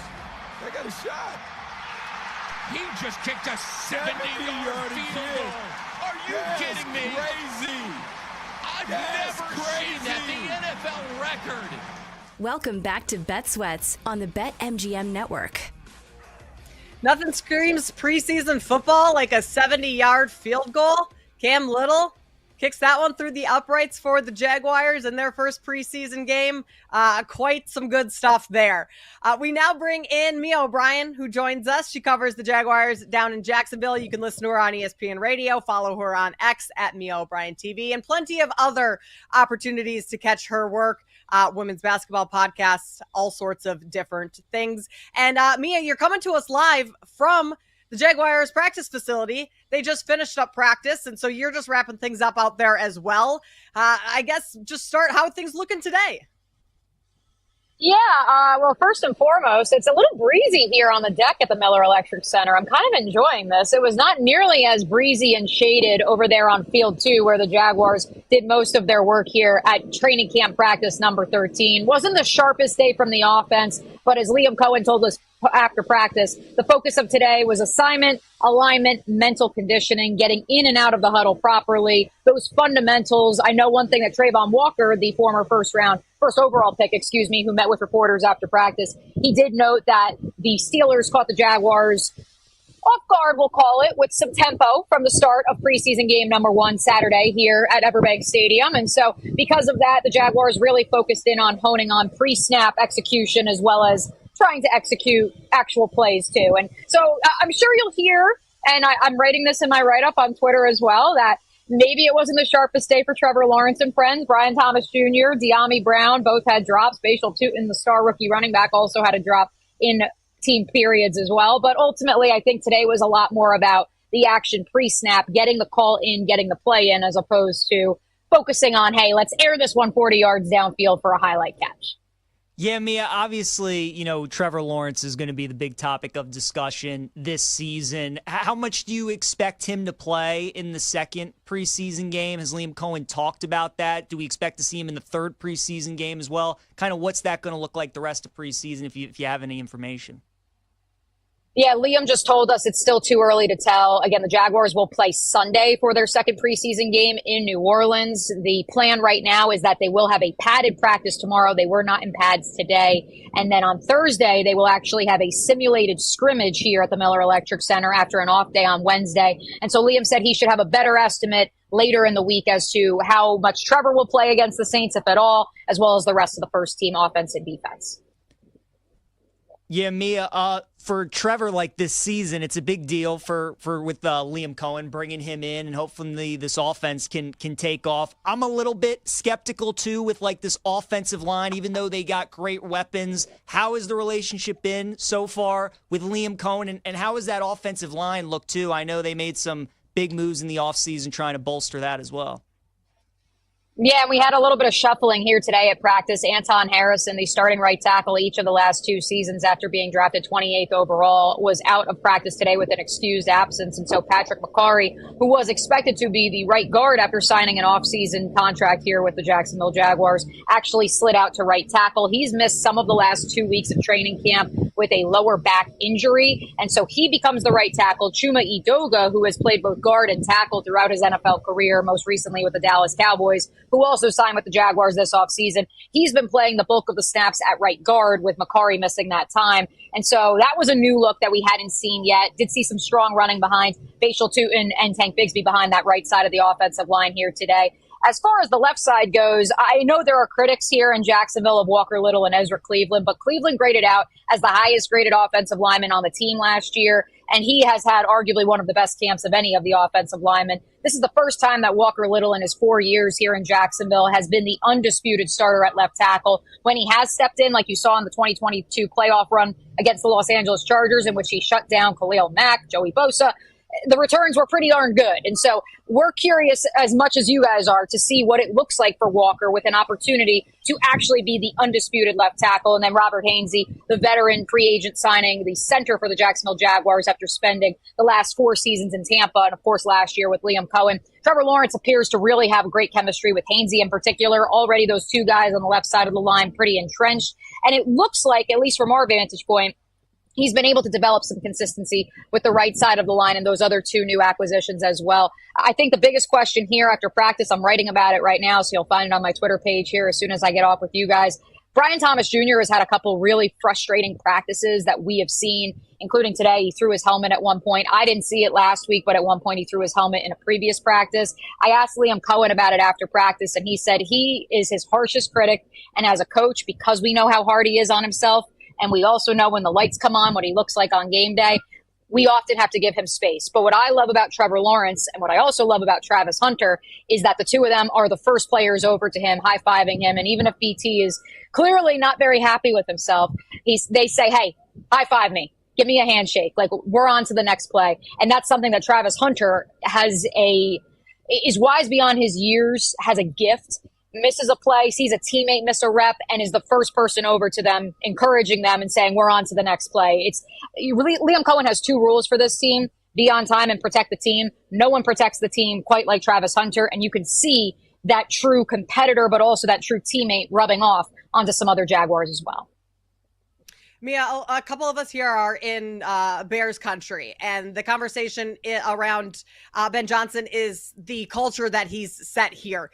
Is that the type of culture that Liam Cohen is building? Like, have you seen a culture shift already with Liam Cohen where you're looking at things saying, okay, we could really turn things around this year because of that? Absolutely. I think Ben Johnson certainly comes from a Detroit system that prides itself on physical toughness. Not only did the Jaguars have a change at head coach, they, of course, had a change at general manager with James Gladstone coming over from the Los Angeles Rams, and Tony Baselli, the lone Pro Football Hall of Famer from the Jacksonville Jaguars, now serving as executive vice president. And Tony has made it clear, getting stronger, being a tougher, more physical outfit is a goal of his and Liam and James's. But to be clear, there's no biting kneecaps here in Jacksonville. I would argue that the identity is more based in competitive nature. Now, I do want to note, Liam Cohen, despite being a college quarterback at UMass, he cares probably more about the offensive line than any former quarterback head coach I've ever seen. He is fixated on the run game in order to set up the pass. And so it's not to say he doesn't want to be a tough outfit and he doesn't want to pride himself on running the ball and having a team that's physical up front. But I think the competitive identity, being a competitive maniac, not just in the trenches, but across the board, that's the word that I would use for this identity that we are seeing this 2025 Jacksonville Jaguars outfit develop, as opposed to we're a bunch of tough guys. They are tough. But the competitive word is what keeps coming up in every conversation I've had with people. And you saw that today. 4th team offense is on the field, right? Tremaine, I'm going to butcher his last name. He just got here last week. Tremaine Ankrum, false start penalty. Doesn't matter that it's the 4th team offense. He gets pulled immediately. Wyatt Milam, the 3rd rounder from this past April's NFL draft, who is expected to switch inside to guard. He's predominantly played right tackle here over the last week with the 2nd team offensive line. They pull him off the sidelines and they throw Wyatt in at left guard. That's how this team is going to operate. You are going to be held accountable when you make mistakes. And also, if you're not competing and if you're dogging it, you're also going to be pulled as well. That is not something we saw here over the last 3+ years. I won't even put it all on Doug Peterson, guys. You obviously didn't see it with, the winners and losers drill with Urban Meyer once upon a time. We're going to try to forget that 11 months of my life. But even prior to that with Doug Marrone, you never saw this sense of accountability and competitive fire that you are seeing with Liam Cohen and company at the helm. Mia, can you give us insight on what Travis Hunter, training camp looks like with him? How does it just look like every day? You know, how much time is he getting with the offense? What does it look like when he goes with the defense? Do you think you have a better idea of maybe what that'll look like during the regular season? Just kind of give us your thoughts on Travis and what you've seen the last couple weeks. Yeah, I would be lying if I didn't tell you we're at day 13 of training camp, not including the preseason game. And I would say the first 11, because last Thursday was the first practice that I didn't go home and say to my fiance, oh my God, Travis Hunter had this play, either on offense or defense for that matter, that just defies gravity. It defies logic. You don't see human beings doing that anywhere else. He is truly a unicorn. Thursday's practice was the first one, and again, it was a lighter practice just like today's, so perhaps that was part of why, that I didn't walk away and say, oh my God, he had this highlight reel catch, or oh my God, the coverage he had, that pick or that pass breakup that he had was just something I've never physically seen before. And so yes, he is a human highlight reel. As far as how they're managing those reps, you obviously saw him play both on offense and defense in Saturday's preseason debut. He also all last week played both sides of the ball in practice. Last week was the first week, and the Jaguars practiced Tuesday, Wednesday, and Thursday. He would wear his offensive teal-colored jersey as if to signify he was a wide receiver, but he had a white penny. And so he would then put the white penny on when he played defensive back. And we're talking in the same team period, let alone the same practice. You would see him line up with the first-team offense and then line up with the second-team defense at outside cornerback in the same 5-minute, 7-minute, 10-minute sequence. And so it's a sight to behold. Today, he predominantly played wide receiver, didn't see any snaps at outside defensive back that I saw. Tomorrow, he will predominantly play defense per Liam Cohen with a little bit of offense sprinkled in. And for Thursday's simulated scrimmage here at the Miller Electric Center, he's expected to play both sides of the ball with the penny on again. And Liam Cohen said that that will be as close to normal as what we will see from Travis Hunter during practice in the regular season. All right, Mia, we need you to help set a little debate here on the show. PJ is leaning towards the under on the Jaguars win total this year at 7.5. I'm leaning towards the over. What is realistic expectations? What's the ceiling for this Jags team? Well, I guess it's come down. I guess it was at 8.5 at some point in time. I don't know. Like, I'm buying Mike Vrabel in New England, and I think their win total's at 8.5. Don't quote me on that. And I was like surprised by that. But hey, I think that this is a Jaguars team that doesn't have the ability to do what Jim Harbaugh and the Los Angeles Chargers did a year ago, where you saw them go from, yes, worst to first. But the reality was they just stopped beating themselves. By simply not beating themselves and being a professional operation, they were able to win 10 games and go to the postseason. That right now is the floor and the goal for this Jacksonville Jaguars operation. Liam Cohen said it again on Saturday. He told his team in the post-game locker room, we are not going to beat anyone if we first don't stop beating ourselves. That was the problem with this Jaguars team when they were in 13 one-possession games a year ago and lost 10 of them. And that continues to be the biggest question mark and bugaboo. And so I would say it really comes down to, number one, are you a Trevor Lawrence believer? If you believe that with a offensive play caller who, again, in limited snaps on Saturday, it was easily the most creative opening drive I've seen in a preseason game in Jacksonville in my 7+ years here covering the team.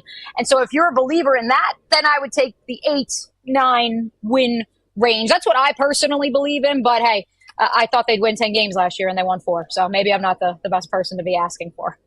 Mia, we got about a couple minutes left. I think their schedule is really interesting this year. Which thing do you think could be more problematic potentially for Jacksonville? Do you think it's the start to their schedule? They play at the Bengals, the Texans, at the Niners, the Chiefs. They got some tough games to start, and maybe if they get off to a slow start, then maybe it unravels with the young head coach. Or do you think it's all the travel that they have? You know, they have to go cross country at Vegas, at Arizona. They go to London, obviously. They play at the Niners. Which scheduling quirk do you think could be tougher? Is it the tough start, or is it all those road games that they have in the West Coast and overseas in about 2 minutes?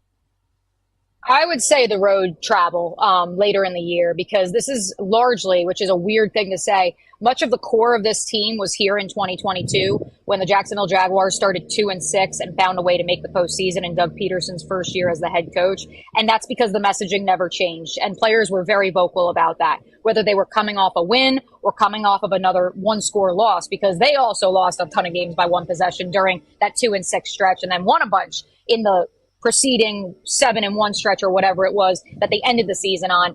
They stressed that Doug never changed. And I believe Liam Cohen's not going to change. So even if they get off to a slow start, if they truly are bought into what the messaging is, and if Liam Cohen continues to be the same guy we've seen since he arrived here in late January, then I would believe this team would be able to overcome such a difficult start to the season. I think the road travel is one of those things that players are never going to admit it, but that's a lot of travel. Plus, you're coming off of the trip to London prior to that. Yes, there's a bye week in between there. That's a lot of cross-country road trips. And don't forget that trip to San Francisco at the end of September, too. Mm-hmm. Mia, about 15 seconds left. You're also the host of the Women's Basketball Podcast. Do you have a favorite guest that's joined you in the last couple of months? Yeah, this guy, Kevin Schwartz, he was really great. Former DePaul assistant coach. He filled in as my co-host a couple weeks ago. Elite, really great on the NIL situation across the country, especially in college hoops. You guys should go follow. Oh, wait, he's not on social media. You can follow Kate instead. I hear she's got some updates on Kevin. Also, great job marrying a guy with the first name Kevin, because I'm now doing the same thing. So I'm glad we have great taste, Kate, both of us. Oh, I'm glad he could help you out. He loved being on the show with you. And yes, all Kevins are great.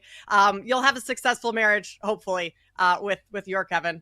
My marriage is so far successful. We'll see how it lasts. But Mia, we appreciate you taking the time to join us, especially straight from Jacksonville's camp. Enjoy the rest of the afternoon, and we will talk to you again down the road. Awesome. Thanks, guys. Thanks, Mia. Coming up next, we wrap things up with our lightning bets. Where are we putting our money today? That is next here on Bet Sweats.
Welcome back to Bet Sweats on the BetMGM Network. Wrapping things up here on Bet Sweats, our lightning bets coming your way in just a few moments. A reminder, if you missed anything throughout the show today, you can always go back and listen anytime on the free Odyssey app, or you can catch things in podcast form if there's a specific segment that you want to listen to. Mia O'Brien, who just joined us in this last segment, she covers the Jaguars. You can go back and listen to any of those anytime, wherever you get your podcast. PJ, okay. We were talking accents in the break. I saw a little smirk on PJ's face when I was saying Jaguars. Do I say Jaguars funny? I have the long Jaguars. Yeah. To be honest, I sometimes say that as well. Yeah, Jaguars. I couldn't cover that team, or I would butcher it constantly. Well, so is it Jaguars? It's Jaguars. Yeah. Jaguars. That's what I'm saying. No Jaguars. You say Jaguars. Jaguars. It's Jaguars. It's like almost like war. Oh, I like, do say Jaguars. Yeah, like imagine the word like wars, like WARS, and like that, like Jaguars. Jaguars. All right, now every time I say Jaguars, that's so hard to say. I'm just gonna think of wars. Jaguars. Jaguars. Yeah. You say it, It's Paul. pretty good. Jaguars. Not Okay. Jaguars. Okay, you got it. Jaguars. Jaguars. Yeah. I mean, Is I could that, be wrong too. No, I think it's probably Jaguars. I think that's how most people in the world. Do you think that's like a Minnesotan accent of mine coming out, or do I just say it funny? I'm guessing there's some sort of Midwest Minnesotan influence on it. I would say Jaguars. most likely. Yeah. All right. Because even Mia, granted, she covers a team, but I didn't really notice a wires part of it. No, I didn't either. Yeah. Are there any other words that like you guys say that people will like call you out on and be like, what did you just say? Are there any other words? For me, it's like water, but I say like water all the time. Yeah, water. Yeah. I get that. Yours is bagel. Yeah, mine's bagel. Bagel. Man, this is But to me, I'm a water guy, a hoagie guy, and a bagel guy. You're a water guy? Water. Yeah. Oh my gosh. Water. See, I'm with Paul. I say respectfully water disagree. too. I say water. Yeah, water. Go get a water and a bagel. And a bagel. Water. Huh. There are multiple other words that I get called out on a lot. But that's more like long O words, like boat, or when I'm talking about the Golden Gophers, that one gets, but that's more just like long syllables or long vowels, not like totally butchering the word and not saying the correct word, like Jaguars. The woman that's married to your uncle, what do you call her? I call her my aunt. Yeah, I do too. Okay. No aunt. Yeah. I'm aunt as well. No aunt. Aunt. Yeah, no aunt. Okay. Yeah. Okay. But when you say, like, my nieces and nephews call me Auntie Kate, they don't call me Auntie Kate. Yeah, I would agree. Is that fair? Yeah, I think that's fair. I've never thought of that, but if they're gonna think say that, Aunt Kate, it would be Aunt Kate, not Aunt Kate. Right. Agreed. What about the city where the Saints play? How do you guys say that one?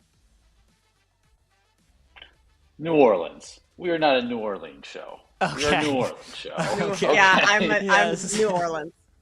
Okay. New Orleans. I am New Orleans as well. I remember when I was I don't know, in 5th grade or something, all of a sudden everyone in the class started pronouncing it New Orleans. I was like, when did this happen? This is it's New Orleans. No. It's New Orleans. So the ones that bother me, as you guys know, I went to school in the South, and they call like the movie theater, they say theater, which just like that bothers me. I don't know why, but they go with theater. And then they call like a shopping cart, they call that a buggy. They don't call it a shopping cart. They call that a buggy. Yes, they call it a buggy. A buggy, no. Yes. Buggy. Can't do the buggy. I don't even Didn't like know when that's a people grocery call store. buggies like strollers buggies. Like it's a stroller for babies. That's a thing? A stroller is a buggy? Yeah, like in the olden days it was like a buggy, like you push your kid in the buggy, right? Am I totally crazy? I don't think so. I think of buggy or bug as like a VW, like a Beetle. That's where bug is for. Same. I agree. Punch buggy. That's fair. Punch buggy. Yep, exactly. Yep. What's a punch buggy? Kate, you never played the punch buggy game? Where like you get to like hit your friend in the arm, like punch buggy red, no punch backs. Oh, Man, yeah, you we had call no that something childhood. else though. Oh. Maybe just buggy. I never did the punch. We'd punch, but we never said punch buggy. Oh, the big one too, and I think you guys will be different than me on this, but we call it cornhole. You guys call it bags, don't you? Interchangeable. I mix it up. I'm kind of 50-50. Yeah. Okay. Yeah, I don't hear anybody say bags. Like when we play it, I'm just like bags. No, cornhole. But Wait, you call it cornhole. yeah. Yeah. Yeah. I think you can go both ways. Both ways. All right, should we get into some lightning bets? Let's do Give it. the people some place to put their money today. PJ, want to start us off? Yes. Let's do it, Kate. I'm sold on the Astros. Let's go in. I just think that price is too high, plus 145. I like the Stros tonight at home against the Red Sox. I also like the Pirates, plus 1.5 on the run line. I convinced myself. I know it's scary fading the Brewers, and we don't even need the Pirates to win this game. We just need them to lose by a run. But that series against the Mets was just electric. They had comeback after comeback. The team is riding high. But Haney's been decent for the Pirates this year. I think they can keep it close, so I'll take the Pirates plus 1.5. And then we talked about college football week 0. I'm in on Hawaii minus 2.5. We're fading Frank Reich and the boys, so give me Hawaii minus 2.5 in week 0. All right. Love it. I'll join you on the Astros because it sounds like Paul and Jake could be on the Astros as well. We'll make that like a little squad play. I'm going to go over to the W and take Janelle Saloon, I believe I'm pronouncing her name correctly. Over 12.5 points since Kayla Thornton went out for the Valkyries. She has her usage has gone up, her minutes, and her points production. You can get that at 12.5 for some plus money out there. Or if you're more comfortable, 11.5, you lay a little juice. I believe that's minus 135, but I'll go for a little plus money at 12.5. And then week 0, I'm going to take the points with Iowa State. The Dublin game, I think Kansas State laying 3.5 is just a little bit too much with so many variables of travel and it just being week 0. Paul, what do you got for us? I will also be on Iowa State in the Ireland game. And PJ, say it with me, brother. O's, Stros, and Natty Bows. That's We are in right. on the Astros. No O's tonight, so we don't have to worry about betting on the Orioles. But Astros plus 145. Love it. I like it. A little Boston accent. Is that was? No, that's like Baltimore and Philly. Baltimore. That's what I was thinking. Baltimore accent. Yeah. Like PJ is. Jake? You're not even in Baltimore. You're just from Baltimore, right, PJ? You're in DC right now. Yeah, correct. I'm in D.C. I'm not even from Baltimore. My dad's from Baltimore, and his whole side of the family. So that's why I root for the teams that I do. But yeah, I'm here in D.C. Gotcha. Jake Hassan, I know you're mentally preparing for Thursday's kickball game, but can you give us some lightning bets in the meantime? I would love to. Astros, it's just number play. Astros are actually a good team. Nothing more to say other than what we hashed there. I also refuse to live in a world where Chris Paddock is a heavy favorite. I know it's against the White Sox, but they've been playing better, so I'll take the White Sox on the money line too. And Miles Mikolas is a certified washed-up dude. He's not good. You watch him pitch, it's non-competitive. I'm not going to play the Rockies at 2-1 on the money line because I do have some form of self-respect, but I'll go Mickey Moniak over 1.5 total bases and to hit a home run. He's seen Mikolas before. Just take a shot on a guy who needs to be put out to pasture. All right. Jake, what's the line Lock it for in, your man. what's the line for your kickball game on Thursday? Are you guys favorites? Ooh, that's a great question, PJ. I mean, I would like to say yes. Obviously, I don't know what the public would think. I would like to say that we're favorites, 5 seed versus 4 seed. So we'll, theoretically close matchup. But the real problem, guys, is that not only do we have that game, and then we have to play another game for the semis, and then we have to play another game for the championship. So we win, it just keeps going. So it's a potential triple header here for the championship. Wait. Wait, Not hold on. I thought You're only this in the was championship quarterfinals? game on Thursday. Yeah, me too. Yeah. Okay. Well, we're talking championship?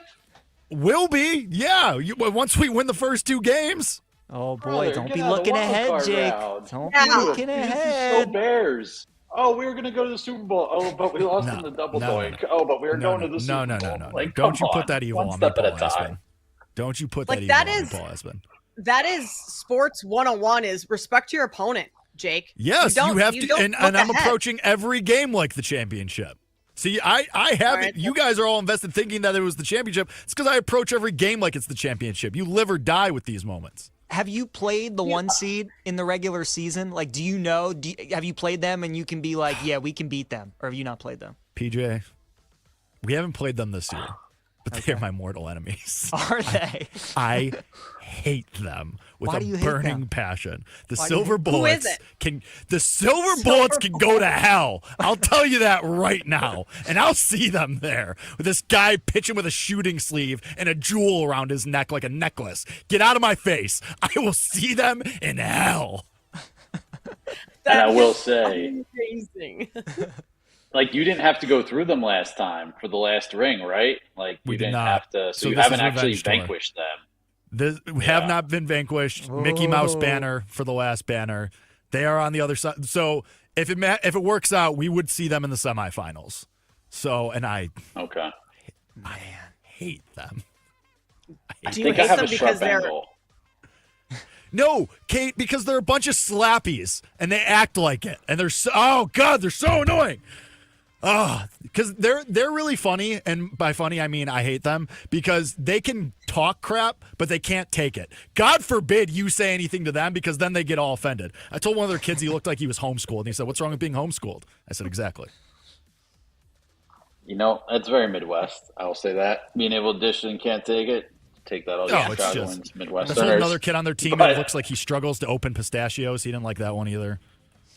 true or false? Sharp angle. Unders in kickball playoffs. Yes. Yeah. For sure. Love that. All right. Add the under on Thursday to Lightning Bets. We'll circle back on Friday and see if it hits. That's going to do it for us here on Bet Sweats. Thanks to Mia O'Brien for joining us to talk Jaguars. We will be back, PJ and I, tomorrow, same time. We'll see you then. Thanks for listening to Bet Sweats. If you missed anything on today's show, make sure to listen back on the Odyssey app or wherever you get your podcasts.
BetMGM Network. It's time for the Daily Tip This is like Disneyland for adults. If I wanted to have fun, I was going to go to Disneyland with my kids. with Michael Jenkins. Honestly, you could talk me into just about anything. Like, you want to do shots? All right, let's do shots. You want to put together a 10-leg teaser? Sure, let's put some money on it. In fact, I do a parlay with Champions League Soccer and the WNBA. And Chelsea Messenger. Let's try to beat the rest of the network at being degenerates, because maybe, just maybe, we can win in that regard. I do like the idea of a parlay. Hey, Dad, don't forget about me, the dogster. Presented by BetMGM. The sportsbook born in Vegas. Download the app today. Please gamble responsibly. If anyone can be a degenerate, it can be us. It is the final hour of the Daily Tip on the BetMGM Network. Good morning. It's a Monday, the frickin' worst. We'll get you through it. I'm Michael Jenkins, live in D.C. She is Chelsea Messenger, live in Nashville. Coming up, what we saw from Shedeur Sanders in the Browns preseason opener against the Panthers and how that affects the offensive Rookie of the Year race. In 20 minutes, find out how Cleveland is reacting when we bring in Jonathan Peterlin from 92.3 The Fan. Then at 8:40, we've got our best bets ready to go, and we'll chat with the Dogster as well. Also, if you want to stream our final hour, you can do that on BallySportsLive.com and the Bally Sports Live app. Welcome to our audience on Stadium. So, Chelsea, let's hop right in and discuss what we saw with the Browns Panthers preseason. Oh, yeah, absolute barn burner. Browns get the win 30-10, but Shedeur Sanders looked great in his debut. Off the play fake, Shedeur Sanders into the trap. It is brought in for a touchdown by Caden Davis. Call courtesy of Fox. Sanders, 14 of 23, 132 yards, 2 touchdowns.